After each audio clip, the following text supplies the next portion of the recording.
Hello. Hello. I'm so freaking excited. I've been waiting so long for this.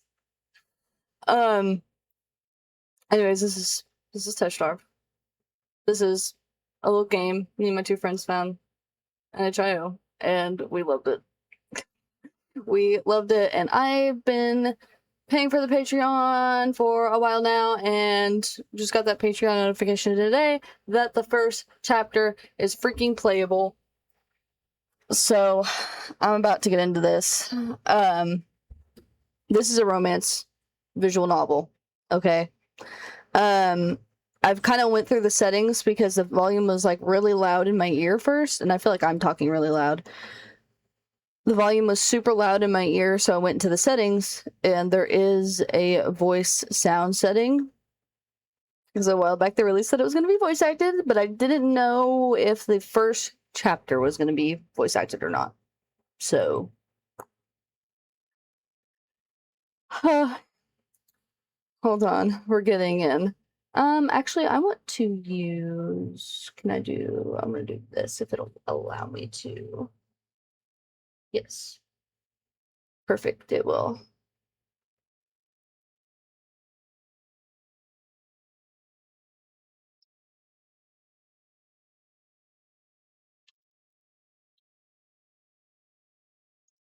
Why is it not popping up yet? Okay, we're gonna just use, we'll just use this. We'll just use this. We'll do this for now. How loud is that?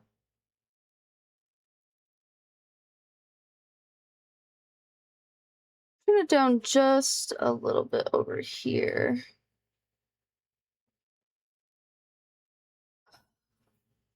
Ah.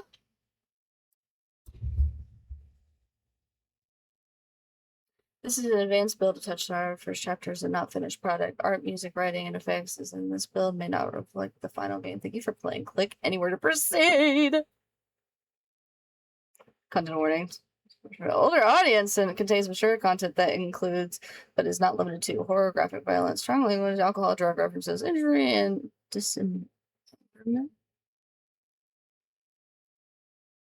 Player discretion is advised. If you accept the content warning, please click to proceed. I'm doing Dougal.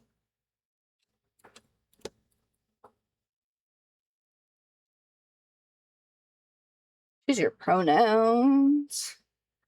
She, her. Yes. Yes, I remember this part. Okay.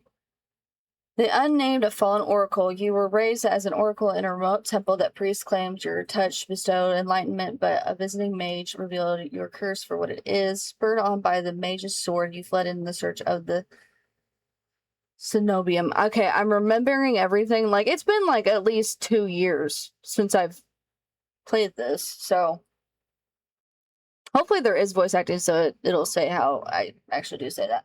You regularly experience unnatural premonitions that rattle your body and soul, and innate sixth sense. You had heightened awareness, a hidden supernatural presence. Okay, forgive me. I'm like severely dyslexic, so if it's not gonna be good. The exile, a solitary survivor. You were exiled to a life far from civilization. Your only kinship was with an elderly hermit who taught you how to survive in the wild. He lost his life in search of a cure for you, but left you with a final lead to pursue the Snowium. You're a seasoned survivalist, well-versed in deciphering soulless survivors. You gained fluency in various language and uncanny intuitions for deflecting anger. Okay. So the alchemist. An exiled Zenobia mage took you in as a child, raising you as her apprentice. She seemed to take pity on your curse, but you discovered that she was cultivating you in the test subject. You fled to the snow. Okay.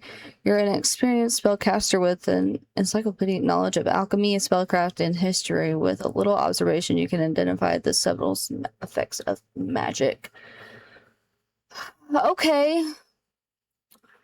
I can't remember what I went with the first time. I think I'm gonna go with Alchemist. I feel like Oracle's cool too. The Exile's okay. Detecting danger. Any of these options is so good. Maybe I'll go with the Fallen Oracle first. Because I might play this several times. Her name is Dougal. You selected she, her pronoun, your backstory is the unnamed. Is that correct? Yes. Select your route. Okay.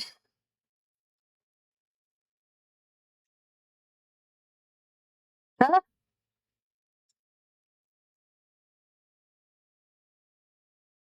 Huh?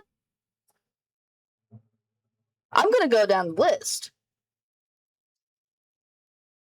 React to your choices from the demo, but for this preview, we created 2 basic character profiles. Please answer the following question to select your profile.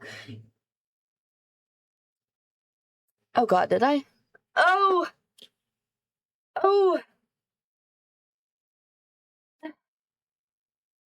I think I did.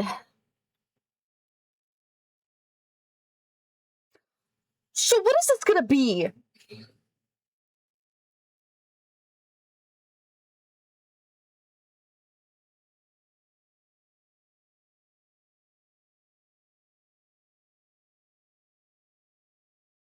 Okay, so this is silence floods the room in vicious tide. Darkness drags me under until my body forgets how to move or breathe.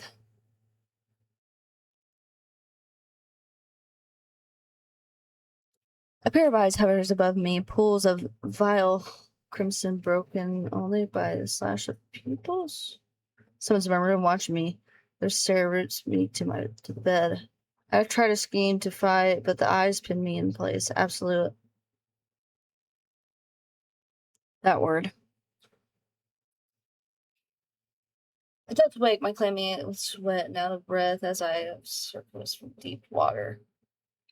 I feel like this is still loud. There we go.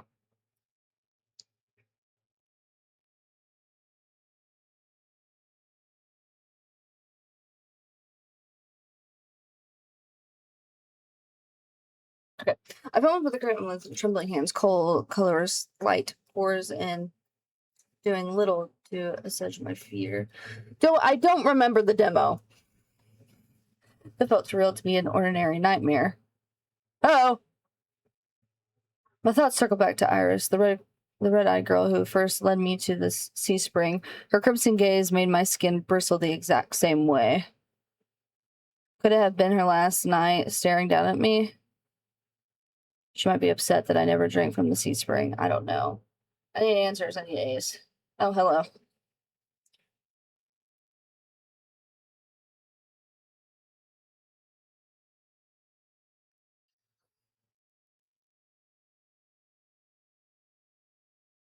I'm going to be honest here.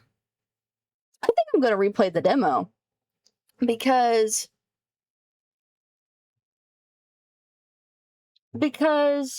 I feel like I'm not remembering a lot. I thought I was going to have to replay the whole thing.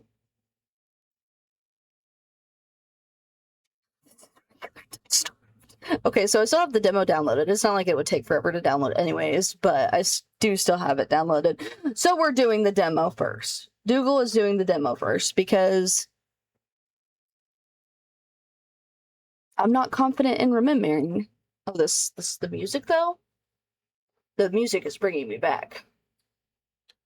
Okay. Back to it. Hopefully it doesn't load me. Hopefully I can... What if I press continue? Wait, this is...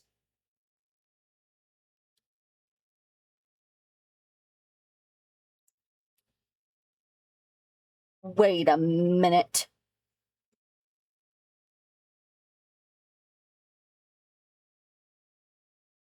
Okay. Okay, hold on. That's... Okay, chapter 1. Okay.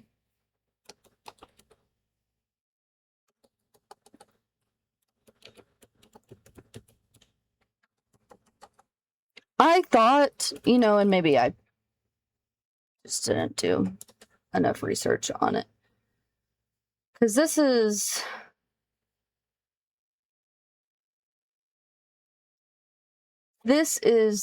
the demo, right? Demo. Okay. Yes. Yes, we want the demo. Nothing's just take me to the downloads. What I mayhaps have to do, I mean, it's fine if I get rid of my save file. It doesn't really matter.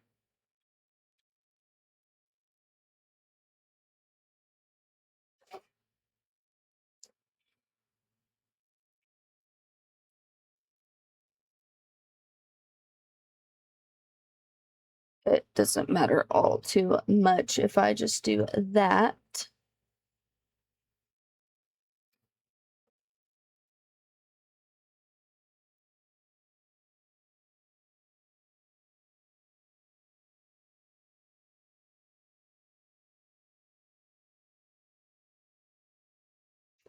Redoing the demo. Replaying the demo again because I don't know enough. I don't remember enough. And I feel like my excitement's not going to be there if I don't remember the demo. Like, it's just not. So I need to do the demo. Close that. Or downloaded? Close. Says done.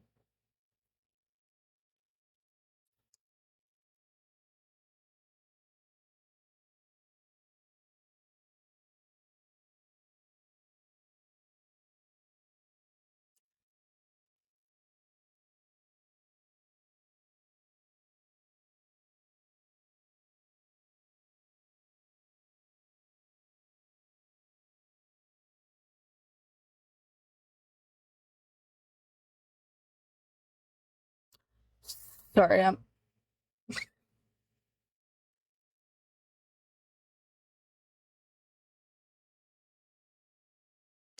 experiencing technical difficulties.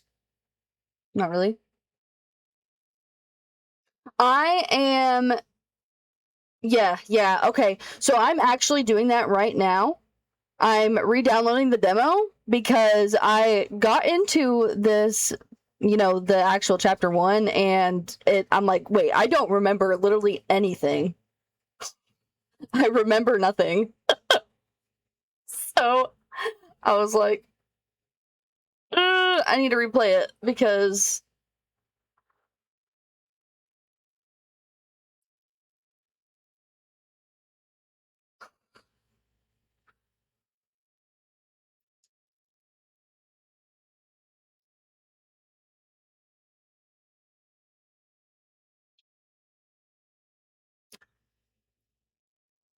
come on, please work.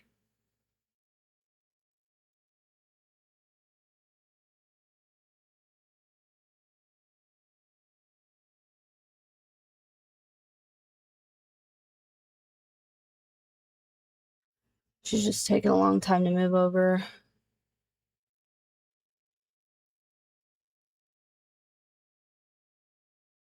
This is why I need to test things out before I just get into this, because this is dumb. It literally happens to me every time. Every time I'm like, oh yeah, I'm ready to stream, but literally hasn't tested anything out at all. So, perfect,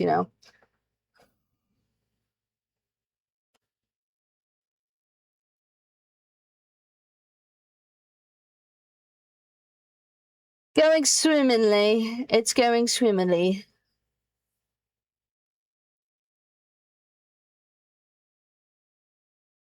Especially Leander. That's kind of crazy. Because I don't remember enough. I don't remember enough. I remember nothing. And why is this taking so incredibly long to do this?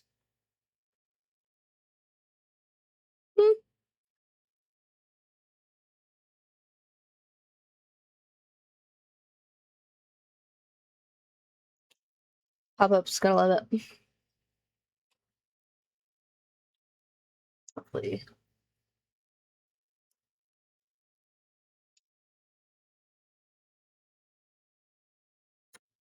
Well,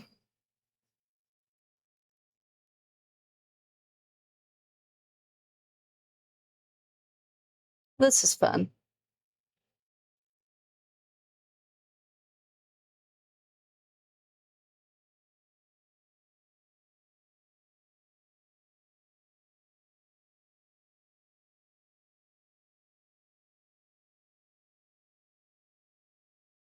Let's try this again. It was between Ace and Leander. I know that for a fact. I do remember that. I have a very poopy dog water edit I made of Ace. Like, literally immediately after I played the demo, like a year ago or so, I made a really bad edit of Ace. And I vividly remember that. Okay. Because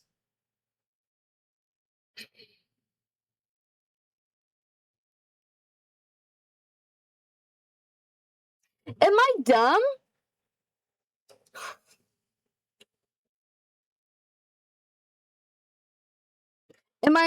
I think I'm dumb. I think I'm dumb. Because if I do new game, is it gonna make me play the demo?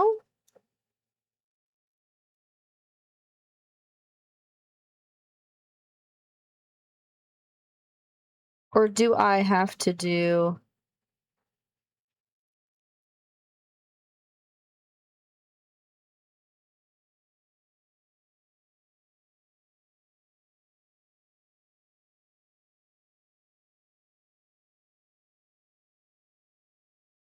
Let me try this and see if it'll let me do the demo.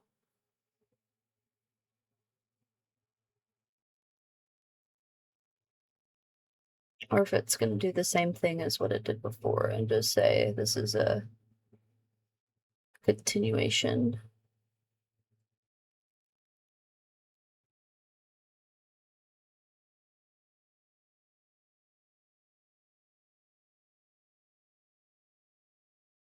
Right, yeah, and I hope it is that way too. I'm just trying to get the freaking demo to load. Instead of just it not going straight to this chapter 1. Because I really need to replay the demo. Which I probably should have done that in hindsight before I downloaded the chapter 1. Hi. Hi.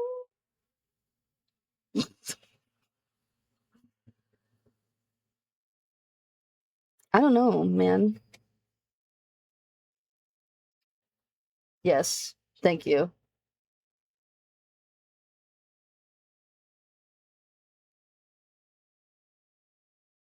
I understand, I know. This is different. I think I'm in the demo. I think this is the demo. I think I'm finally here. Okay. Let me read. No, we're back. Also, Yarrow, if that's how you say your username, I'm dyslexic, and the reading is not going to be good on my part. So, and I apologize for that. I just read badly. It does. Your choices matter. The decisions you make may.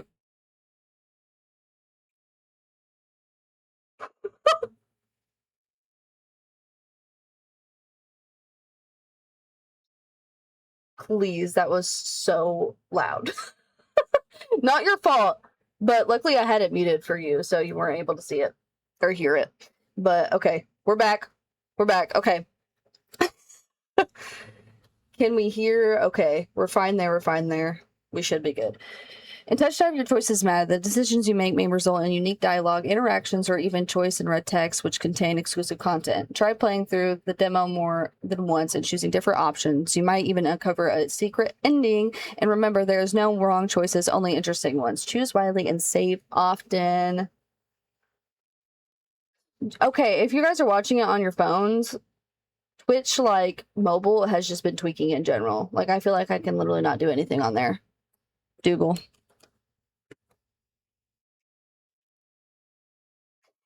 Ace, my love. My love for you. Dougal. Choose your pronouns. She, her. This will begin to unravel long before you were born. I forgot we're going right in the story. It all started with the fog fall. Spectral mist bled from the seams where reality wore so thin it split.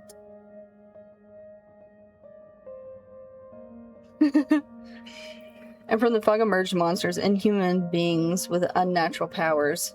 Some possessed language and intellect, others were mindless beasts driven by little more than bloodshed. And also, if you see my mouse following along with the text, I just have to do it that way. I'm sorry.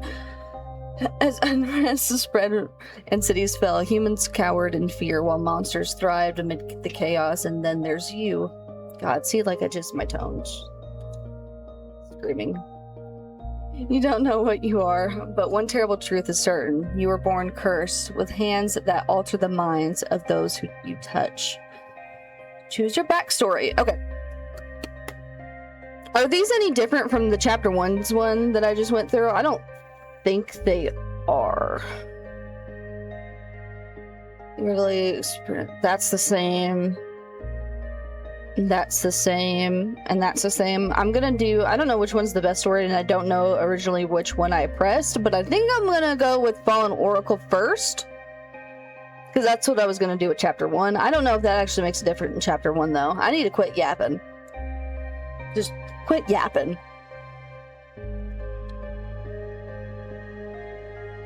Your name is Dougal. You select she, her pronouns. Your backstory is the unnamed. Is this correct?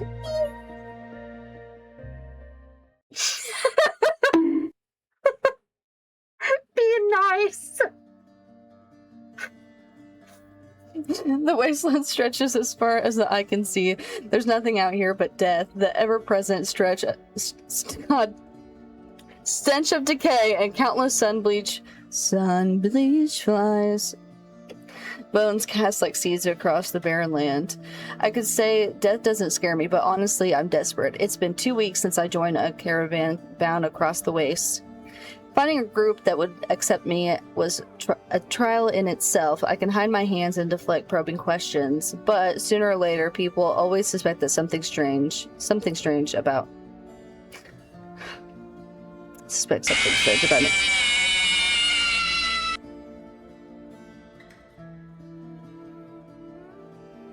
No, well, Riley, thanks. That's really helping my struggle to read right now. As rations grew sparse and canteens ran dry, tensions rose. Despair began to set in until I saw it. I'm crying. She started crying. Iridia. Hopefully I pronounced that right. The city of knowledge, one of the last bastions of humanity left in the world in helmet.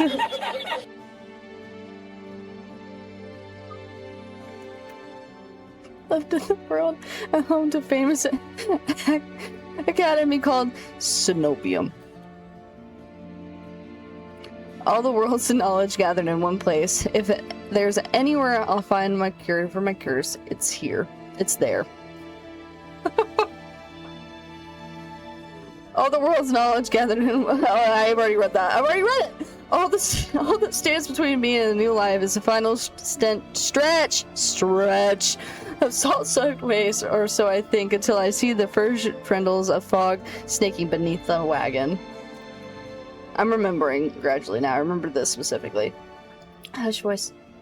Is this fogfall? My stomach sinks as the very whisper of it. A silent storm, more devastating than fire, dangerous in cities, but a death sentence beyond them.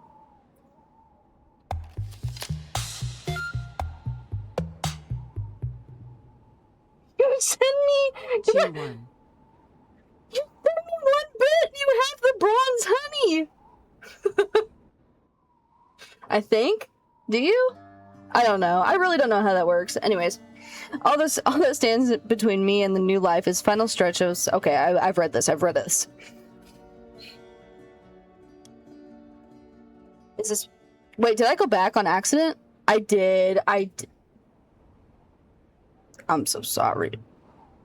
I think blanket of fog says, snuffling out the lantern's light. The wagon lurches to a stop.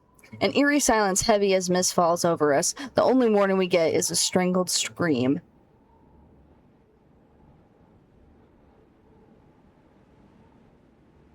I can't. I feel bad for screaming. Like, if it's unwarranted, I can scream.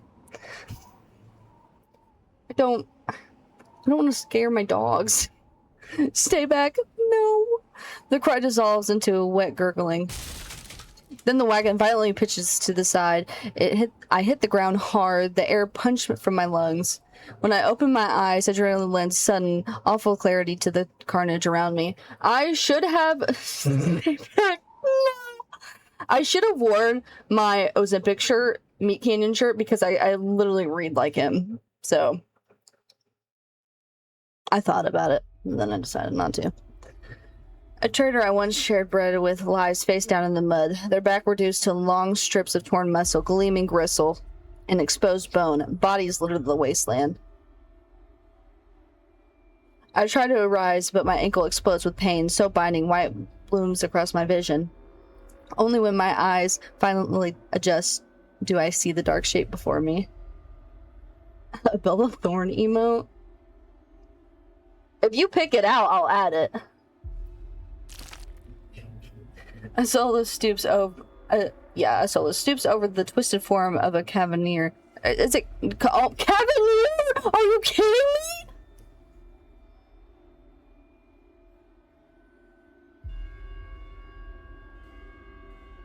Caravaner. I freeze, but it swivels its head. A dozen bulging eyes twitch in my direction and blink as one. The Solus lets out an ear-splitting shriek and charges at me. But right before it reaches me, the beast barrels past, vanishing into the mist. A horse screams in the distance. I need to move. No!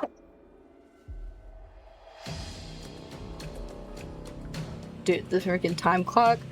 Okay, I think I'm gonna... Well... I'm running. We're running. I take off running, deeper into the haze. The fog is so thick that I fear I'm headed in the wrong direction until I see a dim pinprick of light emanating from the shadow of a spire. It's faint, but it's enough. I came too far to die here. Rapid footsteps echo all around me. I turn in circles, frantically searching the opaque mist for the source, but the fogfall twists and stretches sound. Is that too loud? I don't think it's too loud. I think it's okay. Suddenly, the caravan's driver bursts forth from the fog. Our eyes meet too late. He knocks me into the ground and slips in a patch of mud. The Solus instantly falls on him. It catches the driver by his throat and rakes his stomach with a razor-sharp claws. He comes apart like wet paper, spilling intestines and viscera in a steaming tide. You know, I'm gonna get it. I'm gonna get it one day. Finding the urge to heave, I claw frantically through the slippery muck for a handhold. Shit! My hand catches on the jagged edge of a ribs jutting up from the water. Bandages unfurl around the gouge, torn deep into my palm. Thank you. But the pain's quickly forgotten when a hand closes around my wrist. I remember what this person looks like. Can you stand? Or wait. Can you stand? One of the travelers from the caravan leans over me. We need to run. No! The reach for my hand and I realize it's too late that my bandages have come undone. No, don't touch me! Riley, this is the demo. I'm replaying the demo because when I opened the first chapter, it like went straight past the demo. So you started off where like you left Ace. And so I was like, I don't remember enough to just play from here. So I was like, I'm going to replay the demo. The sensation of their thumb brushes the back of my hand, sends a shiver down my spine. All it takes is one touch, and in the space of breath, my curse takes a hold. Yeah, I know, it's rough. Their lips peel back into a deranged grin. No, I've seen this face countless times before. This is my curse, a madness of my own making. Their grip on my hand tightens until pain radiates from my knuckles. Let me. Suddenly, clammy hands crush my throat, choking off my breath. Die! Die! Spit bubbles at the corners of their mouth and flex my face. Okay. The edge of my vision darken as my lungs streak from air. Oh, shriek. Damn! I mean, there's nobody out here who's gonna help me fight them off. My eyes gouge deep into the traveler's wrist, but no matter how much blood I draw, they don't flinch. The more I struggle, the tighter their grips grows. My pulse hammers in my ears, slowing with each thudding beat. This can't be happening. I'm going to die, and not because of the fogfall or the solace, but because of my curse. Tears sting my face. No. Here, not like this. But then their hands drop from my neck, leaving me wheezing for air. My lungs burn in each ragged cough. Hold on. Okay, I got scared. My vision clears and the traveler's face takes shape, hovering inches from my lips. Still split in the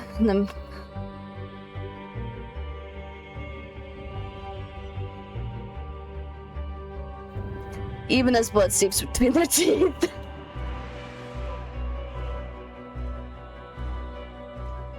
They get one last shuddering breath and slump over, the claws hooked through their stomach. The solace shoves the body aside, its glowing eyes narrow as though grinning. Did they update the soundtrack? Because I feel like it sounds so good. There's a flash of claws, red spills across my vision. I thought there'd be pain, but as I sink into my murky water, all I can feel is the grit of the silt spilling my mouth and the icy embrace of shallow water.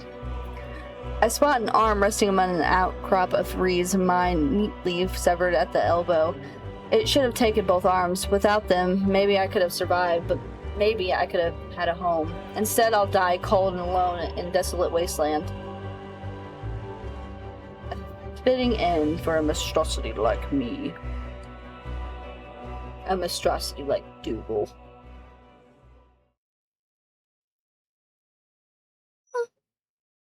If this is death, it's not as bad as I feared. The cold is gone, and as is the choking stench of bog water. I could drift forever, cocoon in oblivion, until all thought and sensation vanished. No curse, nobody howling at me in madness and terror, nothing at all. But the thought has a terrible appeal to it. But I take a reflexive breath, and the air pours into my lungs, then out again in ragged gasps. Feeling comes flooding back, warm cloth on my bare skin, a firm surface underneath me, a strange tang of sulfur in the air. Do not be afraid. I thought I could get past. I twist my head toward the voice. Tears flood my bleary eyes as the bright glow of a lamplight. Try not to move. How do I say his name? I know how it's spelled, but the voice is calm, steady, and commanding, but more importantly, it's a stranger's voice. One thought cuts through my mental fog. I have no idea who this is, and I'm completely at their mercy. Stay away from me! My words come out in a little more than a creaky whisper. I clamp my mouth shut, hitting how weak and helpless I sound. No. Who the hell is this? Yeah, we just gonna lie down. We're just gonna lay down. I let myself slump back against the thin pillow, wincing when the motion jolts my head. A cooperative patient. Thank you. The words swim in one ear and out the other without much comprehension. I pull the sheet up higher, wiping my eyes until my vision clears. I need a drink. The stranger towers over my prone form. Warm light limbs his pristine medical coat. I instinctively shrink back, and that's when I realize that I'm completely naked except a thin linen sheet. Naked, lying on a low cot with a pair of sharp golden eyes watching my every move. The man's gaze flicks to my exposed, unbandaged hands. I plunge my hands under the sheet, though it's too late. He must have noticed what they look like. Strange, cursed, inhuman. I brace myself for his inevitable disgust, but his continuous smile, courteous smile lingers. He just watches in placid silence as I struggle to make sense of my surroundings. Where am I? Who are you? Be calm. You're safe here. Whoever this is, he clearly has no idea who I am or what I am. I've never been safe anywhere with anyone. Even the shrine of my childhood turned out to be a horrific lie. I scowl, pulling my sheet protectively over myself. Where are my clothes? Where are your clothes at? The man's golden eyes narrow slightly. A sharp sigh rustles the papers in my hands, or in his hands. I see you are not...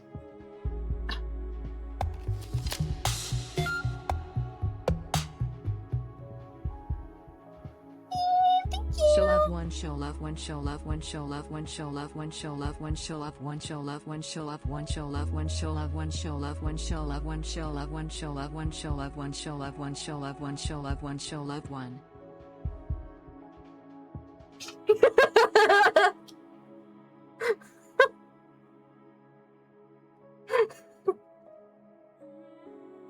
I see you were not being decided. Your clothes were torn to shreds when I found you, but I procured replacements. With a soft creak, he rises from his chair, giving me a better view of my surroundings. This looks like a medical clinic. Bottles of silver alchemy concoctions, line of counters in neat rows. So I wonder if I chose the alchemist if, like... I mean, I would assume that the whole interaction was different, but... The air makes my nose twitch, a faint whiff of smoke, and something distinctly metallic. The doctor produces a large, dense bundle of cloth, which he sets at the foot of my cot. He's easily a head taller than most, and I have to crane my neck to look at him.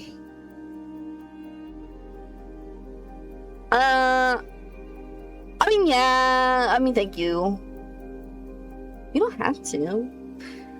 I should be as polite if I can, especially since I don't know who this is, what he can do, or what he wants with me.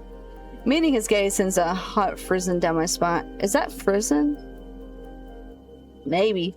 Something about him nags at me like a half-formed memory I can't place. Thank you. You are very welcome. I will leave you to get dressed. With a curt nod, he leaves through a narrow door. I hear a soft click as the lock turns behind him. When I don't hear any more footsteps, I reach for my bundle of clothes. As an itch on my elbow, stops me short. I reach down and absolutely rub at it, then I freeze when my fingers meet the line of stitches. I know what I saw. That beast took my arm clean off, and yet the limb shows no sign of injury apart from the black stitches poking through my skin. I nearly let my fingers feeling my heart race at sensation. Oh my gosh. Drink. This is impossible. I should be dead, or at the very least gasping out my last breaths. This is impossible. I squeeze my eyes shut, waiting for the pleasant dream to unravel, to wake up and find myself bleeding out in the swamp. But nothing happens. Seconds tick by, and my arm remains resolutely healed, my surroundings pristine and quiet. In numb disbelief, I grab the replacement clothes and begin stiffly pulling them on. They were thicker and warmer than mine were, bundled with a black woolen coat, but there's one thing still missing: my bandages. The doctor didn't leave me with any, though I know he saw my hands. I slide off the bed and take a few unsteady steps towards one of the drawers. If this is indeed a doctor's clinic, there must be bandages somewhere. I start opening the drawers at random, and of course that's when the doctor swings them open. Are you looking for something? I roll around, clenching a thick roll of clean bandages. I try to step back from him, but my legs bump up against the cot. I feel like he would be... No. Your caution is understandable. Though if I meant you any harm, you would know. That doesn't make me feel better in the slightest, but he makes no move toward me, so I quickly wind the bandages around my hands. The glowing scars and molted skin disappear under the layers of clean white cotton. May I ask why you need additional bandages? I can help you if you want to tell me what ails you. I doubt it. Traveling to Iridia was a gamble born of a desperation rather than hope. Nothing has come close to curing my curse. And yet my left arm twitches, the arm that was severed before my very eyes. The doctor's unblinking gaze follows my every move. It's clear he won't drop this without some sort of answer. The bandages protect me, and they warn others to stay away. I've tried every way of covering my hands, and this works best. Most people avoid touching me as soon as they see the bandages. An illness, then, or less mundane dude, his lines are going to be the absolute death of me. Affliction spread by contact. I flinch. He doesn't even sound surprised, and that's far too close to the truth for comfort.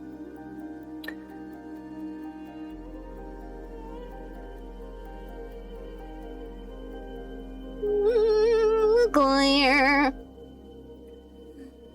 I fix him with the coldest glare I can muster, yet he's singularly holds my gaze. I'm not easily intimidated. Okay. Alright, big fella. I hastily break eye contact, but he says nothing more. At least he doesn't seem angry. I shake my head. I need to know more about this doctor before he figures me out. Who are you? You may call me... Is it Curus? Is it Cross? Curus? We're gonna call him K. That's what we're gonna call him for right now. And where exactly am I? Iridia, which I assume was your caravan's destination. I can think of nowhere else for a group of travelers to go. Iridia, so I made it to the city of knowledge after all. I should feel relieved, but all I can manage is a vague sense of increasing unease. How did I end up here? I brought you to my clinic, of course. You were the only survivor from the caravan, barely clinging to life. You needed immediate treatment, which you provided. Yes. You said it so simply as if I'm a small child, and he's explaining the basic addition to me. I frown as he flexes his fingers on my recently healed arm. Aside from being a bit stiff, it feels fine, thoroughly attached to me. You're saying that you stitched my arm back on? Pardon? I saw us attack the caravan, and it ripped everyone to shreds. It tore my arm clean off. But when I woke up here, I trail off in bewildered. I've never heard of any magic that could heal a mortal wound. The doctor, K, pinches the bridge of his nose. He sits back down in his chair and quiet for a long time. I do not know where you came from, but Iridia is a city of knowledge and deadly secrets alike. Information is power, and one not to give or receive it freely. Since you refuse to divulge your secrets, I will not divulge mine. I do not even know your name. You're new to Iridia, so I will overlook this specific breach of etiquette. Do not expect others to extend the same curiosity. Or courtesy! Why? Do you understand? He glances at my freshly bandaged hands. I'm just gonna act like it doesn't happen. Though I am to admit he has a point. I'm a complete stranger to him, yet he saved my life. I take a deep breath, steadying breath. This time, when I speak, I sound a bit more like myself. Dougal. My name is Dougal. It's a pleasure to meet you, Dougal. There's a little more warmth than a smile on his polite demeanor back in an instant. Thank you for saving my life. I chose to smile in return, even if he won't explain how he did it. It's possible. There's no doubt in my mind that I'd be dead if I were not for Kay. Think nothing of it. I'm sure if he's just being excessively courteous, but his words only raise more urgent questions. I have to ask, why did you save me? You don't know me. The question seems to startle Kay. I could hardly leave you to die in the waste. Assisting those in need is very essence of doctor's duty. I've never met a doctor who has also handed out free clothes. My fingers find the edge of the cloak. There's a subtle but delicate embroidered pattern around the hem. I try not to think about what price K's might demand for such well-made clothes. No, I suppose not. Forgive my presumption. I really come across such a fascinating patient. I blink. What did he say? I simply mean that if you would cling to life so resolutely, or brave, such a perilous journey to Iridia. Oh gosh, it's gonna be the death of me. I cannot help being curious about you, Dougal. His mouth just to a soft murmur. He abruptly looks away from me.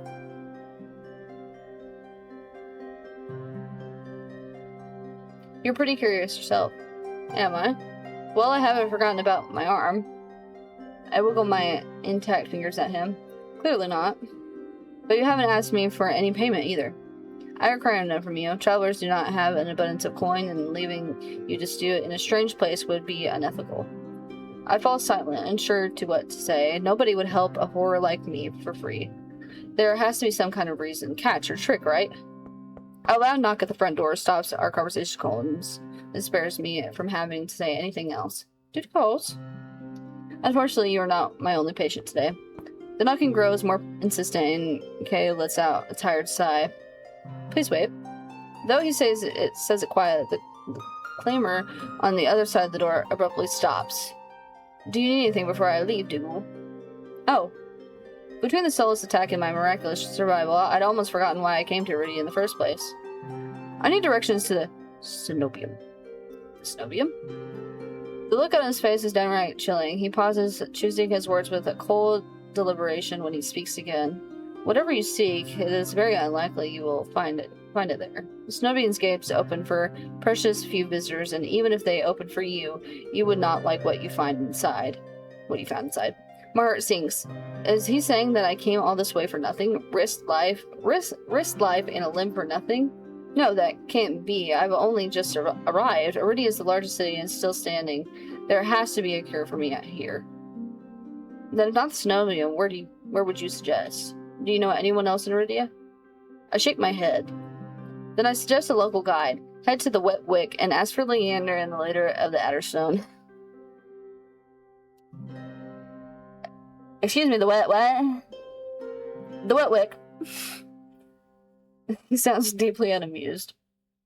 Follow the Adderstone postings. They are difficult to miss. When you meet Leander, tell him I sent you. That isn't much to go on, but Kay points towards the back door. Because I feel bad if I'm pronouncing it every time, because that has to get annoying. But I'm also probably doing that with a lot of words, so... You will be safe so long... You will be safe so as long as you do not draw attention to yourself. That's easier said than done. I've always been a magnet for the worst sort of attention. If you require my assistance, you may return whenever you wish. Though he's smiling, there's a note of finality in his voice. Resigned to my dismissal, I slip out of the back door. Slipping through the back door. I find myself standing in a narrow and rather gloomy alley. I pull the new cloak up over my nose, stepping over the contents empty chamber pots. Something weighs heavily inside one of the cloak's pockets, my coin purse. Every last coin that I scraped together from my journey already is still inside. The purse doesn't even look like it was opened. There were a few coins to begin with. They probably were stealing. I glance back at the clinic's closed door. Chris, we're just gonna go with that, didn't take any payment. He didn't even ask for a future favor. But he also said that Iridia's secrets are power. Does he expect me to give up mine at some point? That's not exactly a comforting thought. Still, no matter why he did it, Cyrus gave me a second chance and led on where I might find help. I'd rather get going before he changes his mind. I squeeze out of the alley and into the crowded main street. The lines outside Cyrus's clinic stretches from down the road. Two thin peddlers queue alongside withered elders. If any place is desperate need of a free clinic, it's this one. The cobblestones are treacherously rough under my feet, deep grooves, worn between them by regular flooding and decades of hard use. I knew Iridia was a river city, but I didn't expect it to look so eroded. The buildings are tired and dilapidated, all crammed together into narrow streets. And there's something else, a charge in the air like the shift in pressure before the storm. It's subtle, a little more than faint, persistent thrumming, but I can't seem to shake the sensation. A child darts by, clutching something greasy wrapped in paper. The smell of fried food drifts over me, and my stomach gives a faint gurgle. Vendor. This morning's catch, fried up, hot and fresh. Not too many eyeballs today. That sounds disgusting, but I'm starving, so I duck my head under the stall's grubby awning. A large fish leers up at me, its three bulging eyes still visible through the thick layer of crispy batter. The vendor gives me a gap-toothed grin. What's the cheapest thing you've got? The vendor points at the middle basket of what looks like long strips of savory fried dough. Fresh, long lads. 3 copper a piece. Don't burn your mouth. I take the coins out, counting them. Is that gingerly? At this rate, I might not even... I like that word. I might not even be able to afford dinner. Reluctantly, I drop the payment on the counter and take my meal. 2 streets later, I pass under a wrought iron archway adorned with the dangling garlands of red and pink lilies. The buildings in this quarter are a dizzying riot of color, painted walls and tinted glass everywhere I look. Sheer red and pink curtains flutter in open doorways, musical voices call out instinctively, incense mingles with a pungent scent of flowers, barely covering the salt and musk of warm bodies. This must be Iridia's entertainment district. I'm polishing off my food and dusting the crumbs from my hands when I spot a poster. It features the silhouette of a smiling man wearing a single dagger-like earrings, and the words say "The Adderstone" printed above his head. If Leander is the leader of the Adderstone, then the face printed on this poster is likely his. I follow the line of identical posters around the corner and nearly hit my head on it. Precariously, yep. The only wooden side, looking up, faded orange letters read "The Wet Wick." The facade of the building looks like it's seen better days, but I hear faint... That's facade, right? Hopefully. Music and laughter coming from inside.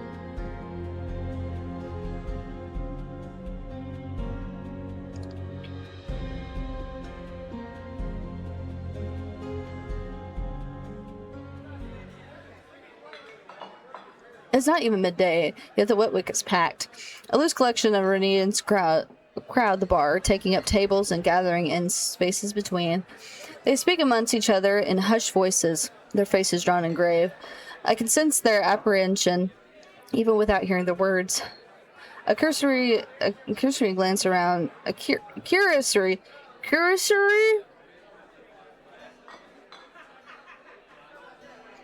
glance doesn't turn up anyone with dagger-shaped earrings, and I'm considering searching the bar when a loud voice carries across the room.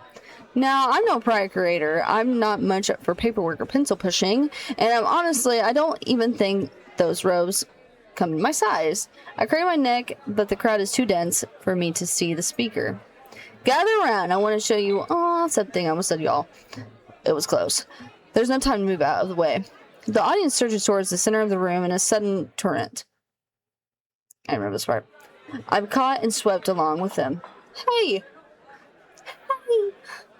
The clutter of the fallen chairs and tables being shoved against drowns out my complaints. I thrash and throw out my elbows, and heavy bodies press into mine. My hip knocks into the table, and I grip the holding side, steadying myself, but the crowd is stilled.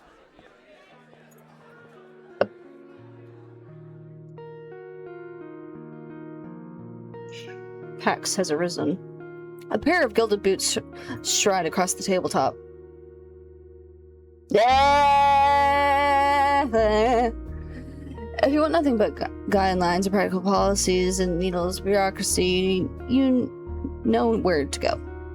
Jesus Christ. I drag my eyes upward. A man towers on the table in front of me, arms spread as he addresses his rapt audience. But I'm not going to wait for a word from on high. I feel like this is a little different. His impassioned words provoke nods and excited whispers, but nothing is captivated as his brilliant smile. He beams at the crowd around him, a performer on a makeshift stage. And unlike those clerics, I don't know the Abbey's approval to cast a spell or two. As he raises his hands above the audience and the dagger-shaped earrings dangle from his left ear catches the light in a flash of gold. It seems I've found Leander. These are our streets. We make our own luck here. He snaps a flash, and a flash of pale green light erupts from his hand. Wow. With a flick of his wrist, Leander conjures a ribbon of glittering light. Do it. If you're... Get out of here. A delicate flower stem sprouts from between his pinched fingers. One by one, glowing lily petals unfurl. Leander raises the flowers with a flourish, and the bar bursts into clapping and cheers. A magic demonstration was the last thing I expected to see from a place that's called the Wet Wick. Leander plucks the shimmering flowers out of the air and turns in a slow circle. Now, who could use some good luck? Eager onlookers scoot closer to the table, and Leander's cool green eyes slide right over them and lock on me instead. How about you? My chest grows tight. Suddenly, I'm in the spotlight. Then I'm taking the flowers. I'm taking the flowers. I reach out and take the flowers from him, all too aware of my trembling fingers. There's no weight to them, only a faint warmth that radiates from stems. As soon as the lilies leave Leander's hand, they dim and they fade away. A shower of opalescent light? Yeah, sure. To my surprise, Leander laughs under his breath. That's the problem with flowers. They don't last long, but they leave an impression, right? He grins at me, and I find myself smiling back. Leander steps off the table, dropping among the excited crowd with a clink. Alright, show's over. Back to work, everyone! The audience disperses, and Leander's heads toward the bar. Now my chance. I start after him, only to find myself face to face with one of his flowers. Where do you think you're going? I need to talk to Leander. Or follower! Why did I read flowers? And you in half a low town. Leander's busy right now. Anderson's business. Come back tonight. After the moment we shared, Leander can spare a word, but the follower crosses her arms. Unmoved. Is it her? Unmoved, I glance over her shoulder and hoping to catch a glimpse of Leander. As though sensing my gaze, he looks up and for a moment our eyes lock. Then Leander turns away and murmurs something to the group gathered around him. The follower moves to block my view. You hear me? I'm not looking for trouble. This Dr. Chris said I should find Leander. That's... She's interrupted by a hand resting on her shoulder. Chris sent you? He said you could help me. Leander nods at the woman. She steps aside wordlessly. Follow me. He leads me to the crowded bar. There's so little room that his broad shoulders press against mine. I tense, but he doesn't seem to mind at all. Sorry about that. They understand to watch out for one another, but they can be overprotective at times. Lesson learned. Leander flashes me a broad grin. You're new to it already, aren't you? He says it with a genuine air of curiosity. Do I stick out that much? No, but I'm certain I'd remember seeing a face as lovely as yours around Lowtown. My eyes dropped. Oh, Jesus. My eyes dropped to the polished countertop. I'm not used to flattery, and being this close makes eye contact difficult. Yep. As if on cue, the bartender approaches us. What'll it be? Surprise me. Add anything for my friend wants up to my tab. Water's good. I'll have what he's having. While the bartender lives to fix drink, Leander leans his elbows on the counter. His sleeves right up, revealing a long raised scar. I catch myself following its winding path across his forearm. Leander's eyes wander over me in return. When they lock on my bandaged hands, a bitter taste rises in my throat. Here come the questions. Is there any chance Kira sent you here for those cheap drinks or bearable edible appetizers? No. He pushes his hair back from his forehead, sighing, then immediately falls back into place. That's the doctor for you. Always business. I'm not sure he even knows how to relax. The bartender returns with a pair of glasses. I raise mine and give it an experimental sniff. It smells faintly yeasty, like beer, but with an undercurrent I can't quite place. A quick sip confirms my worst suspicion. It's awful. Briny and sour with a distinct hint of pickle flavoring. Beside me, Leander takes a deep swig from his glass. So, how can I help you? I need to get to the cenobium. As soon as the word cenobium leaves my mouth, the group standing nearby falls silent. From the wary looks thrown my way, it's clear I've broken some taboo. It had to be the cenobium. Leander pushes away from the counter. Let's continue this conversation outside. I rise to follow him. Ew, ew, ew. Leander leads me into the alleyway. Tucked behind the wet wick, layers upon layers of frayed and faded Adderstone posters plastered the walls.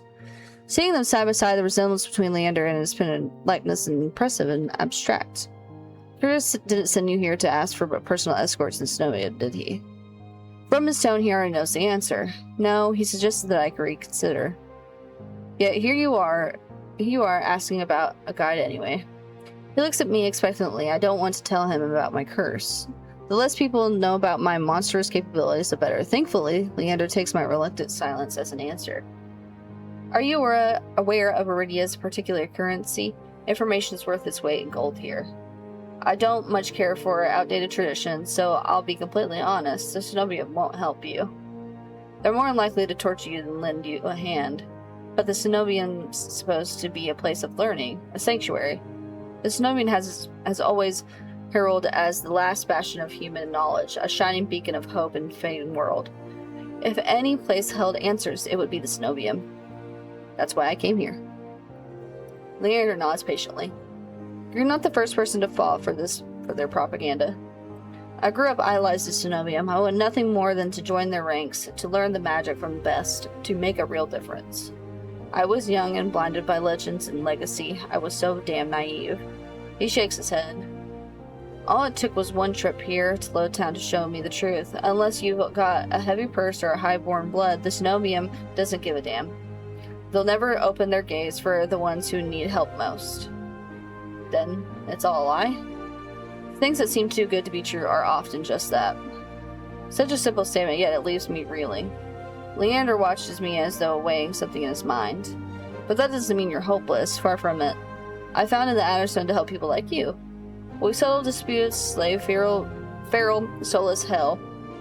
We've even been known to patch a leaky roof or two. Whatever troubles you, we can help, free of charge. I'm shaking my head before he even finishes his speech. My patience is wearing dangerously thin. I appreciate the offer, but my problem can't be solved by a group of good Samaritans. To my Chagrin Leander... Chagrin? Chagrin.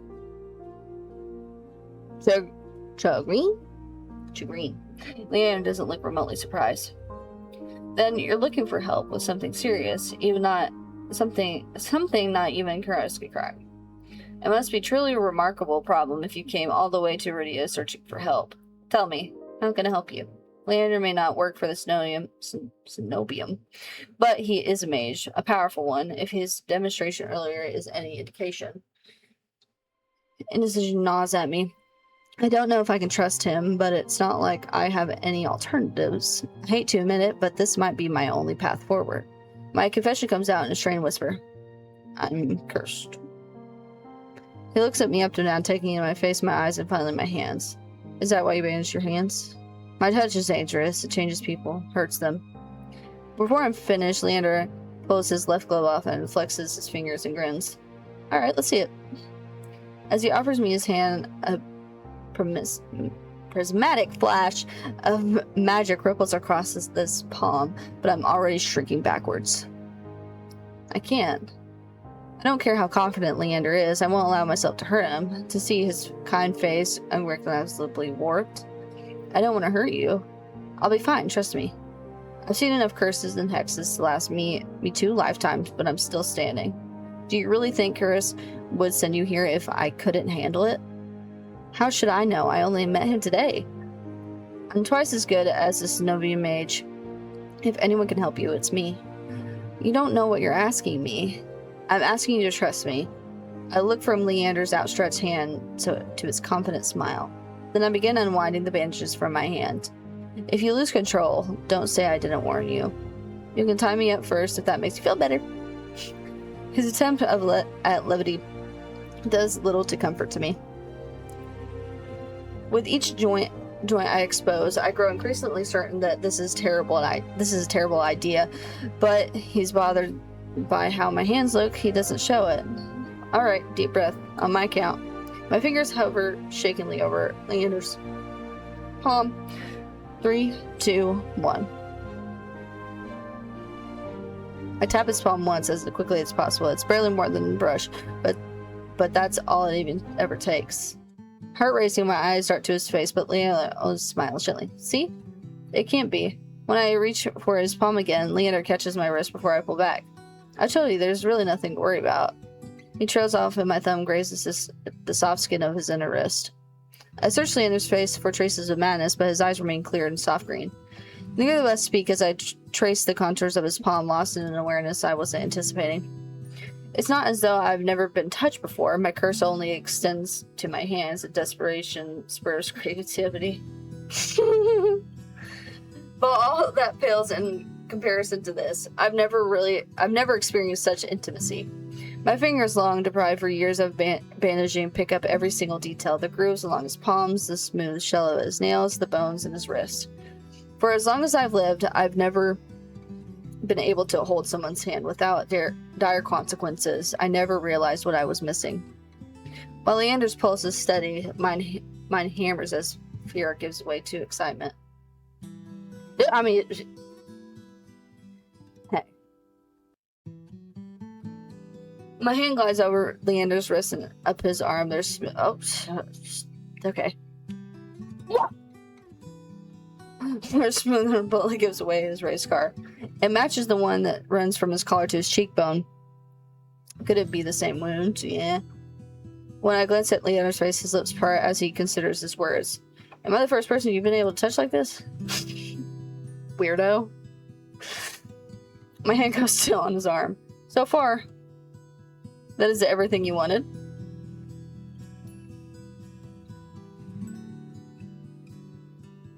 Okay, sorry. I was making sure. When I nodded, Leander turns my hand in his to inspect the gleaming pictures. Crisscrossing my knuckles? There's no revulsion in his face, no fear. He looks up at me and grins. It's not every day I meet someone as enticing as gold. He winks and lets me go. Oh, God. I draw my hands back and take a steadying breath. My head feels like it's stuffed with cotton. Habit alone guides me through the motions of rewarping my hand through my fingers tremble too much for my bandages to lie flat. I can't believe that worked. I've really forgotten my manners. May I ask your name? I'm Dougal. Dougal, this curse of yours is unlike anything I've ever seen. I can tell you're careful, but it's best you keep this between us. Are you staying in Lowtown? I pause. Room and board was something I'd yet to consider. Room and board. Jeez. I don't know. Let's get you properly settled in then. Okay, that's right. I'm remembering. The Wickets noticeably quieter. Without their leader, most of Leander's followers have dispersed, or in a few cases, fallen asleep beside their drinks. Not any rooms left, or did my lot grab them all to sleep it off? The bartender, who I now realize doubles as an innkeeper, slides a key onto the counter. The usual room. Leander's laugh sounds slightly strained. No, not today. This is just for my friend Dougal. Right, stay as long as you like. You two have fun. Have fun. Leander clears his throat, then holds the key out to me. I hesitate. My coin purse barely holds enough for a day's worth of meals, let alone a room. How much do I owe you? Nothing, my treat, since you shared your secret. Food, drink, a warm bed, anything you need. Carefully, I take the key from him. It's small but heavy in my palm. I never expected to have a warm bed in Iridia, let alone free meals. Thank you. Iridia is twice as dangerous as it is wondrous. Be careful out there. And if you need a reprieve from what haunts you, come find me. I nod, taking one last look at Glimmy Bronze key, tucking it into my pocket of a cloak for safekeeping. Leander gives me a friendly wave before returning to the bar.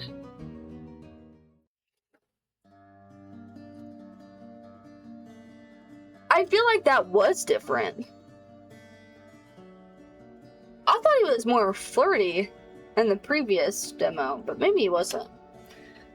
Dusk glitters in the sparse rays of light illuminating the room. The furniture is tired, the walls cracked, and the large, lumpy bed serves as a counterpiece. I can't remember the last time I slept in a bed, and I never imagined I'd sleep in one tonight. When I collapse onto the bed, the springs let out shrill squeaks. Finally, I can allow myself to rest. My eyes fall shut before long.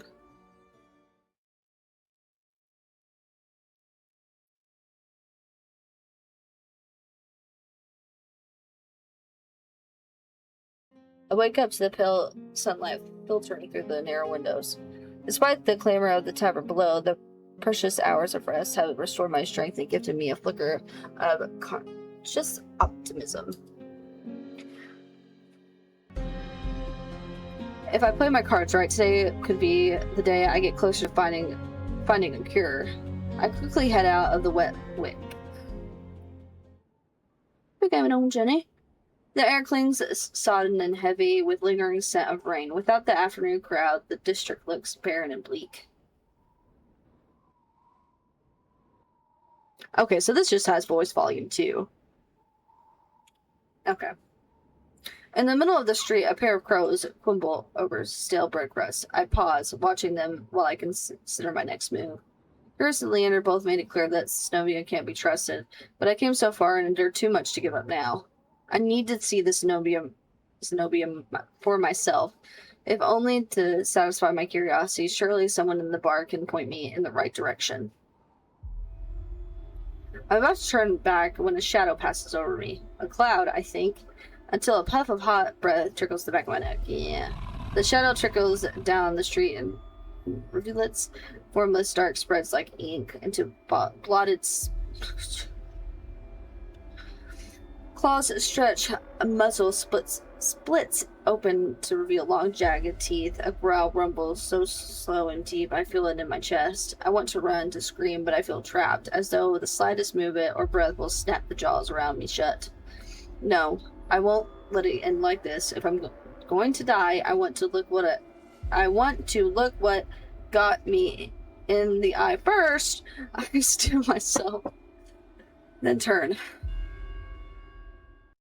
The shadow vanishes as quickly as it came, and I'm left standing in the middle of the street alone, save for finger reclining in the shade of a nearby stoop. A monster that much is clear from a glance, one that could nearly be mistaken for a human. There is not, human were it not for the tuft of the ears, the tail curled around his ankle, or the dusk pink eyes with pupils that are sharp at night. I need a drink, dude. Okay. When they fall on me, we lock gazes and the monster crosses his long legs. Its hair gleams a shade of red and reminds me of unsettling of blood where it curls around his collared throat. Jumpy, aren't you? His tone is so light and carefree, I glance over my shoulder and make sure he's speaking to me. When I look back, the stranger props his chin.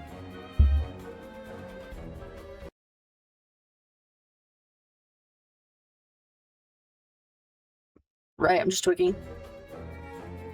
Did you see that shadow just now? It was massive, moved like a beast. Even as I speak, I'm aware of how ridiculous I must sound, but the stranger's smile doesn't falter. The only beasts I've seen are the Wick's drooling regulars, though this did catch my eye. With the flick of the wrist, my in-room key dangles from his fingers. It turns on its chain, glittering when it catches the light. Did that say glittering? Maybe. My hands fly to my cloak and pockets and make sure enough to find them flat. He crooks his figure, beckoning. I've already taken 2 steps forward before some stifled instinct stops me. Something feels wrong. I'm still on edge, thrumming with a much adrenaline that the stranger's shadow flickers at the edges of my vision. I always seem to attract the worst kind of attention, but I can't get rattled now. Where did you find it? What a stupid question. Who said that's my key? Who said that's mine?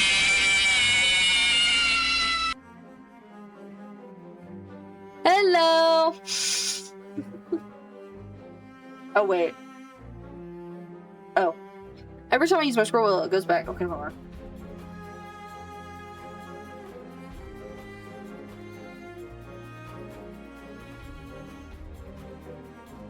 on. Shit, no! Run it back! Who said that was my key? He smiles wide enough to reveal sharp fangs. I saw you drop it. You really should be more careful. In a city like this, somebody might take advantage. A bald face lies said without a hint of irony. I approach the monster, careful to keep an arm's length away. He doesn't look dangerous, but the most deadly ones never do. The stranger's chain softly clinks with the tilt of his head. His ears flick. Keeping your distance? I'd be stupid to trust you. You think I stole your dinky little key from all the way over here. It gives an exaggerated sigh. I'm good with my hands, but not that good. Do I really look like a common thief to you? He's got me there. The sheer fabric of his sleeves alone would be expensive for most street thieves. Hell, his shoes look like they would cost more than I spent traveling here. And then there's the shop behind him. No matter the city, parted pink curtains only ever mean one thing. I'm not looking to buy, and I doubt I could afford your services anyway. You kinda did. It kinda took me out a little bit. Luckily for you, I don't charge. The man runs the tip of his tongue over a fang, and for the first time since I stepped into the shadow, I feel something other than dread. My face grows hot. I didn't mean to assume. I'm flattered, really. Did you think you could pay to pet my ears? I just need my key back. I just need my key. That's not silly, and I might even let you tug my tail. Just throw it. So some spindly little sweet urchin can snatch it and run away. He raises my key and tilts his head so he can watch it dangle back and forth. I suppose I could just claim your room for myself. Not that I'd be caught dead slumming in the wick with the rest of those slack-jawed imbeciles. You're obviously not from around here, so tell me, traveler, what misfortune brought you to this wretched place? His voice practically drips with I'm not telling you anything. What could have possibly drawn you to this dreary little pig pen? I wonder. He listlessly watches the arc of my keys swing around his fingers.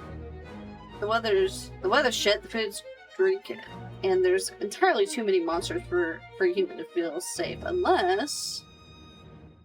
Dagger's sharp eyes flip towards me, they gleam bright with amusement. Unless you're just dying to consort with monsters.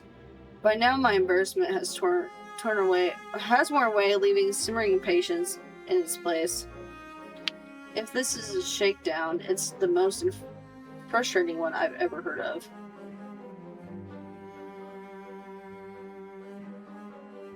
Play along? Walk away. Yeah, play along. How do you know that I spent all my money, starved, and nearly died in the swamp just so I could crawl into bed with the oh.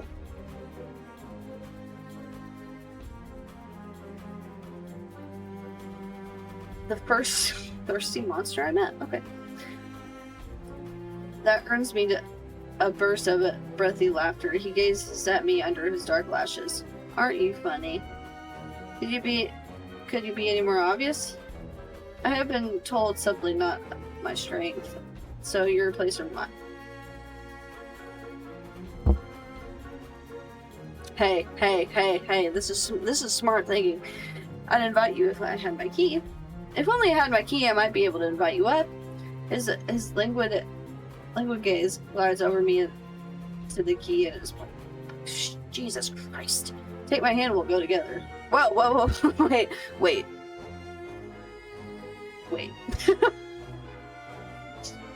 The more he flirts, the more convinced I've become that this is some kind of trap, no matter how innocent monsters look. Hey, honey, Dougal, honey. This guy looks far from innocent. He literally has a collar around his neck. They always have tricks up their sleeves. And something tells me that this one's more dangerous than he lets on, even if he has a lovely laugh. I don't know what you want or why you're messing with me, but I'm not coming any closer until I know what you're Jesus! Until I know you aren't going to attack or bite me. I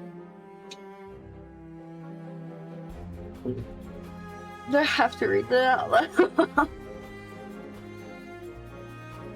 I won't bite hard unless you bit.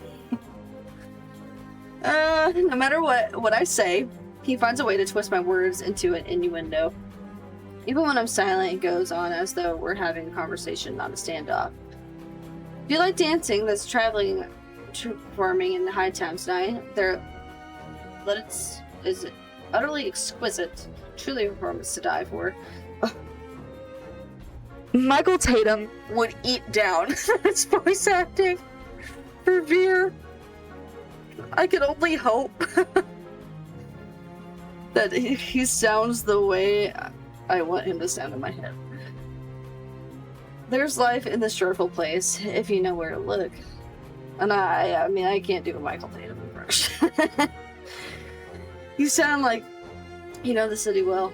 The monster's gaze looks from me to the key hanging from his fingers. Naturally, the stump was a little more than miserable, a little smear on a map when I first arrived. High town, low town, I know Iridia like the back of my hand. What about Cenobium? Do you know where that is? His smile vanishes. Surely we've seen it. The absurdly large tower looming over the rest. It's a little hard mess. He must mean the spire I noticed when I first caught sight of Iridia. The Cenobian's overrated. Forget about it. I can show you things those stuffy boars in their elliptic tower couldn't dream of. What do you say? How the two of us have a little adventure? I've already got plans. Oh, have you some pressing matters at the Cenobium? Lunch dates with the barrier.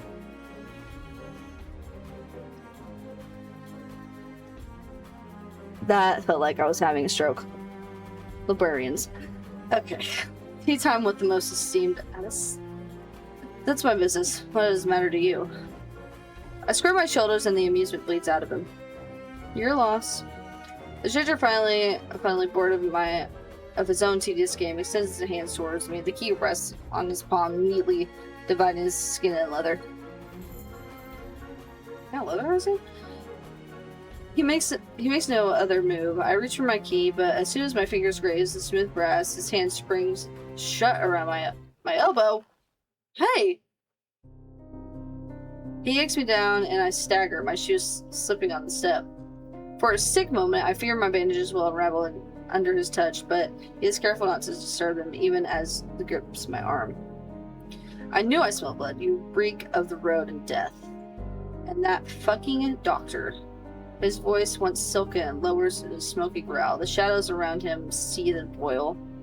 And something else.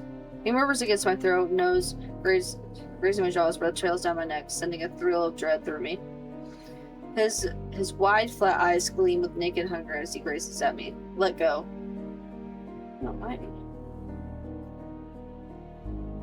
Just when I feel a bite, his grips loosen, his eyes widen with awe. It seems I underestimated your fear. The stranger's eyes flatten. Sorry. The stranger's ears flatten and he releases me with a short breath. I yank my arm back, massaging my bandages. He twists around to see a woman duck out of the curtains behind him. Her pressed white uniform marks her as a cleric of the Cenobium. The scolding cleric. I leave you for 10 minutes and you're making trouble again? Will you quit harassing the tourists? The stranger veer. I take it, rolls his eyes and flashes the cleric a withering smile.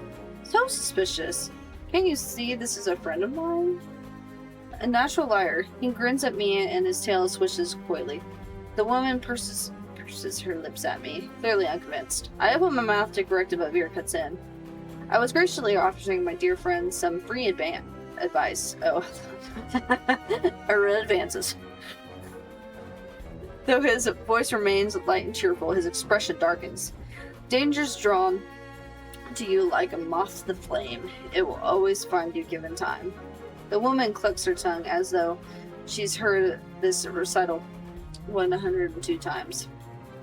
Word to the advice, don't take free advice from a lazy foxes lounging in the streets. This crook would sell water to a drowning man for the sheer enjoyment of it. She shrugs off a wilting look at Veer. Oh please, any friend of yours knows it's true. Now hold still. Veer rises gracefully as her approach. He pushes his hair aside so it drapes over his shoulder, exposing the long line of his neck. And suddenly it draws to me that the jingling I heard earlier wasn't coming from the harness, but a heavy iron chain wound around a hinching post and a padlock to the back of his collar. The woman produces a cry. Chained up. The woman produces a crowded key ring from her pocket. She rifles through a dozen identical keys before selecting one and slotting it into the lock. Come on, unless your friend's tagging along on our merry little solace hunt. They're hunting for solace inside the city? Words momentarily fail me. The cleric regards me with a polite, tight smile before marching down the stairs. Fear lingers. He stretches his arms over his head with a yawn and tries not to stare at the way his stomach flattens when he arches his back. Your little secret's safe with me. Try not to get yourself killed.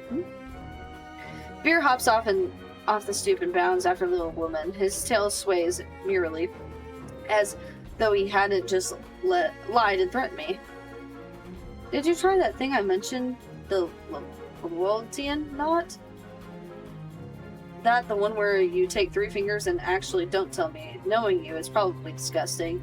Veer airily laughs, echoes down the street. It's only after he and the cleric have vanished from the sight that I realize I'm still missing something. Wait!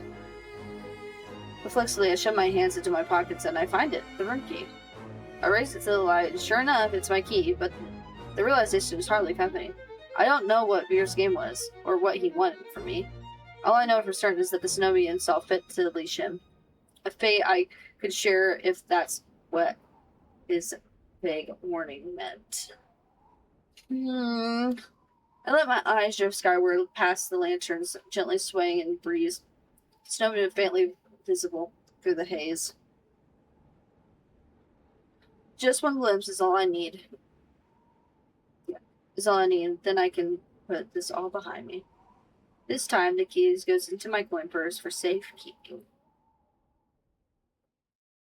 Okay, and then isn't Ace last? He thinks so. He is. It's easy enough to follow the winding streets, climbing uphill towards the distant tower. Hours later, legs aching, sweat beating on my forehead, I finally find what I'm searching for. The Cenobium, the luminous void. It stands at the highest point of Iridia, surrounded by cold white walls. Well-dressed people stroll down the walkways, ignoring the massive tower in their midst. I'm the only one standing before the gates. I crane my neck up until the top of the Cenobium spire disappears into the clouds overhead. My stomach gives an uneasy lurch, though far grander, than the humble shrine of my youth. The Cenobium is eerily reminiscent of the gilded birdcage. Knocking seems like a terrible idea, but I don't see any other way of making my presence known. I'm halfway up the steps when something moves in my peripheral vision. A shadowy figure crouches beneath one of the white walls. They reach out and tug on the vine as if testing its strength. Patrol. Oi! You there? The shadow vanishes as quickly as I spotted it, and a gaunt-faced man in a crypt's charcoal uniform marches up the steps towards me. Another tourist. Get out of here once you're done gawking. A dismissive wave accompanies his equally dismissive words, and he turns without even waiting for my response. I look back at where I saw the intruder, but there's nothing. Just the leaves blowing gently in the cool breeze. I step away from the gates, hopelessness washing over me. Hello? A whisper coats the back of my ear, hot and syrupy. Strange. I jerk away, but find no one beside me. Instead, halfway down the staircase, I spot a girl peering up at me. She's barefoot, draped in several layers of worn, moth-eaten clothing. Peculiar metal jewelry hangs across her face and jingles with each slight movement. Her eyes are her most striking feature. They shine as scorching unnatural crimson. It feels like staring into the sun, and yeah, I'm strangely captivated by her. She tilts her head, the tilting metal riding the wind. Do you need any help? Do I need your... No, you did not. You did not, Miss Ace. He's after this. He's the very last one, because that's from what I remember. This is, Min. You remember Min? The white-haired person. Who we're getting ready to meet. Do you need any help? I don't think I need your help. I'm unsure how to respond. The air is charged with a mysterious energy, as if each of my words is worth its weight of gold. But after the experience I've just had, I'm not too keen on trusting strangers. No, I don't. The giggle she makes is a chiming, fluttering sound. Don't worry, I won't hurt you. She dips into a polite curtsy. My name is Iris. I was like you once, hopeless and alone. The ones in the tower won't help with your pain. I might be able to, though. I try not to dwell on the fact that I'm recognizably desperate. Instead, I focus on the vague offer as I descend the steps. You don't know what I'm looking for. You need what everyone needs in this world, a miracle. Iris turns away, my thoughts abruptly scatter. Pitted skin snakes down her shoulders, blooming from a gaping hole in the back of her neck. A shuddering breath escapes me. What? Whatever disease she had consumed hers from inside out. How was she able to move or breathe? It's impossible. She shouldn't be alive, and yet... I only get a glimpse before she faces me once more, this time looking a bit bashful. I know it's not pretty, but that's not what matters. The sea spring can cure anything. It can cure you too. I'm trying to make her sound like a cultist, like a cult leader. Her shining eyes flick to my bandaged hands, then up again so I nearly miss it. I stand there wordless. It's a twisted miracle, but a miracle is nonetheless. They extend a hand out to me, or she extends a hand out to me, her delicate fingers outstretched. I can take you there if you like. You can decide on your own when you see it. Her hand is frail, marred with tiny wounds. It's the epitome of vulnerability, the complete opposite of Zenobia mocking and impenetrable gaze. And if I say no, it's your choice. The truth is, I don't have much of a choice. Not right now. At least I wonder if Iris knows that somehow. If there's any hope of finding a cure, I need to follow every lead, including seeing the sea spring for myself. Well, I ain't got no choice. I gotta take her hand. So maybe we do see Ace. Because that's where Ace is at. He's in the sea spring. Okay. Cautiously, I slide my fingers into hers. Her skin is ice cold through my bandages. We descend from the higher streets, abandoning their gilded decadence as we cross the river. The wet, derelict district holds more familiarity for me. That was a hard sentence. However, Iris leads me further still until I'm met with an all too familiar sight. My gut lurches when I face the open horizon. The sea spring is straight ahead. Iridia's outskirts are hardly recognizable in daylight, but venturing beyond city walls is a gamble I wasn't prepared to take so soon.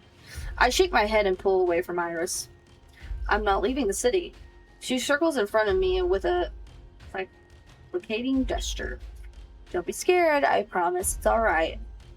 You're safe inside the city limits as outside of it, and the stretch before you is the safest of all. She casts a wistful gaze out over the waste as if admiring something beyond the vista. This region belongs to Ace. Okay. Here we go. Some call him a gang leader.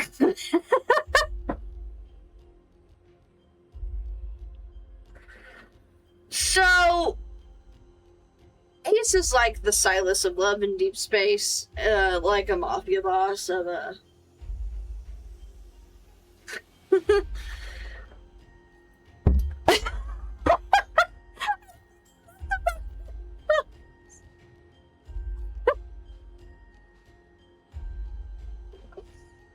Okay. I won't call him a gang leader, but he's much more than that. He's a mafia boss. It's a difficult string of my thoughts together. Only a fool would leave the city, but a primal instinct tells me that Iris isn't lying. She twirls around with another curtsy, jewelry twinkling playfully in the sunlight. Her doe eyes soften with a smile.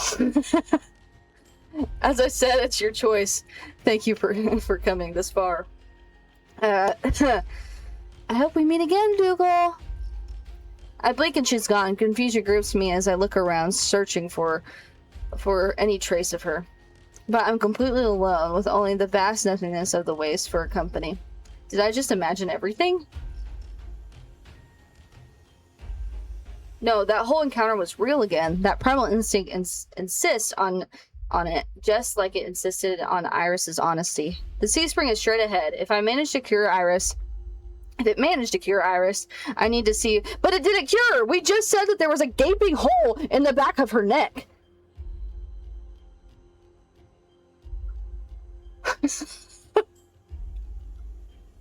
We probably shouldn't go. I need to see what I can do for me. I venture forth, Nurm's determination rolling together in my chest. My heart pounds with each step I take from civilization. Okay. It doesn't take me long to realize that it's not the only heartbeat I hear, like a flitting gnat in the back of my mind. I'm certain there's another pulse thumbing around the earth underfoot. I felt this present before when I first set foot in Iridia. It's like living dread coursing beneath the city, only this time it's drawing me closer. For what seems like an eternity, I force each foot forward, one step then another, until a realization hits me. I never told Iris my name. Ruh-roh, Raggy.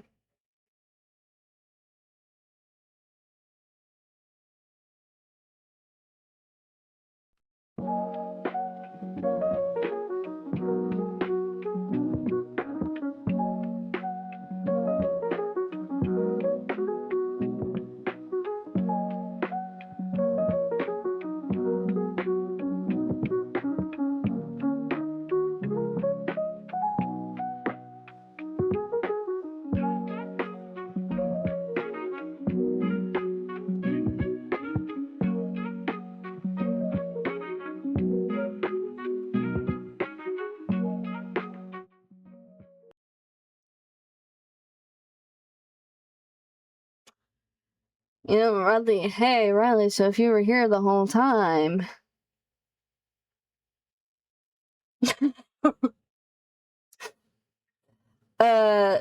So Iris, a make-believe person, essentially. Essentially a make-believe person. Anyways, sorry about that. Back to it, we're back to it. I never told Iris my name. Something pierces the horizon ahead of me, a building nestled into a tall cliffside. It appears so starkly out of place that it might as well be an hallucination.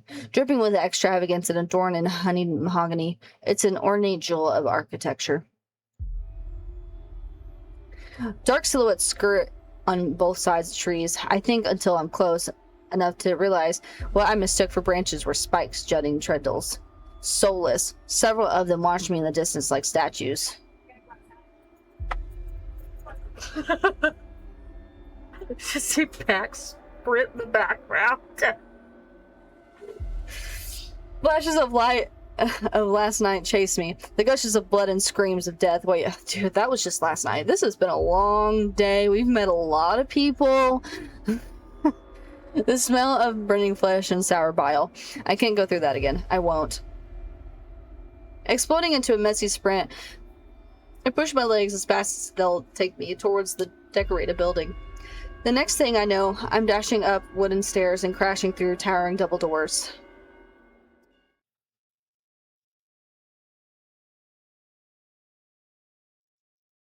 My lungs burn with exertion. I gasp for breath, desperate to be safe, but when I orient myself with my surroundings, it's more like hellscape than a sanctuary. The blood flows all around me, overwhelming my vision with lurid, unholy... with lurid, unholy red. Instinctively, my hand slips to my mouth. But the rotten stench of blood never comes. Instead, a smoky scent hangs in the air, sharp and spiced. I swallow thickly, convincing myself that it's not as gruesome as it appears. This has to be a sea spring, the place that grants miracles. Tall pillars flank me, blanketed in written notes. Seating pillows scatter the floor. A rustic kettle sits nearby. Someone must live here, despite how eerily empty it is. I mean, we all know why we're here. We're here to see the mafia boss, okay? We're here to see Ace. So I'm calling out. Hello, is anyone here? My voice echoes across the cavern without a response. I approach the paper-covered pillars. Maybe something here can tell me more. I reach for. Which one are we reaching for? Riley, which one are we reaching for? Are we reaching for the topmost, the closest one, or the bottommost? I cannot remember what I did the first time. I have no idea.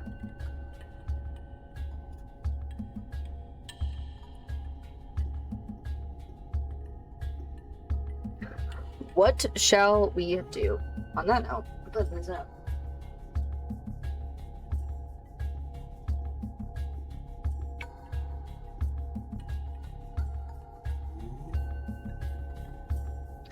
The top, yellow. Okay, the topmost. I reach for the note that's higher up. It reads, "No one will read this, but it's not for anyone else. This is evidence I existed in this rotten room world." Wow. Snaps. Amazing poetry. Oh, I thought we were done. Even so, I wish I could have stayed longer. The bog girl will be lonely without me. I should have told her how I...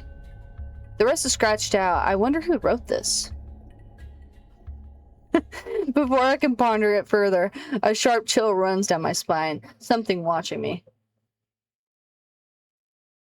Drum roll, please. Can we get a drum roll, please? I quickly set the note back, my eyes darting around the wooden deck, but it's still empty. Finally, I look towards the Sebring. That stillness hides something deeper, something wrong, and familiar. Hey! I spin around and come face to face with a pack of souls. Pause. Hold on.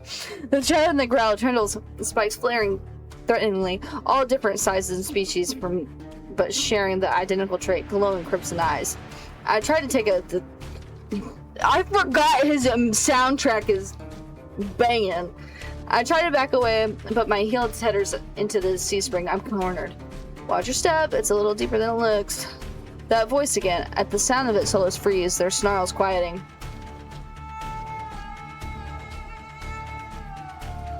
Dude. Banger. I search for the voice and the source find it above me, lounging in the rafters. Here we are! I can't do this! I wish it had voice acting! You look lost, little yeah, I can't do the line delivery, man! You look lost, little sparrow. His gaze is violent crimson, one that spears through me, leaves me feeling raw and exposed. They're the same eyes I've seen over and over, first iris, now with the soul circling, all bound by the sea spring blood red. And the shroud of darkness behind him shaves like massive tentacles twisted coil around the wooden beams. Oh! Did I miss something? No. Okay, I didn't. I can't focus, the souls growl and ring around my ears. They're not advancing, but that could change at any second. Panic arises in my throat and I struggle to track them. Hey! Eyes on me.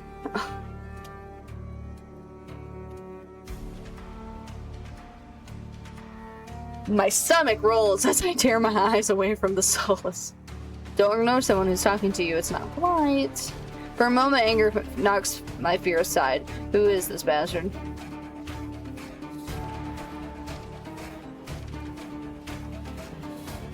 Dougal is not one to fuck with, okay? Dougal is a bad bitch, okay? And a bad bitch right here would say fuck you.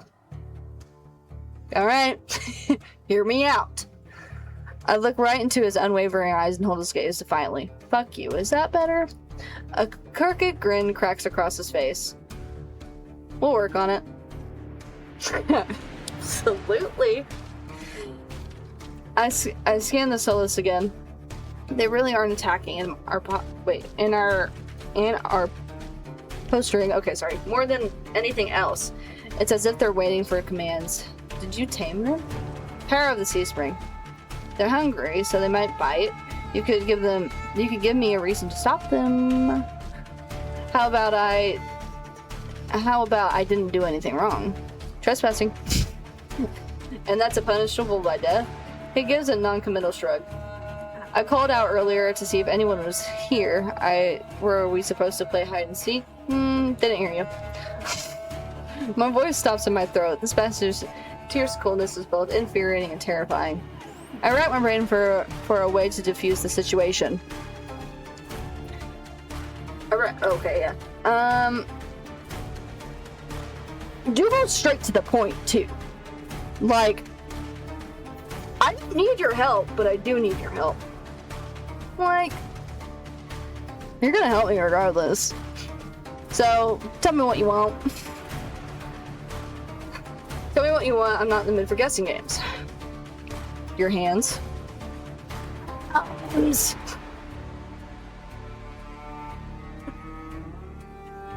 She's a little... I'm just now realizing Dougal is literally Orochimaru. Besides the grooming. Okay, since you... Alarm jolts through me. I have my hands under my cloak. Show me. Why? Won't ask twice. With a sharp exile, I reluctantly hold up my bandaged hands. Are you getting off on this? Unwrap them. Heat rushes to my face and a fire on my tongue. I should give him a peace of mind, but when his solace not when his solace are one command away from ripping me to shreds. Yet, no matter how much I will myself to move, my body stays frozen in place. I stand there for long, an agonizing minute. My hands are trembling. When I finally raise them, I know the skin beneath the wrapping all too well, the hideous and natural flesh I've grown to despise. I grip the edge of the bandages. Stop. With a weary sigh, the man slides off the beam and lands with a thud that shakes the panels underfoot. Pause. Alright. He's a monster tall and imposing, with a presence that commands the room like gravity. Lantern light sculpts his face in sharp, unforgiving lines. Subtle clicks of the middle accompany each of his footsteps. The closer he gets to me, the faster my heart hitches. What does he want? Is he going to kill me? I step backwards and find nothing to set my foot on. I had forgotten my back was to the sea spring. I fall right before a warm hand catches my lower back. Of course, it's the lower back. It's not a hand. It's never it's always going to be the lower back. We know these things. I'm hovering above the sea spring, the scent, smoke, and leather enveloping me. Blazing eyes bore into mine. Told you to watch your step. I'm too stunned to mutter a response. Like I weighed nothing, he guides me back to the solid ground. Following a subtle gesture from his fingers, the solace around us disperse and relax. The shift of their demeanor is so abrupt it gives me whiplash. The enormous tentacles are no longer in rafters, though now I doubt I ever saw them at all. Either way, I let out a breath of relief. Thanks. As focused on me as he was before, the monster pays no attention to me now.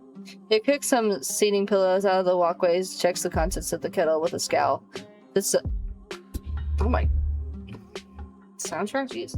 The sudden disregard is also infuriating. So that's it? I'm not a threat anymore? Never were one. Then why do you threaten me? People get honest when they're afraid. In other words, he was messing with me. I drag a hand over my face, exhausted by the fact that this is the second time a monster has provoked me today. You're ace, aren't you? Depends on who's asking. Yes. One of your friends told me this was your territory. She also said you were a gang leader? You were a mafia boss? But there's no one else here. I thought there'd be more people. Ace picks up the kettle and walks to the edge of the sea spring and dubs the contents into the endless red. They took a walk. His pleasant smile stretches ear to ear. Then in an instant it drops. I get the sense that I shouldn't ask about that again. What do you need from the sea spring power for? Depends. Can I cure a curse? Probably. You mean you don't know? Nope. He shakes out the empty kettle and starts collecting stray cups, tidying up. My frustration builds as I narrow my eyes at him in a questioning glare. When he notices, he returns it with an amused smirk. Are you being irritating on purpose? Listen, Sparrow, the sea spring can cure anything. Nothing's stopping you from trying it yourself. What do I have to do? Drink.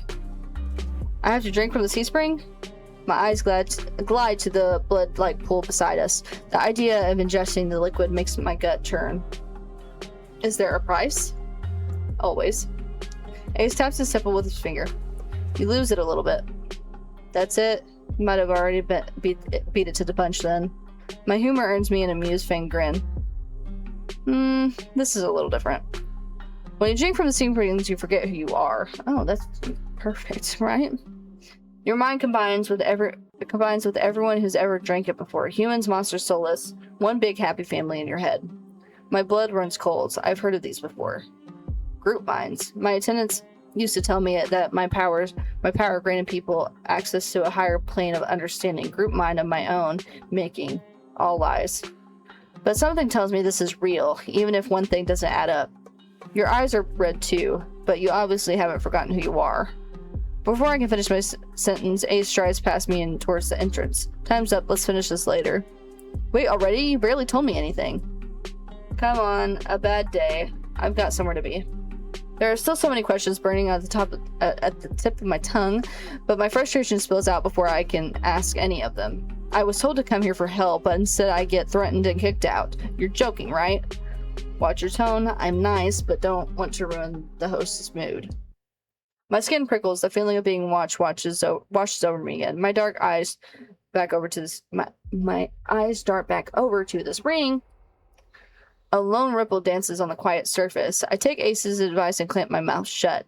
Ace approaches a nearby Solus, a lanky dog like one with 6 legs and a crown of tendrils. Tendrils. Have I been saying that wrong the entire time? Probably. Several sets of red eyes adorn its sides. Its forked tail wags rapidly when Ace squats behind it. He runs his fingers through its tendrils, scratches its chin, and pats its head. A gentle smile plays across Ace's lips. The affection he holds for the Solus is painfully clear. I dip my eyes away, my stomach fluttering at the tender sight. It's getting dark out, so this pretty girl will guide you back. Following a short whistle from Ace's lips, it trots over to the entrance, obediently tail waggling. I watch the Solus. Rarely pretty is not a word I would use to describe it, and the idea of it protecting me sounds absurd. If I decide to drink, how do I find you? Find someone with eyes like mine. They'll put you in the right direction. But think it over. Once you drink, you can't go back. It's a lot to process, but I give a small nod. At least I know I have another option for a cure, as disturbing it may be. I follow the Solus as it measures distance and watch it nudge the giant doors open. With ease, when I'm about to cross the threshold, I sneak one last glance behind me. My heart skips when I meet Ace's eyes. Pause. Hold on. My heart skips when I meet Ace's eyes. I'm about to snap my head away, but he just flashes me an easy smile. Till next time, Sparrow. I'll buy you. Oh, God!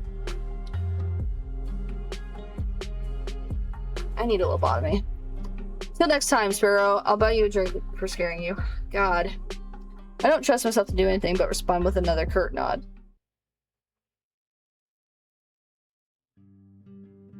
Okay.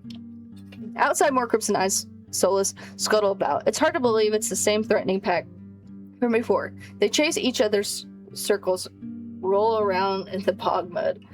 They pay no attention to me as the dog-like one escorts me away. It's an uneventful trip. Sometimes the Solus looks over its shoulder at me to make sure I'm still following.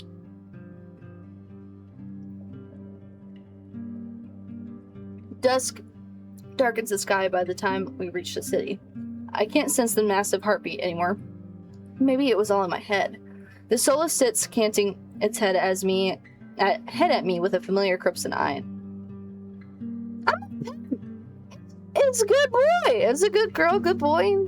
It's just what the dog doing? As nervous as I am, I carefully glide my fingers through the Solus's tendrils and scratch beneath its chin, just like Ace said. It pushes into my palm, responding, rumbling with a sound of akin to a purr. The vibrations are soothing, almost therapeutic. When it's satisfied, the Solus spins around and scampers back into the direction we came, vanishing into the darkness. I've just arrived in Iridia, but I've already encountered so many things I thought were impossible, Tame Solus being one of them. My head spins. Maybe I should call it a day. So do I meet men on the third day? I feel like I remember it being daytime. Maybe I'm lying to myself. I just don't remember. Nightfall creeps across the streets of Iridia, the city at Labyrinthine? Yeah. Even in daytime, has now become a warren of treacherous alleyways. The streets are completely deserted. If I hadn't been here earlier, I wouldn't have thought this part of the city was abandoned. My steps slow when I hear a rustling in the dark. That wasn't rustling. That was a squelch. I strain my ears, but everything is still. Is the silence playing tricks on me? Something is probably wrong. So something is wrong. The fine hairs on the back of my neck prickle, a version of discomfort running down my spine. Something is wrong. My eyes dart from side to side of the street to the other, searching for movement, but the shadows are as deep as dark as pools of ink. I can't stay here. I need to reach a busier part of the city. Drawing my cloak tighter around my body, I hurry. Though I keep my eyes sharp and listen intently, there's only the sound of my own footsteps. As the moments pass and nothing happens, I begin to wonder if I really did imagine that noise. I turn the next corner and my thoughts come screaming to a halt. My head spins and the world is blurring as adrenaline rushes through my veins. Only one thing is clear amidst the haze. The Solus that attacked the caravan. It's crouched over a dark, indistinct shape of body. Okay. A garland of intestines spills from the pallid flesh. Blood grouts the cobblestones. Holding my breath, I take a step backward. When the wet slurping sounds don't abate, I take another, then another. Then a shard of glass crunches under my heel. The world slows to a crawl as the Solus raises its head, blood dripping from the tendrils. Every single one of its bulging eyes fixed unblinkingly on me. It's really here. It's come back for me. Run! You gotta get out of there! I'm off like a shot, running for my life through the darkened streets. Behind me, a piercing bay splits the silence, and heavy footsteps pound after me. My heart thunders in my chest. I take turns at random, trying to lose Solus in the maze of streets, but I can't seem to shake it. I can hear its breathing now, a wet, fluttering rasp, growing closer and closer. The same claws that severed my arm swipe out. I duck, saved by pure reflex, and skid around the corner only to freeze. A wall twice as high as me. Twice as high. Oh my Lord, have mercy! A wall twice as high as me bars my way, a dead end. Behind me, the Solus looms. It's enormous, taking up nearly the entire width of the alley. Its long, claw-tipped limbs give the advantage of reach. You know, Dougal isn't damaging right now. But Dougal fight back. I may be concerned, but I'm not going to just lie down and accept my death. Despite the trembling of my fingers, I unwind my bandages. I just need to touch it. If I can touch it with my uncovered hands, I can pacify it. Well, sure. With an ear-splitting shriek, the Solus charges at me. I duck under its first swipe, nearly losing my footing. Its talons rake down, tearing the edge of my cloak. I see an opening and lunge. The Solus talons open my arms and from the shoulder to my wrist. For a moment, I don't feel anything. Then pain explodes up my arm and through my body, and I reflectively flinch back. I don't get far. The Solus's tail whips out, catching me at my ankles and sending me sprawling to the ground. Desperately, I raise my good hand in an attempt to defend myself, but its foot comes down hard on my shoulder. The tendons give away, the joint dislocating with a shrieking pop. Oh, that, yeah. With both arms useless, I can only watch numb as it descends on me. I wish I could say it was quick and painless, that someone came to help me. But in the end, I won't. But I died? I'm sorry? Oh my god, okay. Hold on. Okay, so we're not going. Dougal does not fight back here. We try to escape. As the Solus prowls closer, my eyes dart from side to side, looking for an escape. The Solus is blocking the obvious way out, but right behind me there's a rickety door that must lead into the adjoining building. As I get inside, the Solus sighs under any attempt to pursue me. I roll, grabbing the handle as it turns completely, the hinges creaking as I push, and I feel a flash of hope before a weight hits the door from the other side and slams it shut. The click of the lock turning is grimly, Lord have mercy. In the retro world, few people will stick their neck out to help their own flesh and blood, never mind a stranger. The Solus gives a rasping hiss as it's only warning I get before it lunges for me with flashing of claws. I hurl myself to the side, but the slick cobblestones betray me. I fall, sprawling over the rough stone. As the Solus looms over me, I scramble away from it until my back hits the wall. And then my back hit the wall. There's nowhere left to go. It descends on me for the kill. Do I die? But the impact never comes. Okay. Alright, yes. I rarely crack one eye open than the other, not sure whether I should believe what I'm seeing. A hooded figure crouches in front of me, one bloodstained hand outstretched. Moonlight silvers and kinda looks like Griffith.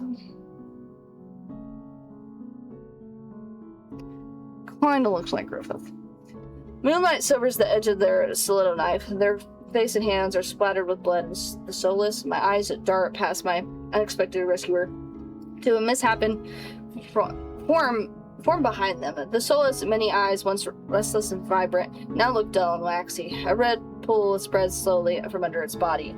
Numb with shock, I can't help but stare until, after all the people it's killed, after nearly killing me twice, I can barely believe it's dead. Well, I sigh, usually take the offered hand.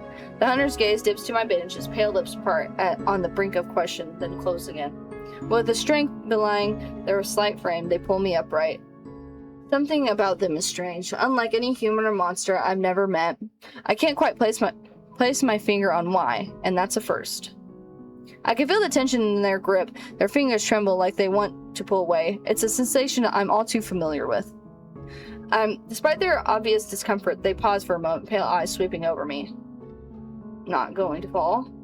When I shake my head, and they hastily let go and back off, wiping the blood from their face and hands. The hunter turns away from me. The heel of their boot hitting the Solus' gangly body. They lean over it, studying it intently. With their back to me, I realize that their hooded silhouette is familiar. I saw them outside the cenobium.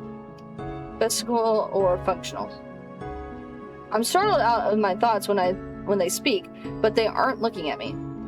Can't all be processed in the brain. Its optical lobes would have to be enormous. In fact, I don't think they're talking to me at all. I'm just gonna stay quiet. Let them do their thing. I linger to listen, curious despite myself. They move to the Solus' other side, still engrossed in their study of its eyes. Sensory lag wouldn't be a problem, but how does it composite all the neurological input? I wonder. Maybe they caught sight of me in their peripheral vision, or maybe they heard me slightly shift. The hunter jolts upright, wide eyes landing on me. You're still here? What do you want? I mean, both. Now, which is the correct answer? I don't know. I'm gonna say, I wanted to think. They stare at me, though their lips part. They seem to struggle to figure out what to say. Not used to hearing that. That hint of uncertainty almost vanishes under their scowl. Almost. They're blushing. You shouldn't need my help to begin with. What are you thinking traveling alone at night? This is far the worst thing from Lowtown. I can't make heads or tail of them. First they say me, and now they're... Did I say they cold to me? Or they're cold to me? I don't know. It probably was there. I can't read. Lesson learned, I could do without the lecture, though. To my surprise, they break eye contact. They frown, though their disapproval doesn't seem direct at me. If you're not going to run off screaming, you might as well wait until I'm done. Their attention glides back to the soulless corpse. They examine it with an inscrutable expression. Inscrutable. I clear my throat to fill the silence. I'm Dougal. Min. Suddenly Min tenses. Their blade flashes as they drive it into the back of the soulless' neck. The soulless thrashes once letting out a rattling hiss as the air leaves its lungs. Min leans on the blade, driving it deeper and deeper, until there's a sickening crunch and the creature goes limp. My heart thuds in my chest. It must have been clinging to life by a thread. Min straightens up, withdrawing their blade in single smooth motion. Better to put the wretched things like this out of their misery. They calmly clean the blood from their knife. I swallow, my eyes still glued to the cooling corpse.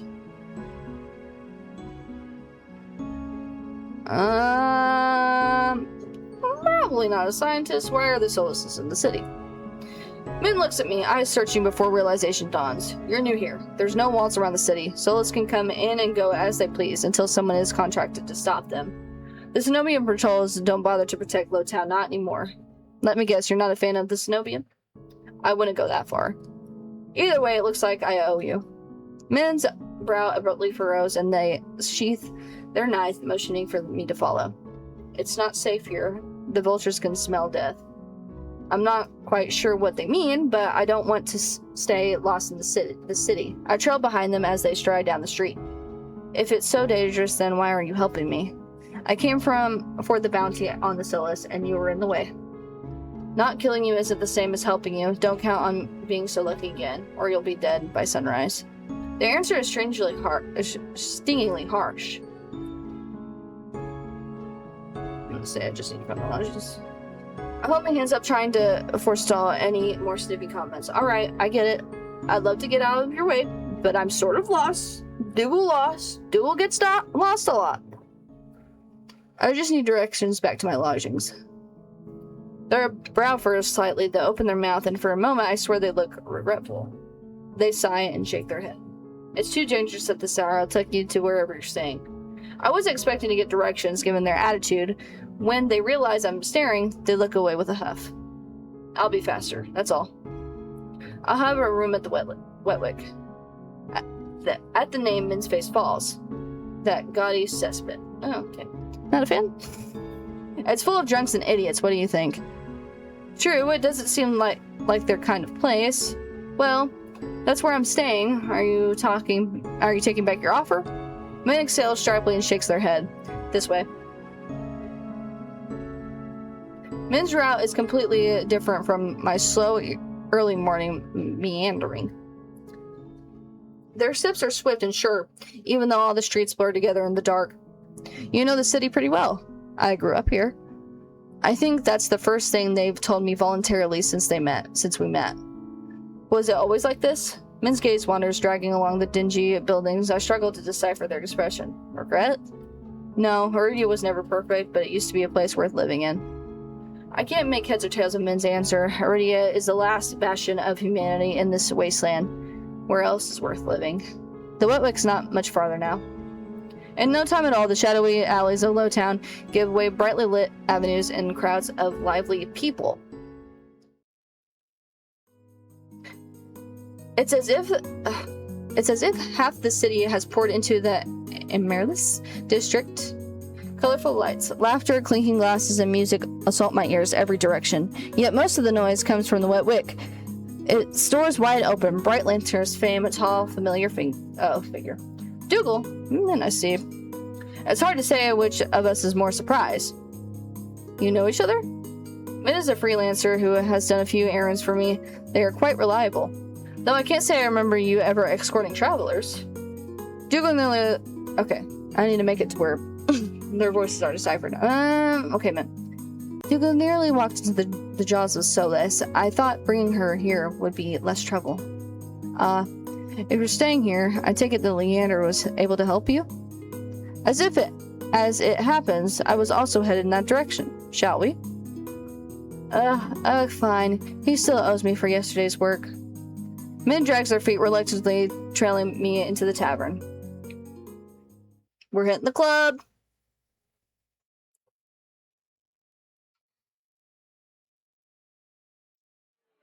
As soon as the doors opens, a wave of sticky heat rolls over me.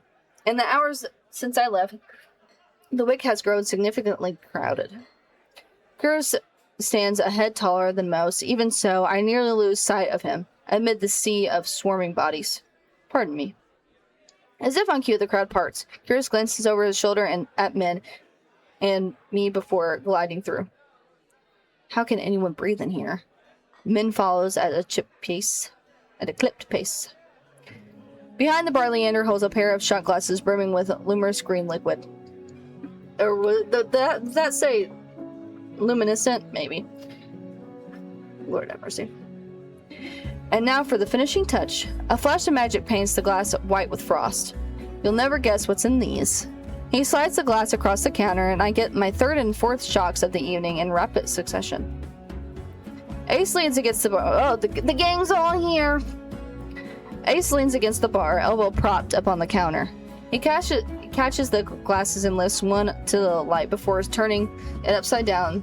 The contents magically congealed, stay firm in place. You're supposed to make drinks, pretty boy.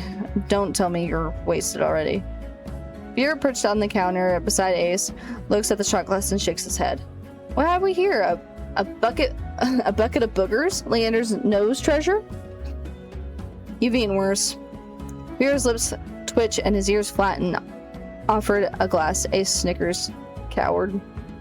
Don't tell me you're actually... In one full motion, Ace throws his head back and downs the shot. Drinking that. A dark look crosses Ace's face. It's Chewy. Chewy, wait. Let me try again. Behind me, Min grumbles. I told you this place was the nest of degenerates. If it isn't Kyrus and Min. At the sound of Leander's voice, Min's pale eyes grow wide. They look ready to bolt until Kyrus sets a hand on their shoulder. This will not take long, I promise. Min's eyes dart Kyrus' hand to his face, then soften. Fine, you first. While they step forward, I linger behind, struck by the sudden revelation. All of the people I've met recently know each other. Good evening, Leander, Ace. Another drinking competition, I presume. Is it evening already? Just some friendly rivalry, Doctor. No need to be alarmed. Kyrus acknowledges Leander and Ace with a slight nod, ignoring Veer completely. Not that Veer seems to mind. He tilts his head, lips curving into the impish smile when he spots Min brooding behind Kyrus. I almost didn't see you there, Min. Looks for your booster seat? Looking for your booster seat. Min pushes their head back and reveals Veer with a cool look. I thought pets weren't allowed in here. Veer's eyes narrow. The gang! At the first sight of the impending fight, Leander vaults over the counter. Let's try to keep the peace. It's not every day that the esteemed doctor takes us up on a drink. His arm sneaks around Kyrus' shoulder. You are finally taking me up on that drink, right, Kyrus? I am afraid not. We were merely escorting Dougal back to her lodgings. Kyrus gestures in my direction. My stomach sinks. I reluctantly step into the light. Dude, Leander's face brightens as soon as he sees me. Dougal! It's been too long. Everyone, this is Dougal. She's new to Iridia. I feel 4 pairs of eyes fixed on me, and suddenly the bar seems suffocatingly small. My voice nearly catches in my throat. Actually, I've already met everybody. You've met? Ace and Veer regard me and simply amuse expressions. We did not that long ago either. Do you think we cross paths again? It must be fate. I roll my eyes and Veer looks far too pleased with himself.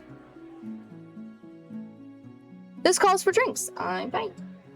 All eyes turn to Leander, freeing me from the burden of attention. I still can't believe they all know each other. Watching them all talk among themselves is surreal. But for the first time since I undertook the journey to Rit, I feel a faint glimmer of hope. I know, I was meant to meet them. The low, pleasant rumble of Leander's laugh pulls me from my restless thoughts. I've got to admit, I'm surprised you make... Oh, sorry, I thought that was me. I've got to admit, I'm surprised you make friends fast, Dougal.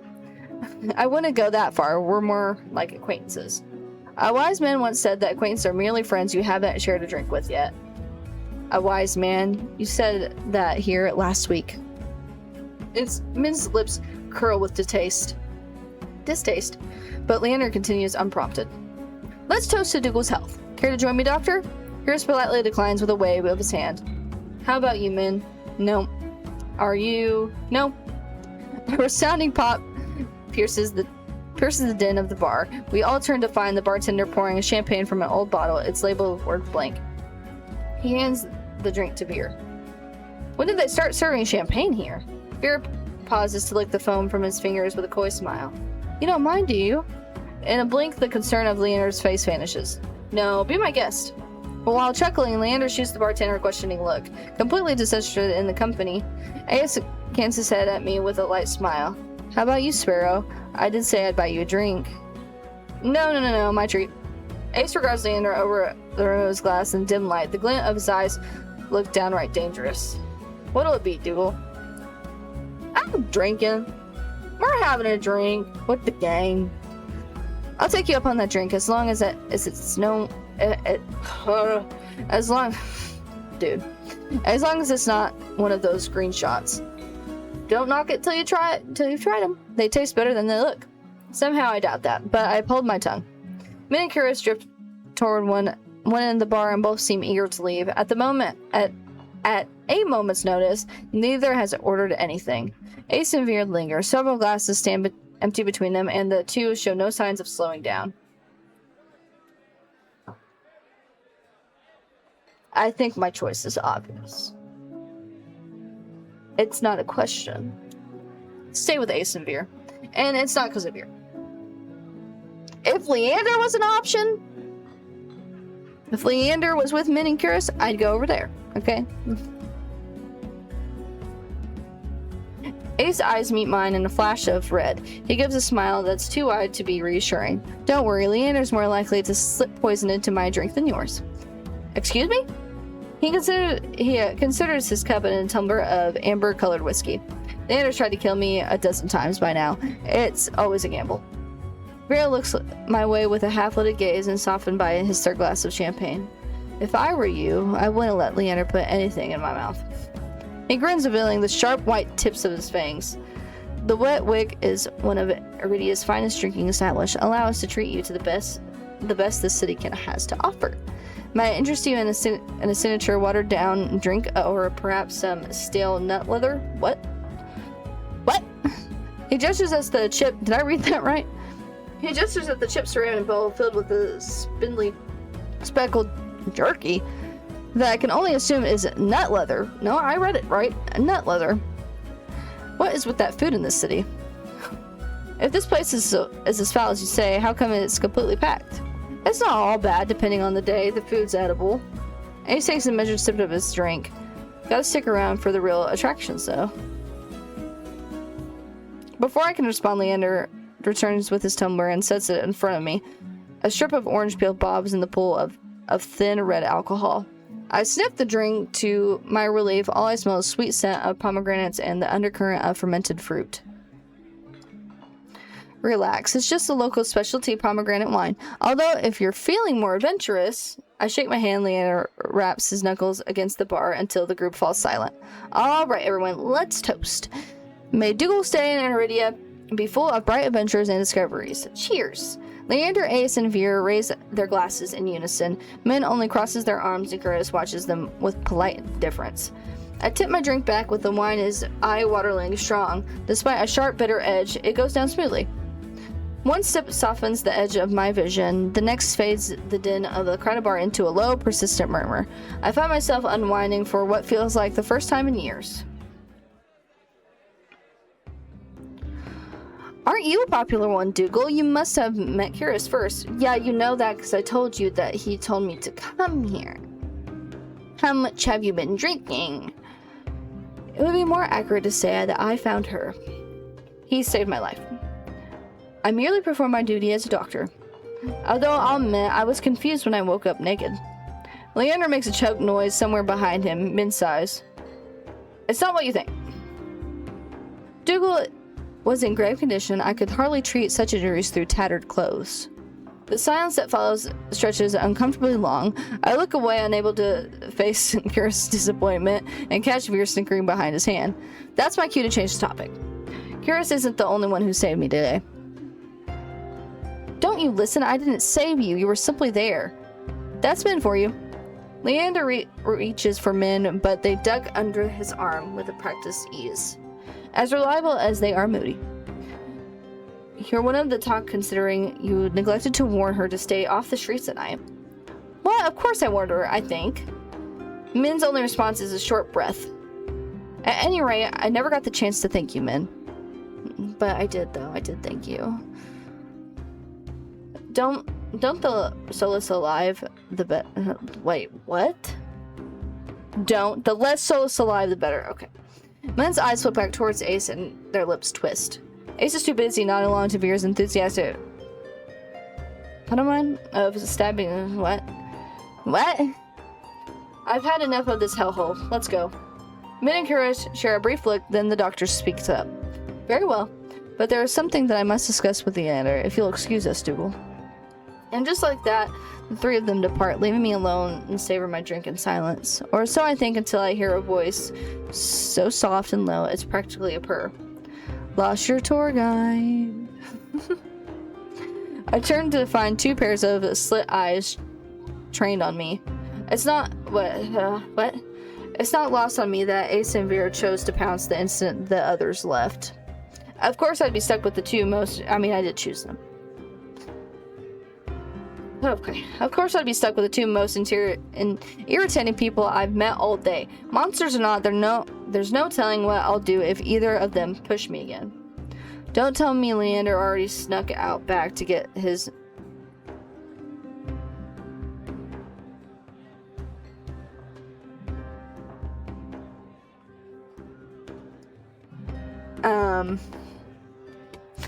I don't remember this line. Don't tell me Leander snuck out to get his knob slobbered. He's got business with Kirsten, man. two on one business, huh? Lucky. I can't tell if it's the champagne or the company, but Veer has grown noticeably more relaxed. He sits with his shins propped up on the back of his hand. His tail sways lazily.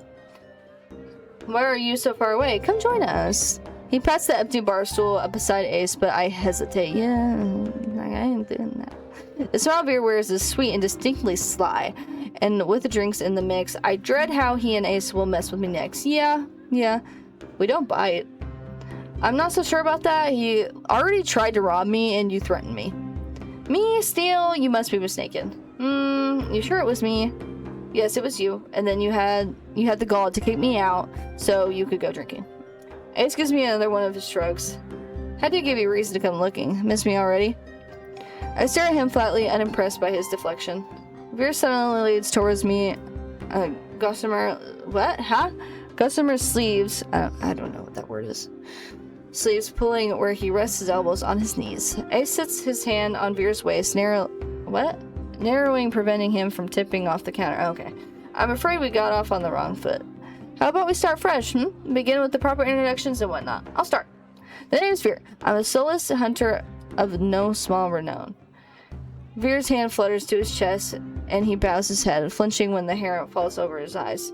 Ace doesn't say anything, so I suppose it's my turn now. I'm certain you already know my name. Hard not to when Leander shouts it every other second. Veer tips his head back and drains the rest of his champagne. It's a pleasure to formally meet you, Dougal. He says my name slow and desperately, savoring every syllable. A tingle jumps down my spine. I quickly turn my gaze away. Ace smirks at my reaction. Is something funny? No. I open my mouth to close it just as quickly. They want me to react, goading me into another ridiculous game. While their sharp cat-like eyes keep me on edge, something about this tension is fun. It must be the wine. A flash of white over Ace's shoulder catches my eye. I cross the bar, Kyrus heads to the door. I don't see Leander or Min, but it feels wrong to let the doctor leave without saying goodbye. I'll be back. Veer grins and waves at me as I leave. I slip through the crowd, careful not to touch anyone, but just as I'm nearing Kyrus. Gah! I stagger, shoulder checking with a man with a neck twice as wide as his head. He stares down at me, nostrils flaring. Out of my way. Out of my way, shit stain! My words spill out on their own. Watch it! I regret them as soon as they leave my mouth. That fucking went. I did the music, but oh, just had to give him a minute. The lowlife wheels around, shoving an adder out of the way so he can close in on me. What did you say? He shoves me backwards, sending me tumbling into the sticky floor. I'm fine, but my heart leaps into my throat when I see him bearing down on me. You trying to start something here? The lowlife freezes, his fist cocked back. A group of adders circle around him, sizing him up. For what feels like an enticingly long time, the lowlife looks from me to the adders. Finally, he sniffs and spits on the floor next to me. That wad narrowing misses my cheek. What? Screw it, too many freaks in this circus tonight. He turns his back on me and comes face to face with Ace. He gives the lowlife a dangerous smile. You'll do. What happens next is where Ace fist... Oh. I forgot about this.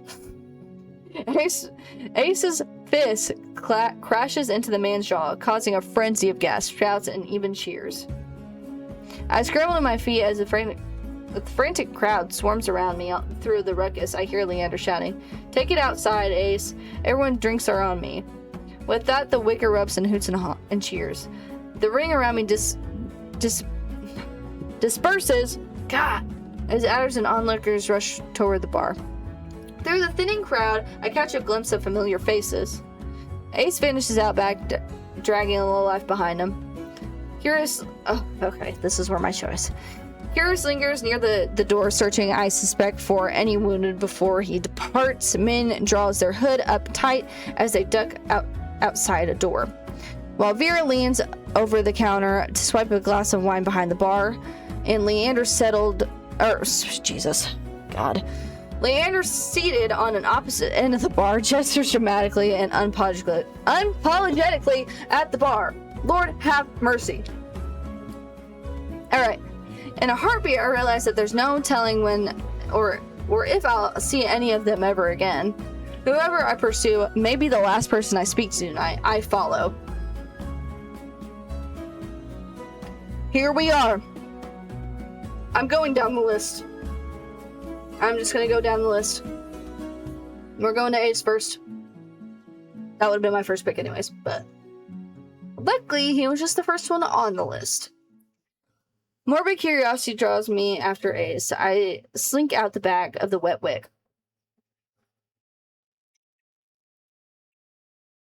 The alley's dead silent, but really what I expected from a fight. A dull crunch reaches my ears, then a thud. I peer around the corner of the building, careful to keep hidden. Dark glistening red coats the ground, spidering down shallow ridges and cobblestone. It guides my eye to a collapsed body across from me. Once so violent, the lowlife is now little more than a sack of crumbled flesh, blotted with mud. Oh my god, okay. Ace exhales his breath, misting against the cold air. Blood flecks his knuckles as he looms over the motionless man. Fear spreads like ice in my bones. Moments ago, he was jokingly friendly with the others, but now, Ace Crimson's eyes find me in the dark. Not running, Sparrow? I rarely rise to my feet, moonlight illuminating my face. I thought I was out of sight. Got eyes in the back of my head. Ace steps off the man. My eyes stay locked on the body. It's wet with layers of blood and grime and completely still. He's alive. Are you sure? The R&B mix in this? Calling me a killer or a liar? Liar. Liar, which I guess would make you a killer too. In that case, he's dead. I squint and Ace smirks back. Don't believe me?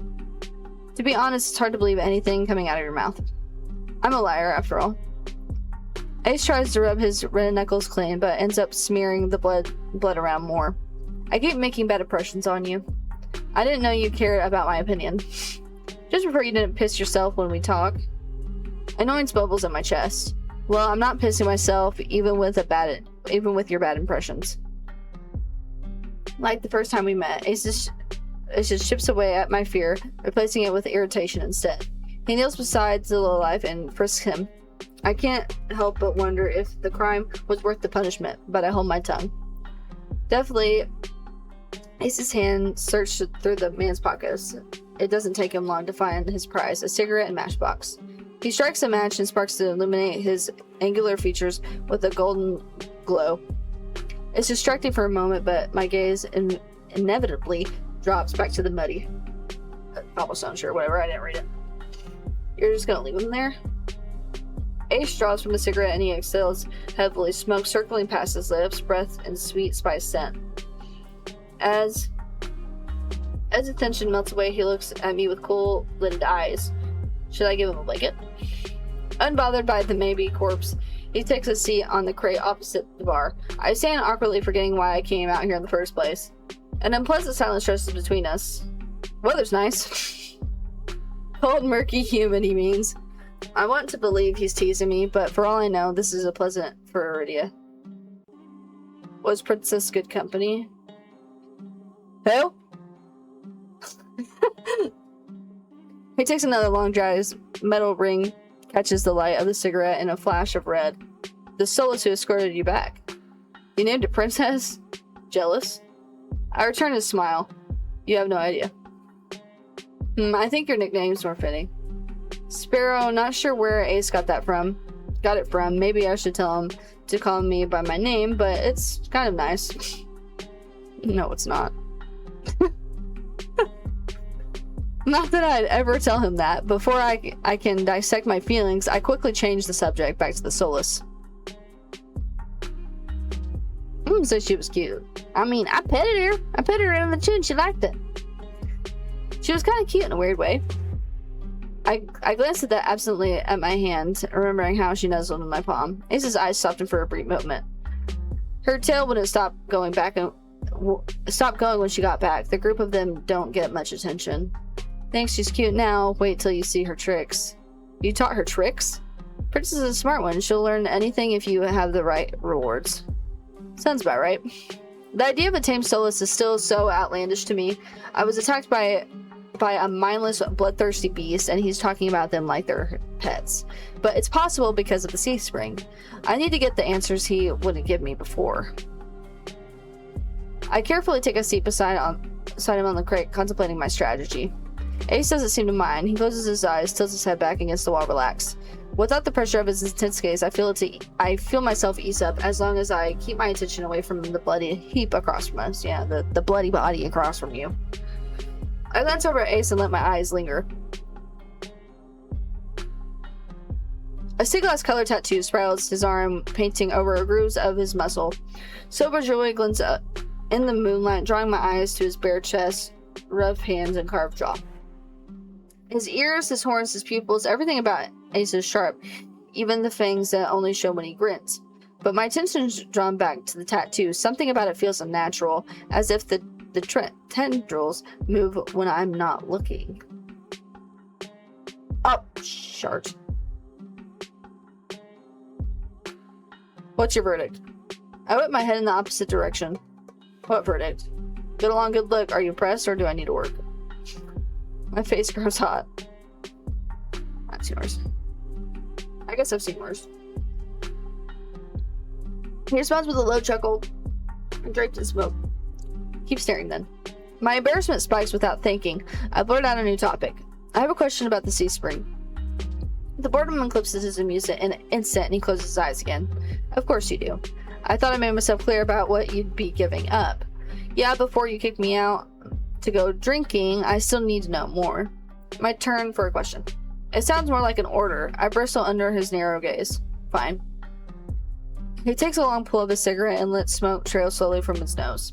Your curse. What about it? This song and the dance is all too familiar. The selfish questions come first. What does it do? Is it painful? Can you control it? I brace myself for the inevitable onslaught. Is the thought of living with it so unbearable? My dread dies with his words. No one has ever asked me that before. You survived this long, unless you're running out of time. I'd wonder if it's still really worth the sacrifice. He flicks the cigarette aside and props his head on the blood-smeared knuckles. But what do I know? I'm just an outsider. My fingers fuss with the trim of my cloak. Ordinarily, I'd be annoyed, but now my chest feels tight. You could have sold me if you were less honest. You're a shit salesman. Thought I was a liar. I changed my mind. We lapsed into silence again. This time it's surprisingly nice. The quiet, chilled air is a balm on my nerves. You know, you didn't seem like an outsider back at the bar. People like you. I'm guessing they're the reason you ditched me earlier. It wasn't personal. I was lonely. The answer's so simple it disarms me. Hard to blame him for that. Then you owe me. Call it a price of forgiveness. Ace raises a brow at me. If I'm going to last in the city, I need to know who I'm dealing with. I start by asking about. Can I just go down the list? Let's do Veer. I was surprised to see that you and Veer were close. Blessing and a curse. From what I've gathered, most people think he's, I don't know, an asshole. And the water's wet. I wait for him to elaborate, but he doesn't. So what do you like about him? Ace lets out a quiet laugh. A lot of things. You already named one. You like that he's an asshole? Temperament matches the drapes. Looks good in blood and better in tears. Favorite thing's the tail. Sometimes it frizzes up if he catches himself, clears the throat. It's hard not to let the disappointment show in my expression. Beers is one of the most honest people you'll meet. Just don't listen to a single thing he says. Well, that was confusing. Curious? I didn't know that you and Curious were friends. In a way, I can help him with clinics sometimes. Doctor doesn't let most people closer than arm's length. And you do. Heart's on my sleeve. I get the sense Curious was like that in the past. Must have been burned. He trails off, then shrugs. He opens up in his own ways, if relaxed enough. I can't even imagine that. You'd be surprised. Even the doctor has an endearing side. I can't decide what's more intriguing, the fact that Curious has an endearing side or that Ace managed to coax him out of it. Tell me, if you uncover any of his secrets, I'd kill to know more. Maybe men doesn't necessarily like you, but they definitely pay attention to you. Ace's exasperated reaction takes me off guard. He growls and pinches the bridge of his nose. I make enemy as easily as I breathe, Sparrow. Doesn't bother me. But that dev's got it out for me for no reason. Maybe they're unsettled by the sea spring?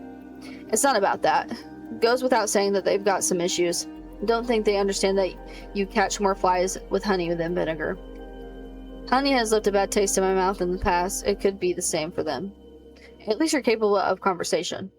Do me a favor and teach the dove some manners. Thought they'd lay off eventually if I didn't bite. Hasn't happened yet. I briefly consider the possibility that men wants to get bitten, but I'm not about to propose that. Oh. You and Leander clearly get along well. You like Leander? Doesn't everyone? He's helped me a lot since I arrived in Iridia. He even got me a free room at the Wet Wig. His charm has gotten him far, but for a leader, he sure likes it when others take charge. Part of me just really wants to ask what he means, but Ace continues before I get a chance. Surprised we get along? I thought you'd be at each other's throats, not drinking buddies. His smile is easy, but there's dangerous edge to it. Leander's done a good job for a human. Naturally, there'll come a time when his resolve will be tested. Same could be said for anyone in this plane or the next. As for my resolve, stick around and ready long enough, you'll find out. I nod slowly. I can't decide if that's a purpose or a threat. Have I cleared any debt? You're forgiven for now, but my point stands. You don't strike me as an outsider in my experience. Outsiders don't have friends. I don't. I level with him with a tired look. Fine, I'll guess I have one friend. Don't say yourself.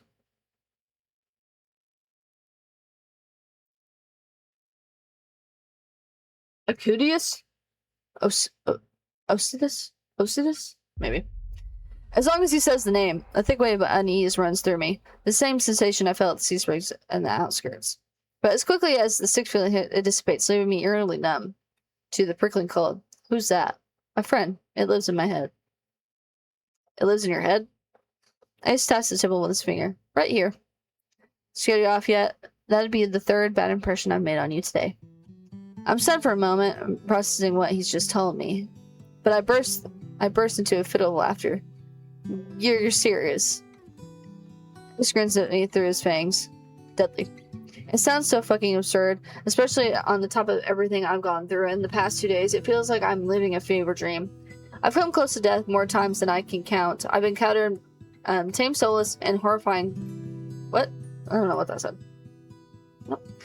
Now I'm supposed to believe that there's something living inside Ace's head. There are tears in my eyes, and by the time I rein myself in, Ace waits patiently, lips quirked in amusement. Sorry, I didn't mean to laugh. You just made it sound so normal. The tension that wound in my shoulders so slightly has melted today. For the first time in a long time, I don't feel like I'm bracing to break. I feel like I can breathe. Dukas, where is that rat's ass? A shout cracks the spell, and a ruckus, gruff shouts echo through ground streets, followed by a thunder of heavy boots sloshing through the ground. The voices share a low life's ascent, the same low lives who still may be dead, lying bloodied across from us. I nearly forgot about him. I jump to my feet as their voices get louder. They're closing in quick. Ace pulls me by the wrist out of the alley, away from the beaming moonlight. We dive into the nook between buildings, veiled in a shade of tattered canopies. Its tight fit, Ace boxes me against the wall, close enough that the air between us vanishes. For the second time today, the heat scent of smoke envelopes me, now cut with the metallic tinge of someone else's blood. Ace pitches his voice low, quiet. My heart leaps into my throat. I'm suddenly acutely aware of the heat radiating off Ace. The feeling of his legs grazing my thigh, the closeness of his breath. This is bad. I squirm against him and earn a burning crimson glare. Do you really have to? His hand covers my mouth and muffles my whispers. He shakes his head as don't. Damn, he's over here. Dukas, wake up, you bastard. A group of individuals, all brandishing spike weapons, will fill the alley. Lord have mercy. They were violent sashes, some kind of uniform. I wish I could see what they're doing, but Ace's arm blocks my sight. My eyes trail up the teal markings that coil around his arm and his bicep. They lead up to his collarbone past the cords hanging around his neck. And the smuggest smirk I've ever seen.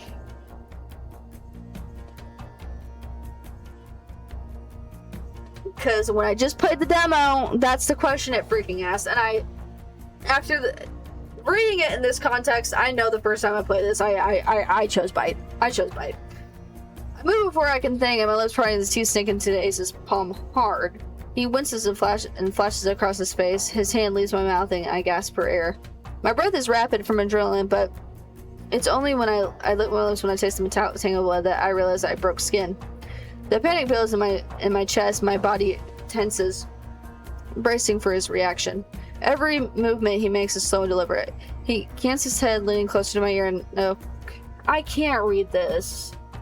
Because I remember what this says, and I can't read it. I can't.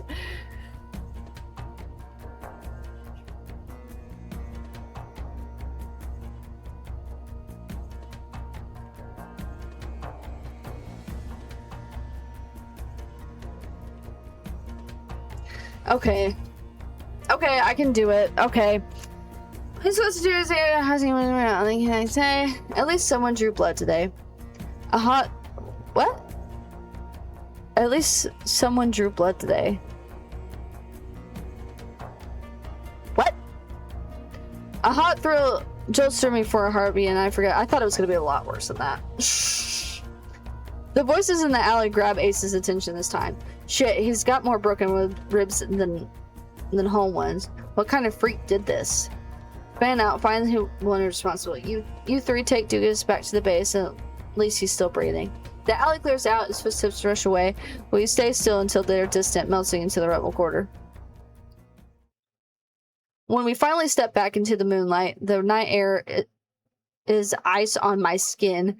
Dazed, I feel the need to keep my eyes off Ace at all costs. Was that really necessary? Could ask you the same thing. Didn't know sparrows could bite. You're lucky I didn't do worse. Try me. The thought of wiping that shitty grin off his face is definitely tempting. Staying hidden was the best option. Would be a hassle to run into them with you there. What, because I'm dead weight? Because 3 bad impressions are good enough for one day. The answer is too vague for my liking, and he's probably right. Either way, I don't have the energy to argue. Come on, Sparrow. Let's get you home before you're framed for murder. Very funny. We reached the front of the wet wick too quickly. I hate to admit it, but I don't want to separate from Ace yet, and not just because he never answered my questions.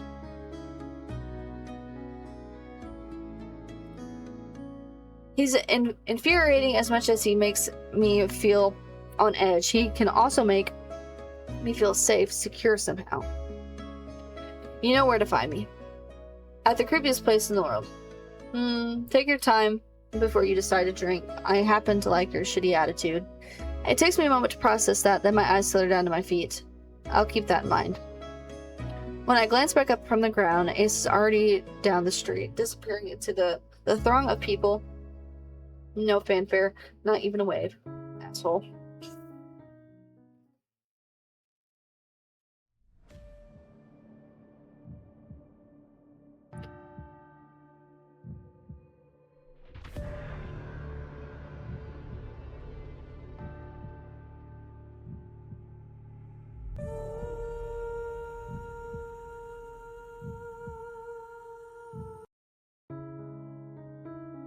So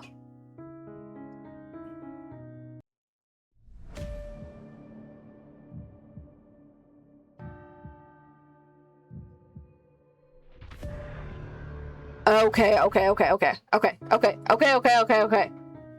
We go back. I should have saved it. Okay, so this time I'll save it. I'll save it where I have to choose another person this time, so I don't have to do all this. At least this is an option. Is this as far as I can go back? Oh my god.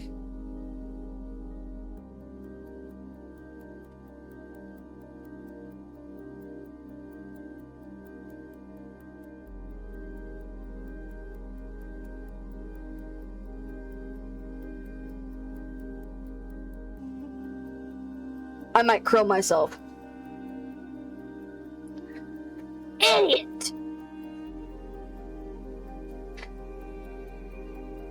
Because I think it's if I...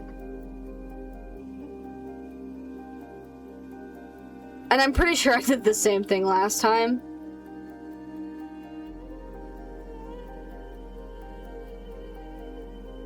So...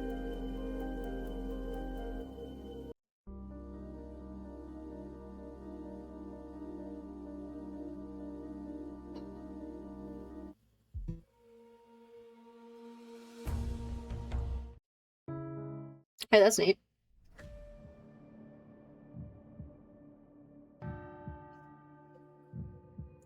I hate myself! Okay. So what if I just do this? Thank you for playing.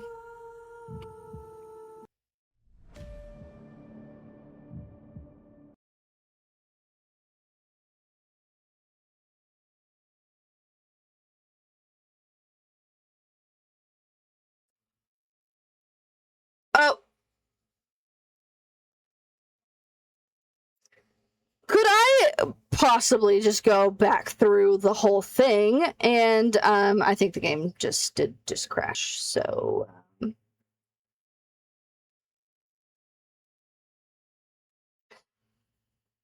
the game most definitely just crashed. So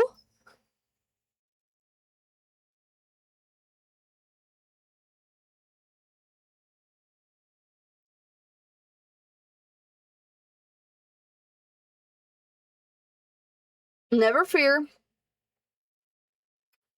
Let's see like how much approximately time-wise that would take me to get to that again. POV, I still haven't even played chapter 1. I just replayed the demo. It's okay. Oh my gosh, no. God, that's so annoying.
Don't mind me, just skipping through the entire storyline. Picking all my same decisions here. So, okay, so this time, guys, I'll reload that save point. Okay. Don't worry, I will do my best here. And I'm picking all the same questions. Oh, this actually is not taking very long at all.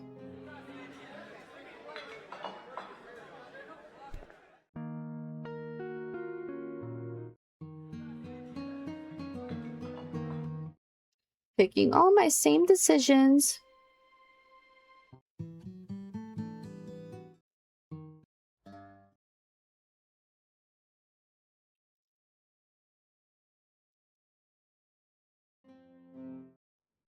Hey, that skip button's real useful right now.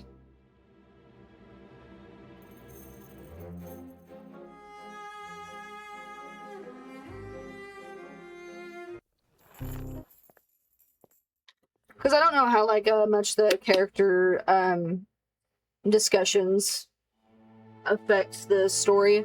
I mean, I guess I could show this if you want to see what I'm going through right now. I think that's what I said. Probably doesn't take a lot into that story there, but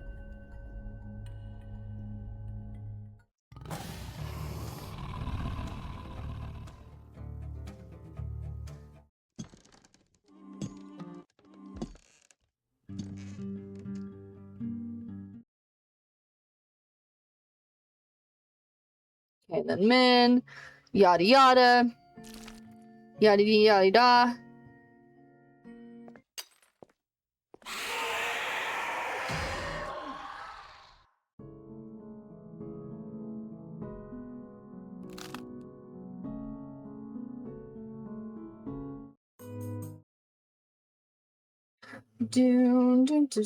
Oh, also something I could do here.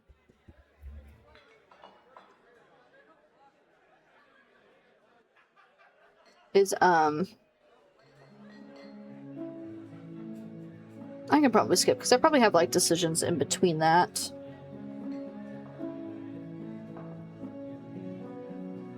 Yeah, because I haven't.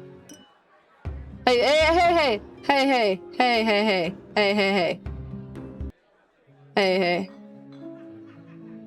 Calm down. Okay. Chose them. Are you popular one, Dougal? You must have met Curse first.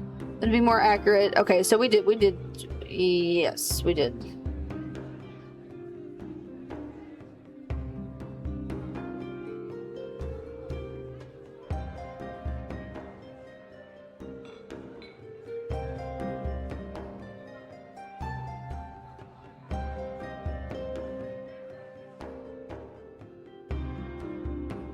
Very well, but there is something I must discuss with the other. Well, excuse me, Dougal. Okay, so do I just talk to?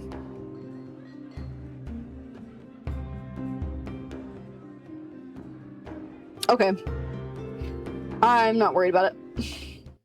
All too much.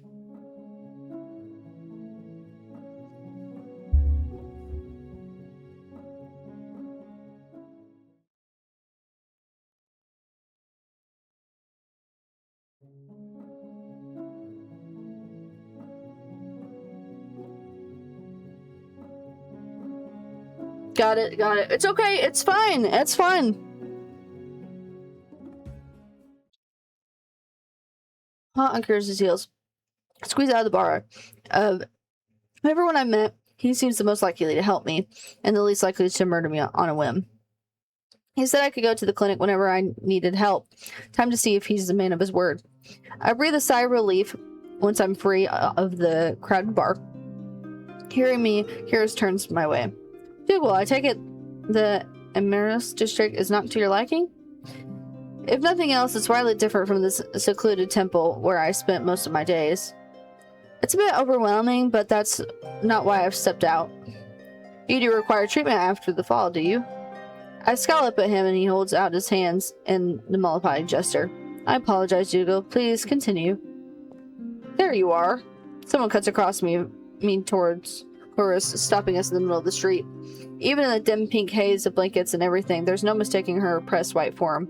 She's the form from the Cenobium, though the flourishes of her clothing look a bit different from the others I've seen. I swiftly step back, making myself as inconspicuous as possible. Nervous onlookers sidestep Curious and the cleric. They form on an island of the white in the sea of people teeming with color. Is this a bad time? Persistence is not always the virtue. That's what you said last time. Then take this. Be gone. Be gone, witch! Curse reaches into his cloak and produces 3 tiny glass vials bound together with thick leather cord and silver powder shimmers inside. He gently flicks the vials, watching the contents swirl, extends them to the cleric. This is it? She looks extremely unimpressed. Looks can be deceiving. He throws me a glance and a swift smile, and I'm not surprised to respond. Curse was the first to warn me about the Cenobium. No one had anything good to say about it. And yet here he is, openly dealing with Cenobia cleric in the Amirlis district? Amirlis? I glance at Curtis and then the cleric, who seems to notice me for the first time. A new patient of yours? Her eyes linger on me for a long, intense moment, but then Curtis steps between us and she sighs and disappears into the seething crowd. Dougal, is something amiss? What was that all about? Lower your voice. It is a little consequence. That's all you have to say after the earful you gave me about the Cenobium. You be calm. He holds one finger to his lips, which suddenly curl into a cat-like smile. Bernard, please join me on a short stroll. Curtis's gold eyes twinkle in the low light. He beckons me away from the main thoroughfare and down a side street filled with vendors hawking late-night snacks. Wait, what? What? Wait!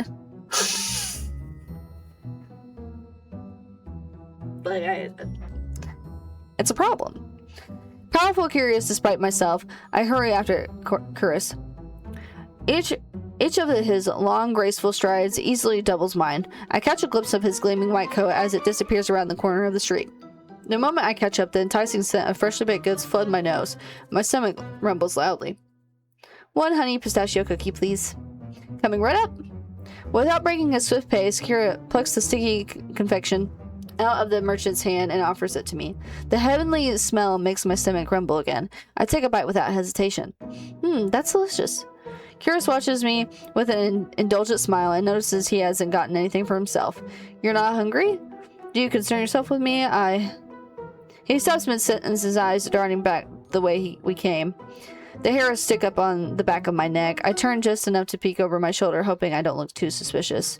Sure enough, it's the same cleric who waylaid us in the street, now looking very irritated. Uh-oh. Well, disappointment can be a learning experience. Glimmers of realization dawn over me as I stare up at him. What exactly was in those vials? Perhaps a potent alchemic catalyst? Or some stale fish skin? The two do resemble one another, and it can be quite difficult to tell them apart. Is he serious? I chance another glance at the cleric, who's now trying to elbow her way between the food stalls. A few people move aside, but most don't even notice her efforts. The street is too packed with hungry patrons. Shall we? Without waiting for a response, Kira glides swiftly into the crowd once more.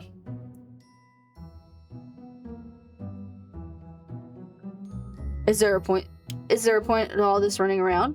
Other than for my personal amusement, I suppose I would like to show you the sights. He is serious, or seriously fucking with me. My disquiet must be, I don't know what that one. My disquiet?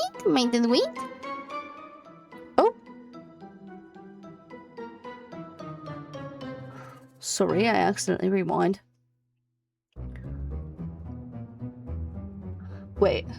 Oh my gosh. Wait. Hold on. Hi, I'm so sorry. I did not see that freaking chat. Wow. I'm a sneaky poo-poo. And it wasn't loading. So it's on itch.io. It is free. Am I streaming still? Did my stream crash?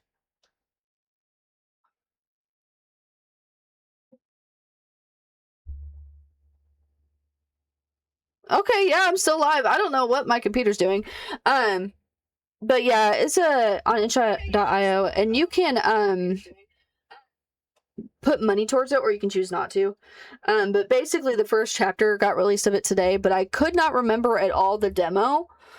So I was like, I need to go back and play it. So that's where we're at. Replayed most of the demo. I'm probably not going to play chapter 1 tonight. I probably will do it tomorrow night because this took a lot longer than I thought it would. And now I'm trying to see all the choices for the love interests. So that's what we're currently doing now. All I'm running around, other than for my personal amusement. Da-da-da, da-da-da. Uh-huh. You have nothing to fear from her. He ducks into what looks like an abandoned doorway that opens into a small covered market. So what I'm going to do real quick is I'm just going to close that and open this again and go back here. Twitch be funky. The stalls here are packed with more spices than I knew existed. Taking a short breath makes me sneeze. What's going on?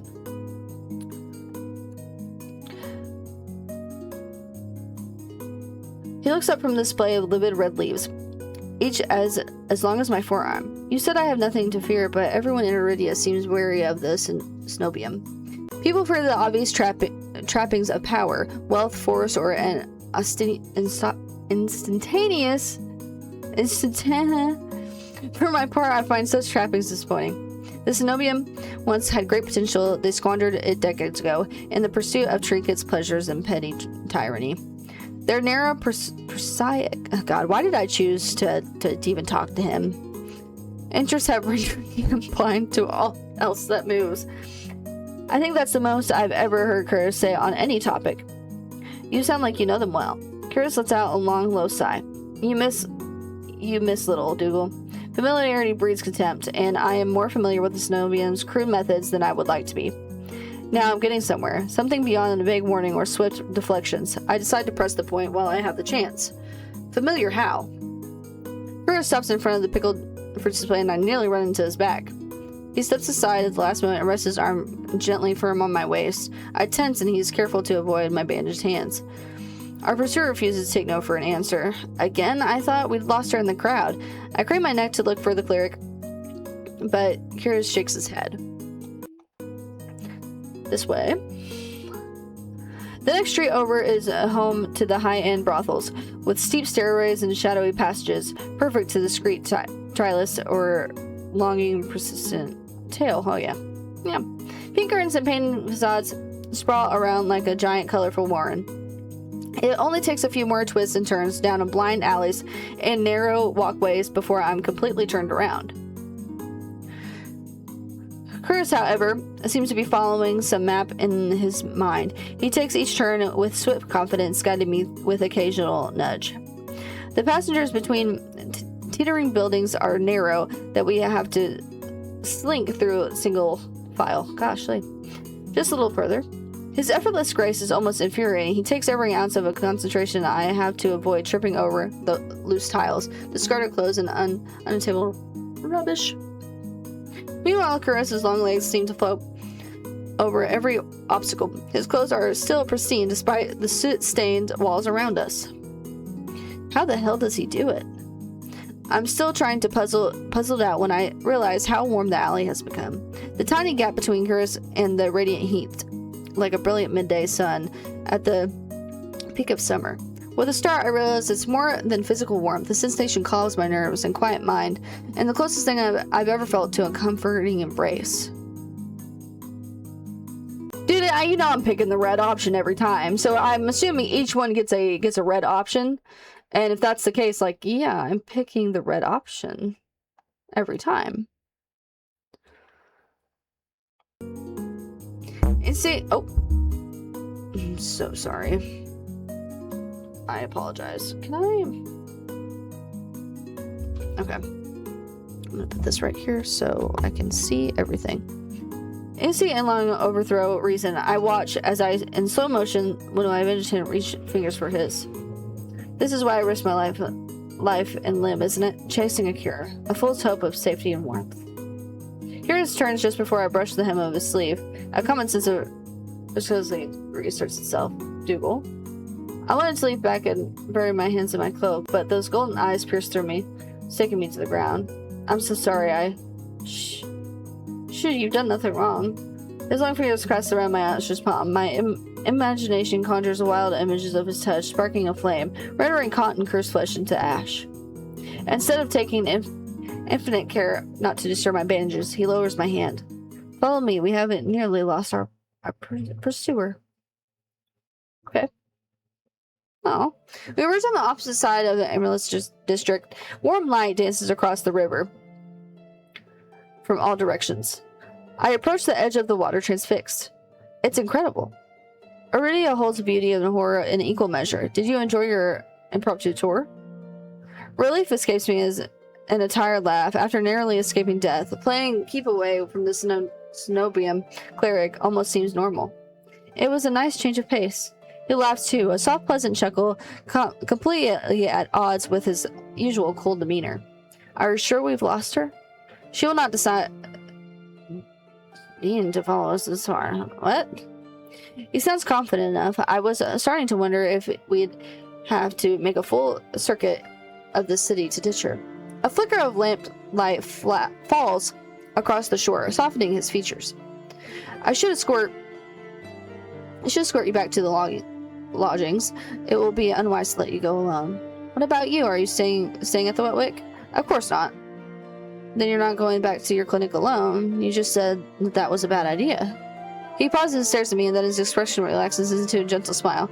Fear not, Dougal. Only the most desperate foolish would dare to lay a hand on me. It sounds insane after 2 near-death illness encounters, but part of me believes them. A few townsfolk huddled beneath street lamps and doorways, desperate to be close to safety as possible. Chris, on the other hand, looks more relaxed than ever. He strolls along the riverbank as if it were broad daylight. Even walking beside him makes me feel more secure, warmer inside and out. I seize that faint spark of hope and muster my courage. Did you mean it this morning? When you said I could come back for your help? Every word. His mirth vanishes and replaced by calm focus. I don't know what to say to that. I half expected his offer to be a courtesy, as easy way to get me out of the door. The fact that he meant it... Why do you ask? His eyes flicked briefly to my arm, the one he miraculously reattached when he found me. I could almost imagine him counting the neat stitches. I wanted to be sure. I'm still figuring out who's trustworthy and who's trouble. I see Iridia does tend to extract extreme individuals, including you. Ah, Dougal, I refuse to incriminate myself in your eyes. I can recognize a smooth deflection when I hear one. If he won't talk more about himself, maybe he'll tell me more about someone else. I decide to talk about... Yep, let's go down the list. Why do you send Leander from... If you know Iridia better than Leander, the company he keeps can be questionable, but I had confidence in him. Yeah, the adders were rough around the edges. Leander has always preferred the company of those like him, survivors of low towns, harsh realities. You must have noticed how they flocked to him. I nod. Leander seemed to know every single person in the Wetwick. And that's a good thing? Leander's closest peers trust him with their lives. I would say that counts for something. Okay. Veer. How do you know Veer? Curious visibly stiffens, and I remember the venom in Veer's voice when he grabbed me. That fucking doctor. It looks like the feeling is mutual. Regrettably, Veer is one of my worst patients. How did you cross his path? He stole my room key. You are fortunate that he did nothing else. He is far deadlier than he seems. There is a reason for the collar and the chain. Veer seems suspicious to me. I hesitate waiting for Veer to elaborate, but he seems to find even the thought of Veer distasteful. Okay, Ace. Have you ever been out to see Ace at the Sea Spring? Once. Only once. Seems like the spring with miraculous powers would interest a doctor. A long silence follows, so long that I'm not sure Karis heard me. I'm about to repeat myself, and he finally speaks in the near whisper. Ace is a rare newcomer who has immediately proven himself worthy of respect. Sea Spring is another matter. Hidden depths often contain unwelcome secrets. You could say that about anything around here. A fair point, nonetheless. I have seen many purported wanderers, and the Sea Spring is unlike any other. Only time will tell what that means. Okay. Sounds like you and Min know each other well.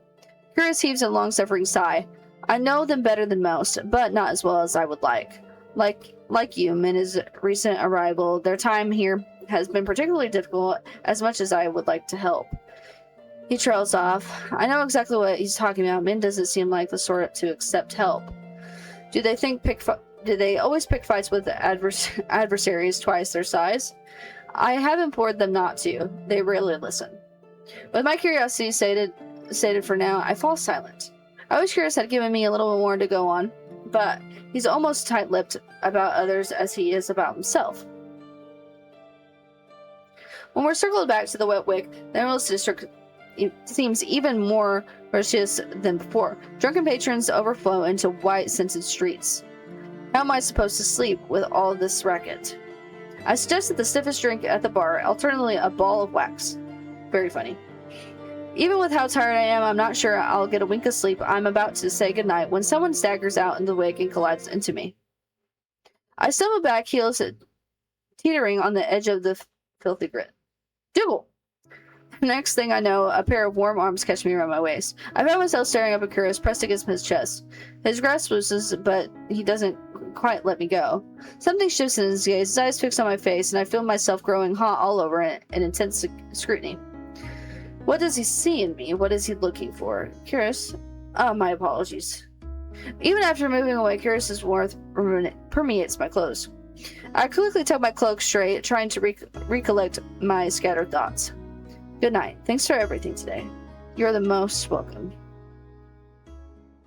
Slips into a crowd, though I can't pick out the pristine white coat with these. A chilly gust howls in the street. When did it get so cold? Okay, so he seems like the safe option.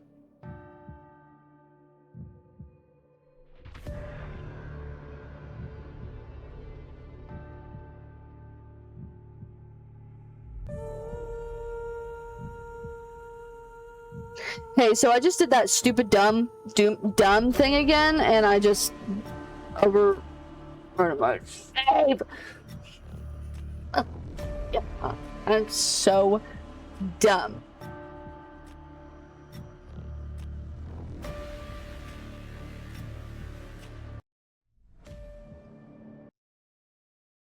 Well, here we go again.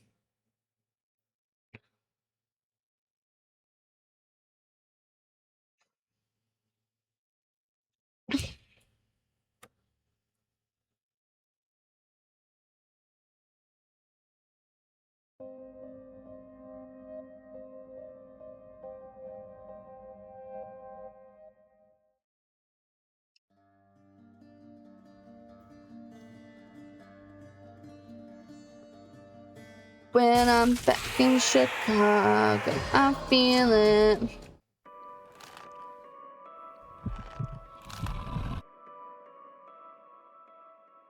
Brother, I just died because I picked the wrong option.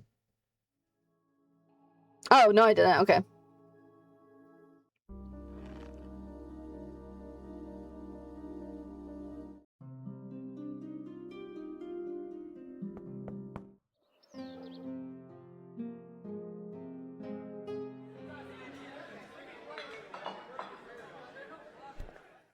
Da la da do do do la da do do do la da do do do la da do do do la da do do do la da do do do la da do do la da do do. Dude. In all honesty, I feel like Veer is the most crazy option. And Chris seems the most safe. Ace is probably like a middle ground. I don't know.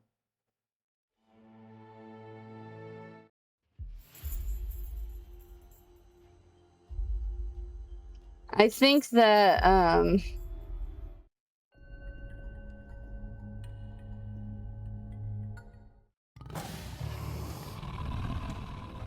You'd think he would be the worst option, but I don't think he is.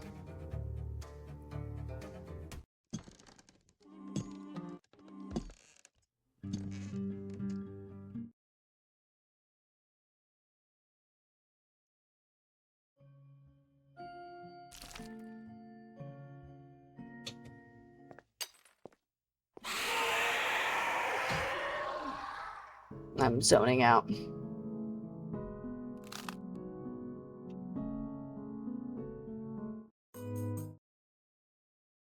Do do do do do do do do do.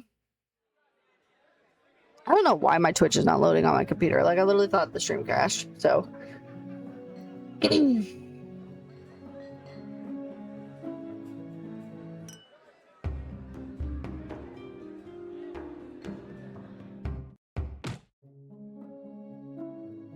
Min's next. Okay. Wait.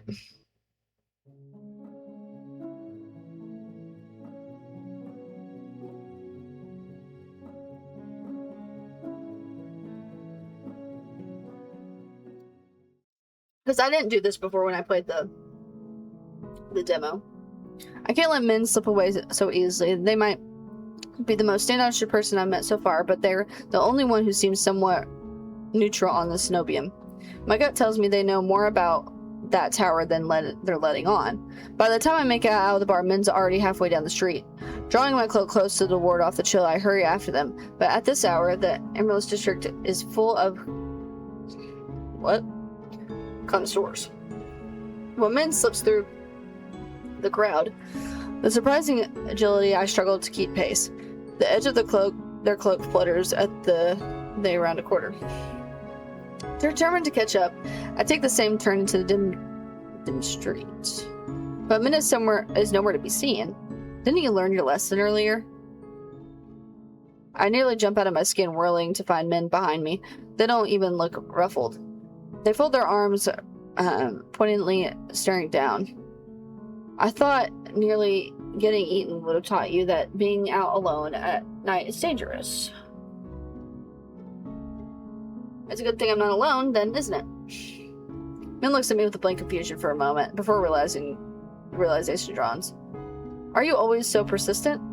I don't really know how to read them. They shift between aggressive and hesitant without warning. I have no idea how to tell which way they swing.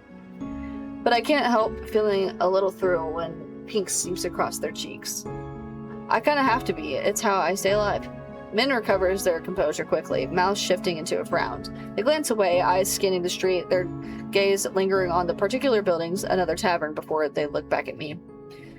You've been lucky so far, but it won't last. Nobody in the city's trustworthy. Not even you. Especially not me. I've met clams that opened up more up more willingly than men, but even if they don't talk about themselves much, they must have opinions on. Okay, so this is going really fast. You and Chris seem to get along, though. The tense lines of Min's face soften. He's an exception. Few people are willing to help others. Fewer is still when there's risk involved. In them, Chris is unique. I have a feeling that Min doesn't smile often, but that curve of their lips, however slight, is unmistakable. They catch themselves gazing over with a faint indifference. He's not the worst, a decent doctor even if he asks too many questions, but nothing in Iridia is free. He didn't take any payment from me. He rarely does. That just means he's paying down the debt somewhere. Elsewhere. Okay. That's true. How did you meet Rear? Min's face scratches like they've been just bitten into a rotten lemon. That perverse flea bag jumped me during Fogball, so I stabbed him and left him in the gutter where he belongs. My heart thuds hard in my chest, their voices icy with disgust. The night air feels warm by comparison. It's a shame it didn't stick. I suppose I'll just have to keep trying. I swallow hard and a sour feeling twisting in my stomach. I take it your opinion hasn't changed. My voice comes out a little shakier than I would like. They glance at me and flicker off something. Guilt flashes across their face before it's buried by irritation. He fucks with people for kicks. Every sentence out of his mouth is either crass innuendo or a conceited put down. Whatever he's done whatever he's doing. Oh my god. Whatever he's done is bad enough that Synovium has to put him on a leash. There are monsters living on every street. He's the only one who needs a muzzle before he's taken out for a walk. Belatedly, I close my mouth. Okay. Leander seems fond of you. He's an idiot and an obnoxious blowhard who can't shut up to save his life. Their words are harsh, but complete odds with the flesh creeping across their face. Is that all? Midhouse seems to physically pain them to speak. He does acceptable work. He pays on time, which is more than I can say for most. And the Anderson look after Lowtown. If he was capable of being quiet for more than 10 seconds at a time, he'd be almost tolerable. Their tone grows almost fond, but their brows draw together as they glare at me. But I'm not one of the adders. If he told you otherwise, he was talking out of his ass as usual. He has work to offer, and sometimes I take it, that's all. Somehow I doubt that, but Min seems declined to say more. Yes. You don't seem to like Ace. I don't like anyone, but especially not that bloodthirsty gangster. The words stumble from their mouth before I can even finish my sentence. Did he do something to you? Beyond existing, no, but I'm not waiting around to get hurt first. That Seaspring he runs. With all those smiling red-eyed people, I suppose his one saving grace is that he hasn't forced anyone to drink from it yet. Monsters like him don't know or care about what they have. It makes me sick. Their voice echoes down the empty street, startling me. I blink, staring at them. You really don't like monsters, do you? Min fixes me with a flat gaze, their pale eyes like chipped ice. Every monster forced their way out of Shroud and into this world for some reason. I may not know Ace's reason, but to the vast majority of monsters, humans are food, playthings, or beneath notice. That may simply be their nature, but I don't have to like it. And I'm not going to risk my life in the hopes that any one of them is different. A lot of humans fear or hate monsters, but there's something different about how Min talks about them. It sounds personal. If you're going to keep asking questions, ask something else. Door bangs open at the end of the street. Lights and laughter pour out of the tavern, followed by a group of giggling people in white uniforms. Some of the students having a night out on the tap. Min hesitates only for a moment before they start down the street after the students. Okay. Min and I follow close on their heels. They grimace, speaking through gritted teeth. Why are you still following me? When I asked them about Veer, I noticed something odd. Besides their dislike of him. While Min didn't exactly sound enthusiastic about the Synovium, they were the first to speak of it with anything besides open animosity. Ahead of us, the students pile into another bar. Min ducks into the alley next to it. If anybody in this city is trustworthy, what about the Synovium? The line of their narrow shoulders abruptly tenses, and they lift their chin, giving me a wary look. You're a stubborn one, aren't you? Curious must have warned you about the nature of Viridia's currency. Right, information is secrets, I fidget. Uncertain, I don't trust Min's unpredictable moods, and clearly there are things they aren't saying. Their eyes dip towards my hands, passing over the bandages like a razor, that steady gaze full of keen-edged possibility. I shiver hastily, shoving my hands into my pockets. They frown, but their eyes drift away from me to the window of the bar next to us. It's opaque. Either frosted glass or caked in dust, but some of the warm light diffuses out into the alley. The Synovium is a place of learning. If someone has questions that can't be answered anywhere else, the Synovium might have the solution. Or at least that's how it was. Once upon a time, these days its doors are closed to outsiders. That's about what I expect after being shooed off earlier. Just as I start to relax, they speak again. Whatever you're looking for there, the cost may be higher than you're willing to pay. The sheer hypocrisy of their words ticks me off. What gives you the right to talk when you're doing the exact same thing as me? What questions are you asking that the only Synovium can answer? That's personal. So there is something. Min's looking at the Synovium. I suppose that makes two of us. If they're following groups of Synovium students around, they must not be having any luck either. Everyone else seems to fear or hate the Synovium, but you don't. They flinch and spurred by curiosity and lingering annoyance. I press forward. You must know something about them, something you haven't told Leander or Curtis. But they're not letting you in, which means you're one of the outsiders. In the space between one breath and the next, Min closes the distance between us. Slender fingers grip the front of my shirt and they slam against the wall with a shocking strength. The force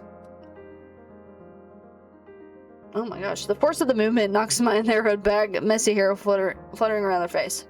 I'm sitting on tiptoes. Min lifted me clearly off the ground with a single hand. The realization sends an electric tingle down my spine, but before I can begin to wonder what that's about, Min snarls in my face. You don't know what you're fucking talking about.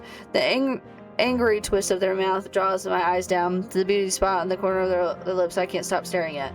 The mark ingloriously delicate compared to their fiery gaze. They're still bone grip, but then so is the rest of them. Neither do you. We're practically strangers, so why are you acting like you know anything about me? Your line of questioning isn't exactly subtle, and it's not hard to guess that this has something to do with your hands. You think you can use me to get into snow? Don't be naive. I don't get angry easily, and I can't afford when a moment careless could be fatal. But when Min mentions my hands, my temper flares hot. Who says I'm the only one who needs you? Realization. Wait, was that what she said? Who says I'm the only one who needs you? Okay. Realization strikes me like a thunderclap. You're not getting anywhere by yourself either, are you? But you can't make yourself ask for help. You're stuck, and it's your own fault. I braced myself, expecting Min to snap again. Instead, their eyes drops. Their brow furrow in frustration, but the twist of their mouth is miserable. Their voice trembles almost imperceptibly when they speak. I know. The city only cares about what you can give, or what it can take from you. Information, power, and connections. If you're an outsider here, nobody will help you. Nobody will even try. You don't belong anywhere. My heart thuds in my chest, and for an entirely different reason now. They seem suddenly very small. Alone, like me. Min jerks backwards, releasing me abruptly that I nearly stumble. Maybe they realized how close they were. Maybe they said too much. Pressing forward. Determined to not let this go. I press forward. Min takes another step back. But this time, they're the one with their back against the wall. Look, we both want something from this Snobium, right? But neither of us are going to get anywhere on our own. We could help each other. It's worth a shot, don't you think? Min sighs. They sound annoyed, but any real hostility seems to have gone out of them. You've made it this far already. I'll grant you that.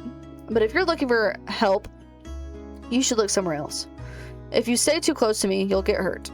Before I can think of what to say, the tavern doors swing open again. The Snobian students spill back out and considerably drunker. The ranks seem to have swelled with other barflies. The group floods back into the town towards the great tower, rising moonward. As I'm distracted by my commotion, Min draws their hood and slips away from me.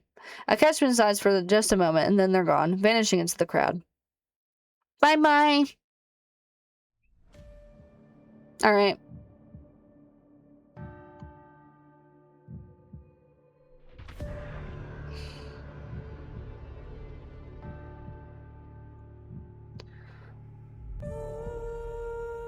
That's fine. Okay, Veer. Wow, so much easier than having to go back through the whole game and skip all of it, isn't it? Wow, good job.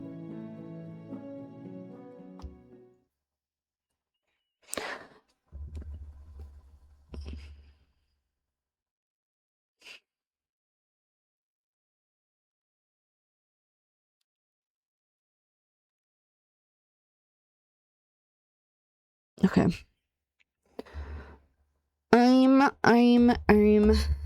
Okay. Weird. Alright. Of all people I've met, only one left me with more questions than answers. Vera knows more than he's letting on. I'm certain of it. Still lingering doubt looms heavy over my decision. Can I really trust someone who lies so readily? No, we're doing it, girl. Returning to the bar is slow work with a heavy crowd vying for drinks. When I find Veer, he's leaning against the counter, elbows propped on the edge, and the wine glass raised to his lips. I catch myself staring, and judging by the looks I see thrown his way. I'm not the only one, yet there's a clear ring around Veer no one else seems bold enough to cross. I didn't think you planned on sticking around. One ears perked up as the sound of my approach. A free drink's a free drink, even if it tastes like stale rat piss. Didn't you say you wouldn't be caught dead slumming in the shithole? Veer takes a delicate sip of his glass, but his tail thrashes below the bar. You've caught me red-handed.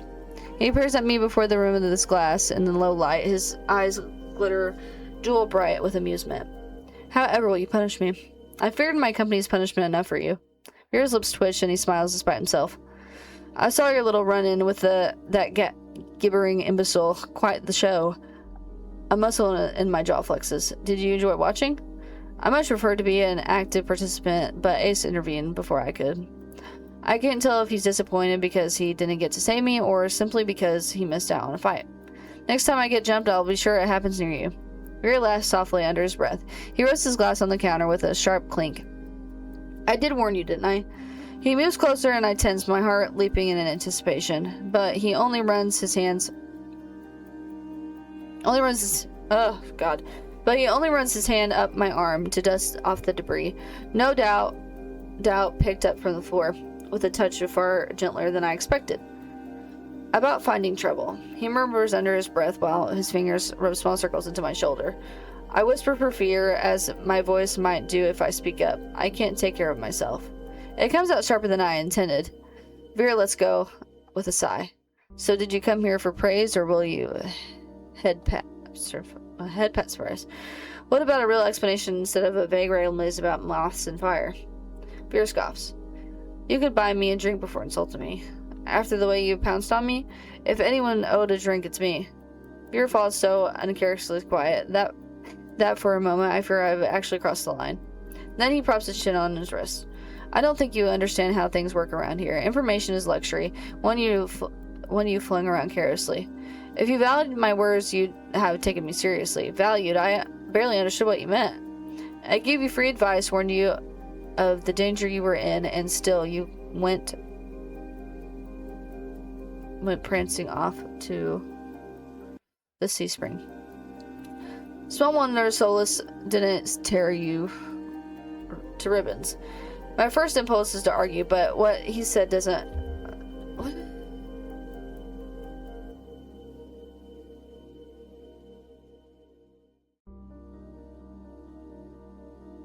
Is Twitch like fighting for its life right now?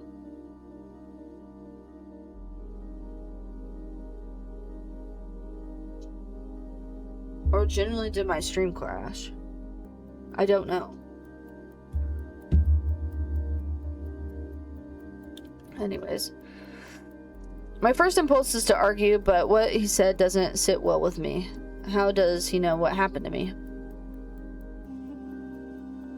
I know where how did he know I left him? Yeah. I have a very sensitive nose, remember? Right, how could I forget? Do you normally greet people by shoving your nose into their laps like an overeager dog? For a heartbeat, Veer's eyes grow wide and flat. Then he laughs under his breath. Only the ones I like. Veer trades his empty wine glass for a long abandoned tumbler sweating on the counter beside him. Soft lumps of ice bob in a... What? Soft lumps of ice bob in the watery dregs of whiskey. The truth is I despise most people. His eyes flicker over my shoulder, and then when Leander's bushless laughter erupts from the other side of the bar. What about me? He looks me over with an enticingly slow gaze. Finally, his lips work. You've piqued my curiosity. It's a start, or do I think until his eyes slide away and he turns back towards the bar. I've got no idea how I'm supposed to hold a conversation, much less get answers. I knew Veer wouldn't make it this easy for me, not when he clearly enjoys playing games. Are you going to tell me anything, or are you having too much fun? He lets out a short breath. This isn't a game to me. A lie. I'm close enough to catch the subtle bristling of his tail. If anyone's fooling around, it's you. People like us can't help but attract danger. You seek it out, and for what? Cheap thrills? I wasn't trying to get eaten by Solus. There's something I'm looking for. And you think Min can help you, Leander, or really willing to risk your life with those idiots? What life? You've got no idea what I've been going through, or forget it. I start to rise, but something flicks against my ankle. Veer's tail. It's a little more than a blush, but enough to give me pause. His eyes softer than before searched mine. They couldn't even begin to understand you, but I could. How do I know I can trust you? You don't, but I'm slightly less inclined to waste your time with empty flattery or insults than those two. Is that what you desire really worth risking your life for? If you knew the kind of life I've lived, you wouldn't be asking. Vera considers the condensation on Considers the condensation on this glass for a long moment before speaking again. Will you trust me?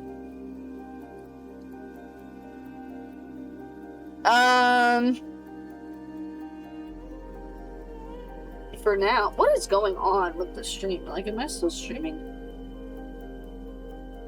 Yeah, I'm still streaming. I just can't read chat or nothing. I just can't. Like, why is all my stuff broken?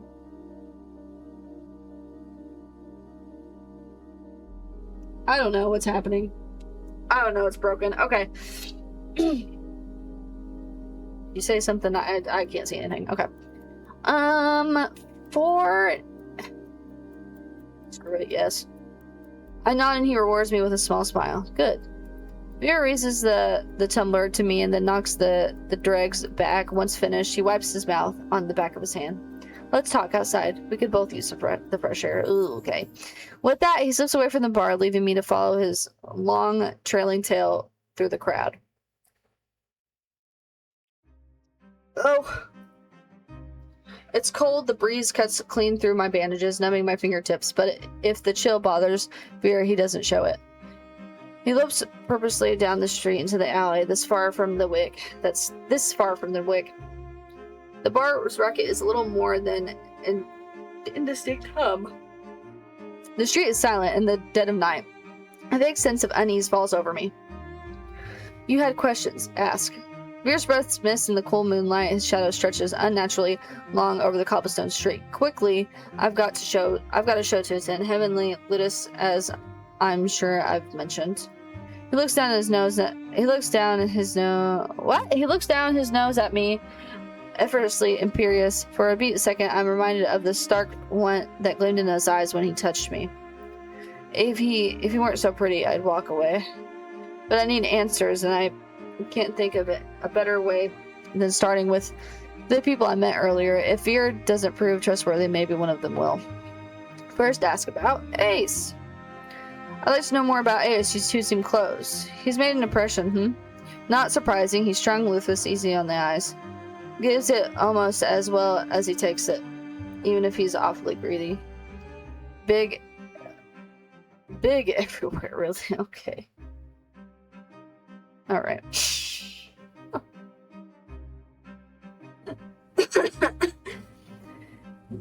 God, I'm losing my point. Bit simple, but you know what they say about still water.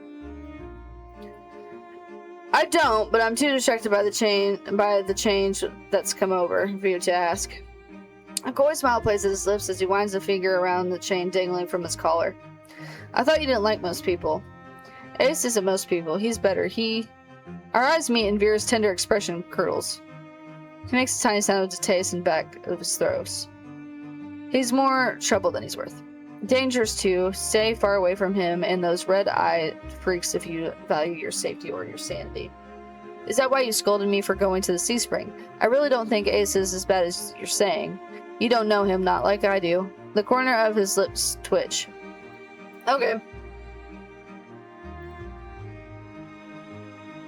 Whatever. I've got to admit, I was surprised to see that you and Min know each other. Are you friends? Oh yes, we laugh, go shopping, and have sleepovers. We braid each other's hair and kiss with a little tongue. I'm beginning to wonder if Vera's ever had friends. Let me guess, you don't like them. Can't stand them. The first time we met, they stabbed me. Slid cold hard steel between my ribs, nearly nicked my heart. It was exquisite. The knife, I mean, from sort of an antique. Min's done nothing but disappoint me ever since. So you're not close. Can you imagine me being friends with a crabby little killjoy? Impossible. Not unless they learn to tighten up, or lighten up. And I'm afraid not even a surgeon as practiced as Gurus can remove the stick-firming wedged up Min's per ass. Leander. What do you think about Leander? I don't. An unusual curt answer from Vera. I don't buy it. So you're not very fond of him. I wouldn't spit out Leander if he were on fire. Veer shudders. Oh no, he'd enjoy that far too much. To call Leander trash would be an insult to Manure.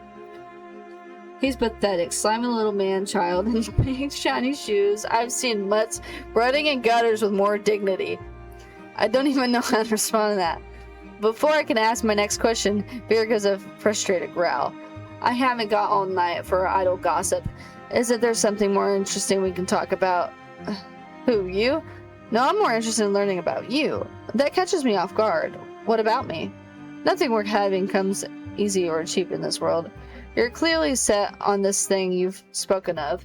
You're reason for being. Yet, you have considered what might happen should your struggles prove futile. If what you desire is beyond your grasp. I'll never stop looking at. I'll find what I'm looking for, no matter what it takes. I won't give up. I can't. Even if you lose everything, haven't you noticed? I really haven't got much left to lose. To cling tenaciously to Slim Hope, how fascinating. Now, where were we? Oh, yes, you had 2 questions left. 2? But you haven't explained anything. Then I suggest you make your last question count. So much for being helpful, but I suppose that's just how information works in exhausting city. Leander told me that this Cenobium imprisons people. Did he mean you? Leander's moneyful with a throbbing victim complex. He loves to see himself as a savior, but the only difference between his cronies and the Cenobium stooges are the uniforms. I'm at a loss for words. I don't know what surprises me more, the bluntness with which he speaks or the venom lacing his ordinarily silken voice. Okay, I can actually see everything now. Great. So weird. He's asking who when you should. My candle just burned out. I could smell it. You're asking who when you should be asking why. Says the asshole counting my questions. The look that he throws me is infatuated, is self-satisfied. Fine, why were you imprisoned? For the same reason this Cenobium would snatch you away. I'm something special. Veer bows his head, gathering his hair, and his hand lifting it from his shoulders to his bare neck to me. See this collar? He cranes his neck, inviting me to lean closer. It looks unremarkable, doesn't it? I'd assumed that Veer's collar was a personal touch on a closer glance. The thick, supple leather is molded to fit his neck snugly, but the large silver buckle seems easy enough to pry open. Well, I only got one option here. I guess I gotta touch it. I reach forward to touch the buckle. Oh god, Eve. Veer's hand lashes out. Long, slender fingers wrap around my wrist and flex exertingly just enough to pressure the hint of how easy he could snap my bones. Don't you know better than to touch without asking?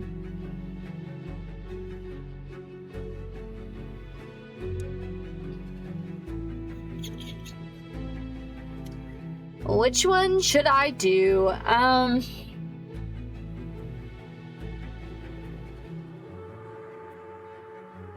Can I please?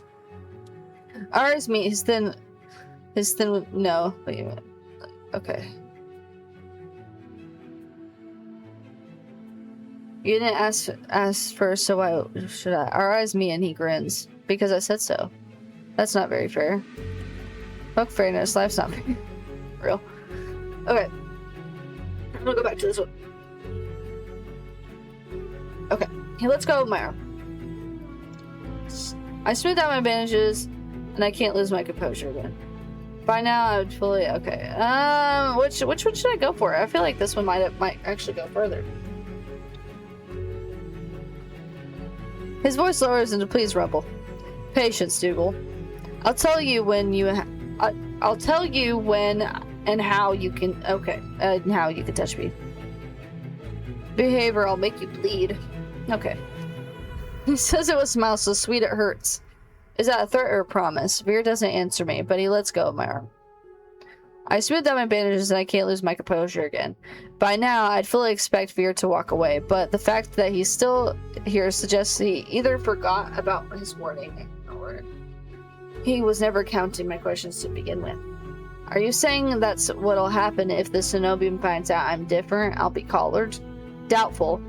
They keep me around because I'm the best at what I do. And what exactly are you best at? Killing?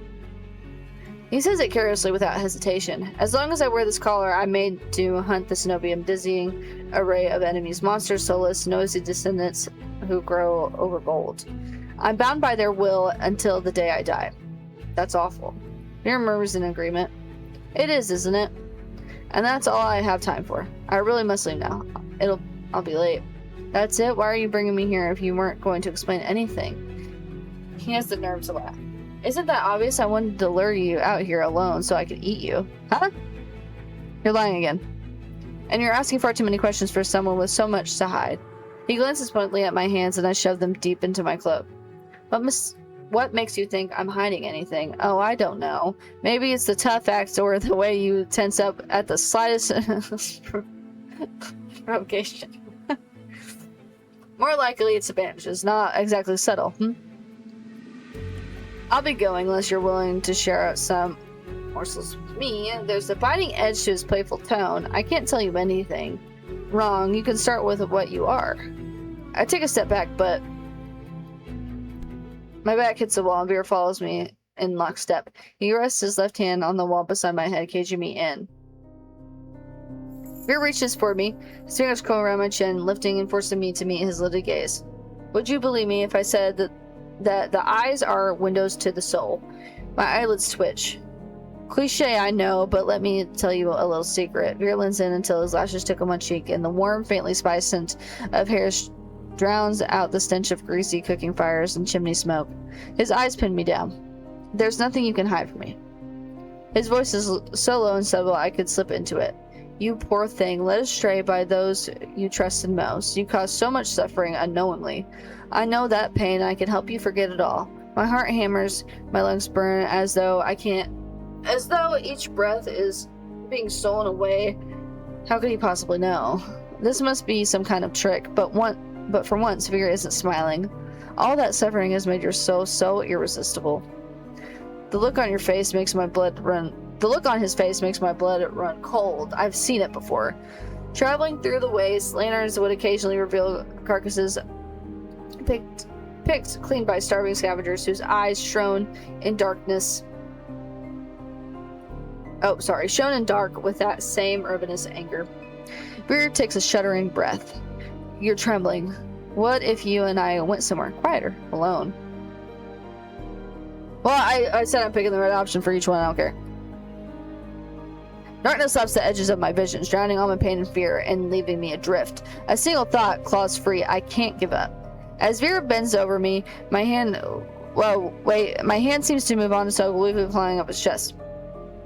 It will all be over soon, even though the gauze, his skin feels white hot, an anchor for my rapidly dissolving mind. My fingers close around the chain dangling from the collar, and I yank, little more than a gentle tug, but Veer's breath hitches.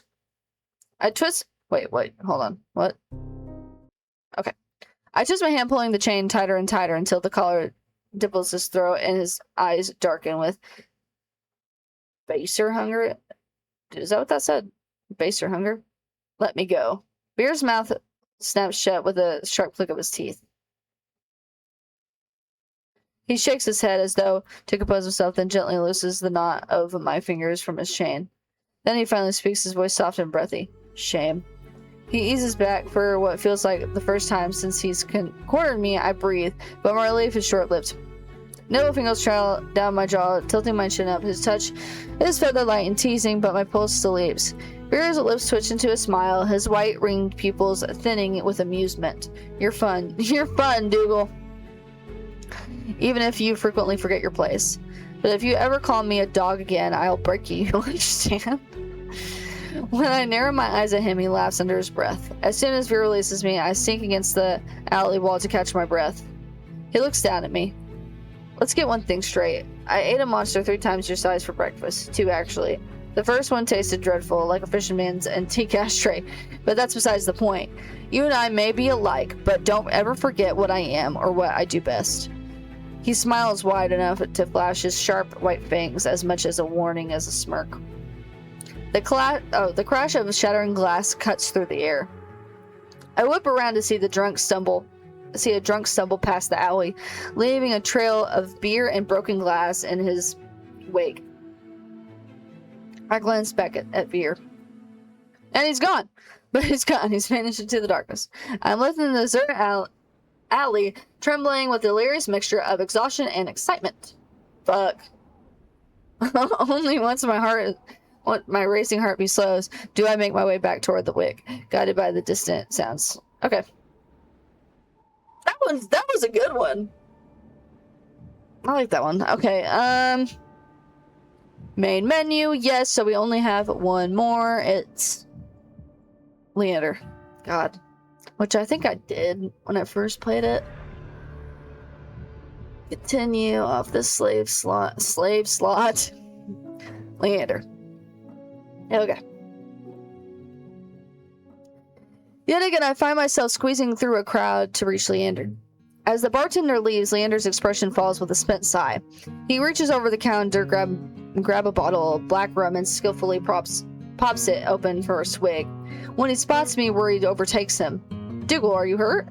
Leander's in front of me in a flash, eyes searching for injuries. I can't help but let out a small laugh. Don't worry, I've dealt with worse. That's a relief to hear, sort of. You know what they say, it's not a party without mayhem and violence. Is that what they say? He offers me the rum and I politely decline. I'd rather not get into more trouble if I can help it. Instead, I plop down on the bar stool, doing my best to ignore its stickiness from who knows what. Yeah. He sits beside me, resting arm on the counter's edge behind. What? Oh my god! He sits behind me. No. Golly. Damn. He sits beside me, resting his arm on the counter's edge behind us. Lord. With how close our stools are, I feel encircled by his body. 2 days and you've already met everyone worth knowing. How are you finding Iridia so far? It's not what I expected, supposedly Iridia a sanctuary, but I've already been threatened, robbed, and almost killed several times. It's a wonder you're still standing. I give him a wry smile. I'm nothing if not resilient, like a cockroach. I'm eroded with a warm laugh that draws the eyes of nearby adders. You're definitely not a roach. Unfortunately, I couldn't say the same for some others here. He glances towards the bar's back exit where Ace had dragged the low life outside. There's a brief glimmer of amusement on his face before his attention is back at me. I'll keep a better eye on you. You deserve to enjoy everything that Iridia has to offer. I'd like that. You would? Then how would you feel about being on a... What? That? Okay. Right. Then how would you feel about being on a leash? Okay. I assume he's joking. But when I meet his gaze and to see birds in the green eyes, that makes me wonder. As if he's sensing my doubt, Leander gives me a quick wink. Just kidding. Veer's the only one on a leash here. Leander sips his rum and watches the crowd. Everyone seems invigorated by the free drinks on his tab. Have you at least gotten to try some Iridian cuisine? I had these fried dough sticks from a vendor near Kira's visit clinic. As soon as I began describing my meal, Leander nods with recognition. The long lads from Winds, you have to try them with their porridge. There's another stall a few blocks away that specializes in rosewater rice pudding. I can take you there sometime. That sounds delicious and expensive, though I know Leander would insist on paying. I despise the thought of relying on handouts. Or I can take you there once I earn some money. I still owe you for the inn room. You don't owe me anything, Dougal. Giving you a place to sleep isn't generosity, it's human decency. If there's anything I could do to help you keep you safe, I'll do it in a heartbeat. Everything he says feels alien to me. The concept of human decency has long felt obsolete in this world, let alone someone actually caring for my safety.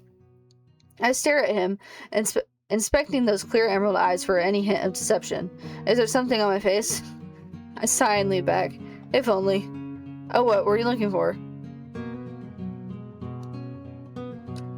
Deception, condescension, disdain. Take your pick. I hear his full full laugh again, with rich velvet to my ears. You're really something, though. I can't blame you for being paranoid. Well, did you find anything? Did you find it yet? I'm still looking. I'm always game for a staring contest. He sets the rum back on the counter with a clink. The next thing I know, Leander carefully takes one of my hands in his. The leather is rough, but his warmth seeps through it. I can't change whatever happened in your past. Believe me, I would try if I could. But you're here now, and I'll do my best to help you. I'm grateful you're even giving me a chance at all. My gaze drops to his hand wrapped up in... Wait, okay, hold on. My hand... Oh, God. My gaze drops to my hand wrapped up in his larger one. I remember how he felt yesterday. His smooth skin was electric to the touch. If you've seen what I've done, you'd feel differently. He lifts my chin with the crook of his finger, forcing our eyes to lock once more. You're not dangerous, Dougal. Trust me on that. My heart skips. I feel trapped in the softness of his expression and the lightness of his touch. His eyes are captivating like cut jewels peeking through long lashes. I don't get to admire them for long. Leander knows some adder's watching us. He loudly clears his throat and pulls away. Well, maybe a little dangerous, considering I forget my manners when I'm with you. You sure have a way of capturing my attention. My face flushes, and I also clear my throat and rack my brain for a response. Choosing language. I feel the same way. It's why I wanted to talk to you again. Oh, okay, so it's saying gotcha. Okay. Leander's face softens. I wanted to talk to you, too. I've been wondering, is it okay if that you're wait. Pause. I've been wondering, is it okay that you're spending time with me? Do you have work to do with the Adderstone or anything? I don't know how his group functions, but he sure likes to spend time at the Wet Wick. Don't worry, there's plenty of work to do, but not tonight. Some days are slower than others. You came at the right time. I smile, comforted by the idea of having good luck for once in my life. Sorry I crashed your little party. Oh, I had no idea you all knew each other. I had no idea you knew all of them. How did you manage to meet everyone so quickly? I honestly don't know. It's been a whirlwind. I'm a little jealous. Part of me wants to keep you all to myself. For your own safety, of course. Everyone might seem nice, but half of them are monsters and the other half have their own faults. You sound like you know them really well. I do, probably more than some of them realize. Are you curious about anyone? I'm happy to tell you what you need to know. Okay. Min is interesting, not very forthcoming though. I get the feeling they could use a friend. You want to befriend them? Maybe. Don't say yes. Couldn't hurt to try, right? Unfortunately, they prefer to be alone. What makes you say that? I've known them since they've arrived in Iridia. We work well together, but they've turned down every attempt I've made at friendship. Sometimes even paying men for work can be a struggle. Is men part of the Adderstone? No. No contract only. Though they take jobs more often than some of the Adderstones do. I don't take it personally. I suggest you don't waste your energy on someone who won't respect your time. Valid. Kira seems like a good person, although it's hard to believe anyone's a good person these days. What does your gut tell you? He's kind of a little suspicious, but I think he's good. He's just probably dealing with some dirty things on the side, low-key. I think he means well. It's rare to find someone like that. It's hard to tell. He's definitely keeping some secrets up his sleeve. Yep. Everyone has secrets, don't they? Not everyone. Well, do you think he might be able to cure my curse? Leander starts to speak, then pauses. Curse is only a doctor. Your situation is more complex and of the magical variety. Besides, getting his attention requires a miracle all on its own, even on good days. The queue for his clinic rounds the block 3 times over. Ace. So you're friends with Ace? You could say that. We've known each other for a long time. Define long time. 6 years, give or take. Oh my god. He tells me I'm the first decent human he's met after coming from the Shroud. Could just be flattery though. Flattery from Ace, I feel like we're talking about different people. Really, what do you think of him?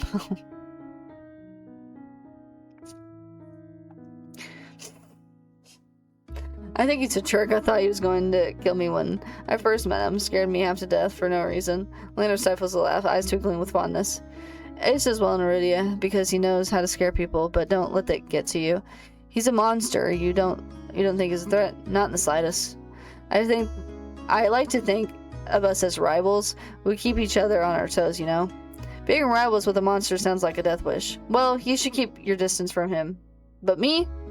You'd be surprised how much I can handle. Okay. What do you think of here? Leander shakes his head slowly, his expression grave. He's a living example of Cenobian's cruelty. Most days they keep him on a short leash. I'm surprised you met him. I didn't even know Cenobium had prisoners. I feel bad for him.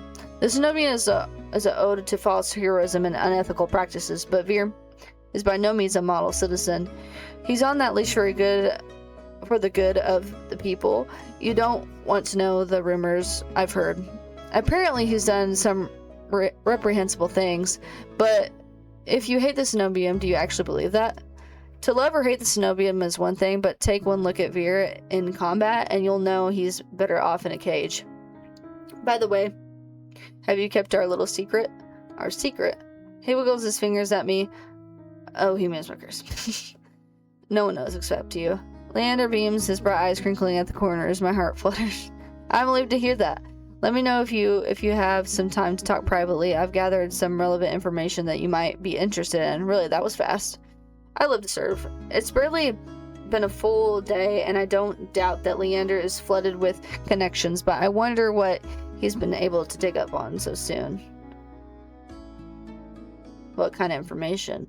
I'll share everything, but not here. There are too many prying ears. If you're not busy, we could go upstairs. It's hard for me to hide my eagerness, or maybe it's desperation at any new knowledge about my curse. My response comes out swiftly.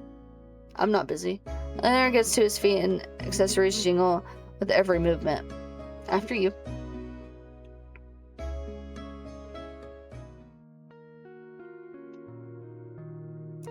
Hey, so I don't think this happened when I played the demo the first time.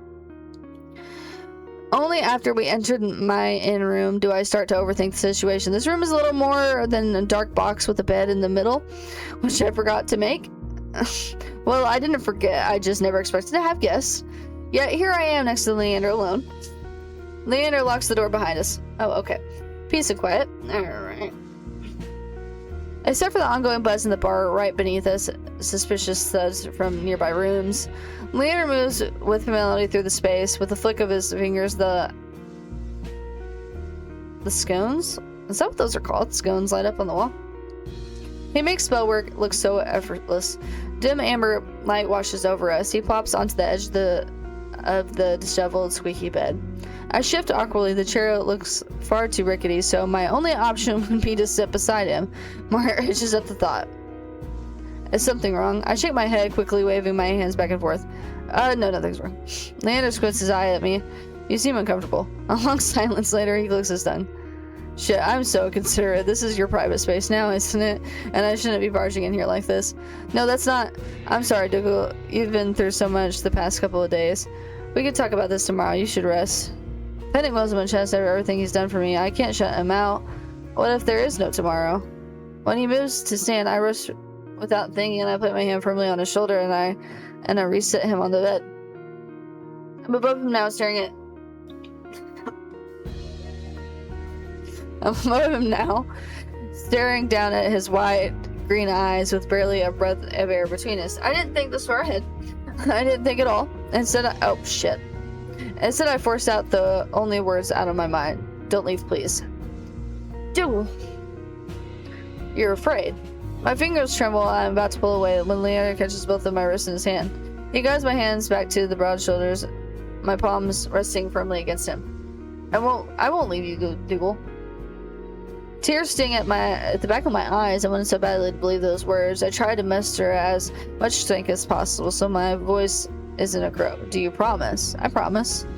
What if I'm paranoid about you being nice to me? Then I'll keep being nice until you get used to it. I won't leave you and you won't leave me. His thumbs draw circles on the inside of my wrist, grounding me. You have something I've never seen before. Your curse is strong, yet you're stronger. The way you're able to contain it, it's fascinating, and I will It's a little embarrassing. His voice lowers to a whisper. But I haven't been able to stop thinking about you. I stare at him blankly, my brain refusing to process his words. What did you say? What who said that? Nothing, I mean no one. Just forget I said anything. I mean, I didn't say anything. Am I dreaming? This feels like a dream. The air is dizzyingly hot, and I'm trying to keep up with what's happening, but Leander continues anyways.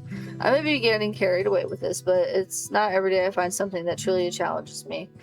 But I'll do everything on your terms, at your own pace. Anything you want, Dougal. My chest feels like it's about to burst. This man is going to be the death of me.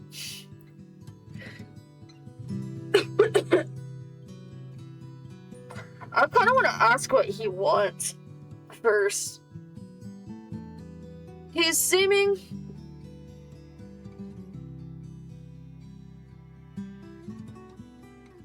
What?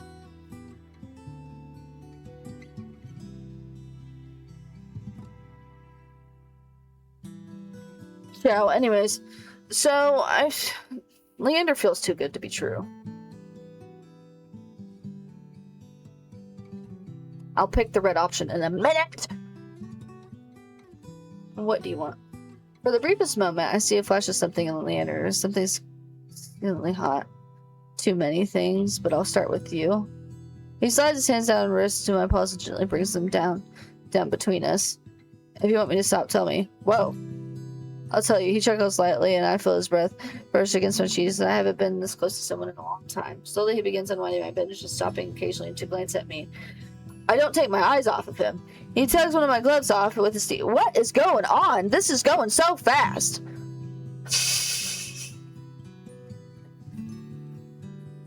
How is there going to be 5 chapters of this? Okay, he tugs one of his gloves down with his teeth. The muscles in his forearm tighten when he flexes his freed fingers. I want you to know that whatever you need a taste of normalcy, I'll always be here for you. Our eyes meet. Leander offers his hand again. A lump forms in my throat. I reach out, allowing the tips of my fingers to glide along the lines of his palm. He shudders with a nervous laugh that tickles. I twine our fingers together and give an experimental squeeze. Nice, isn't it? Yeah. I've done this once already, but it still makes me lightheaded. I'm not sure I'll ever get used to this. And yet I want to, oh, Jesus Christ, okay. And yet I want to be even closer. We're already here, alone in this dark room on the edge of the bed.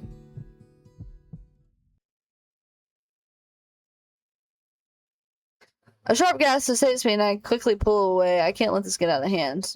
Are you alright? I can barely hear him over my thundering heartbeat. I nod clumsily, wrapping my hands around my bandages.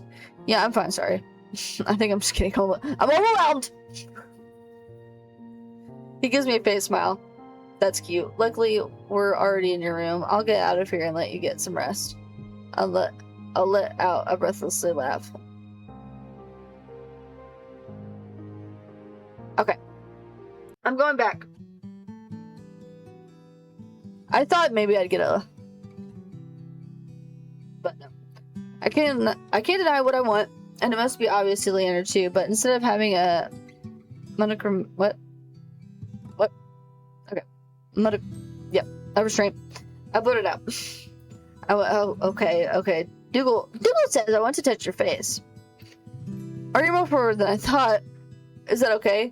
He slides his hands from my wrist to my palms and gently brings them down between us. It's better than okay. My lips quirked into a relieved smile. Hurry up then. Your wish is my command.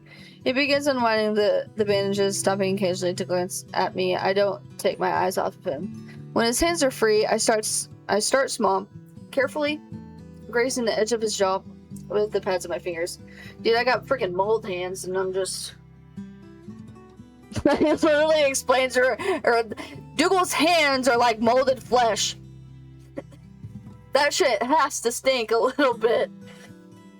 I feel it clench beneath my touch as Leander's trying his best to hold still. Emboldened, I cup his cheeks, letting the warmth spread beneath my fingertips. Well, are you enjoying yourself? The question is, can you smell rotting flesh right now? My thumb moves over the ridge of a scar on his cheek, and he shudders. his earring jingling against my knuckles. That tickles. Yes, I'm enjoying myself. Maybe too much. It's like my body moves on its own, spurred by desire, nothing else. I swipe my thumb down, brushing lightly over Leander. Oh, okay. Okay. Dougal damage. Something flashes in his eyes, something really hot. He lowers his voice to a husky whisper. What else do you want? Okay. Hey. This is the demo. This is the demo. Why is he even asking? He knows the answer. I've never touched someone like this before, and even though it makes my head spin, it's not enough. I want more. I want more too. Thoughts scatter. We're already here alone in this dark room on the edge of the bed. I could easily push him down to the edge of the seat and get on. Oh, okay. Dougal going for it. A sharp gas escapes me as I quickly pull away. Okay, and then we kind of go through the same thing. And then, yeah. I'm getting overwhelmed. Okay. Yeah, no, I mean, those were both good choices. I don't know why that one was like the red choice. Good night, Dougal. Good night. Long after he departs, I still feel the warmth of his skin on mine. I'm burning through the bandages. I'm going to have a hard time sleeping tonight. A feeling nags in the back of my drowsy mind. I'm forgetting something really important. Wait, didn't Leanne have to say information for? Oh, girl, we completely forgot about the whole Dougal. Okay, I want to read these real quick. Veers serves as a warning of dangers posed by the Cenobium. As cunning as he is curious, Veer finds you fascinating and insists that he can help. But trusting him means entrusting your life to a collared beast with a lethal reputation. Can Veer protect you, or are his hunting words a trap waiting to snap shut? Great question. Honestly, the best option. Honestly, the best option is Leander, okay? Leander offers you something that should be impossible. A taste of normalcy free of your curse. As the first person to withstand your touch, he could change your life, but some things are simply are too good to be true. Yeah, exactly. That's what I said. Leander promises to unravel your curse, but at what cost? Yeah, that's a thing with him. An intimidating yet laid back outsider Ace presides over a sea spring with unnerving powers. He offers you a miracle, but the price means submitting yourself to horrifying presence as the heart of the spring. Will your gaze into the abyss for answers, even if the risk of losing yourself? Ooh. From all appearances, Curtis is a principal doctor of extraordinary skill, but you know little about the man beneath a professional mask. Curtis keeps even his friends at a cool distance. If you uncover his deepest secrets, you will likely find a demon. Will you like secrets? Will you like what you find? There we go. Okay. Despite their cold nature, formality with violence, men is just as desperate as you to get into the Cenobium. You may be able to help each other, but they're keeping as many secrets as you. They claim they're dangerous, but could they be your only chance at getting into the Cenobium? Well, okay, so we have Nanami, we have Toji, we have Gojo. These are a little mix of Gojo. I don't know what Min is. When the whole game comes out, I'm going. Well, I mean, when I play Chapter 2 tomorrow, I'm gonna choose obviously each one of them. I'm gonna play their Chapter 1, but the order I'm going in, the suspenseful music. It's in between Ace and Leander easily. Those are going to be the first two. Loki, and then third, Veer, fourth, Curtis, last Min. Just not a big fan of Min, and Curtis. I kind of want to find out his secrets, but I don't know. It's just not even really that important to me. Not that, dude. I expected to play the Chapter 1 tonight, and I literally just didn't even do that at all because I completely forgot at all what happened in the demo. So yeah, that's a tomorrow thing we're doing.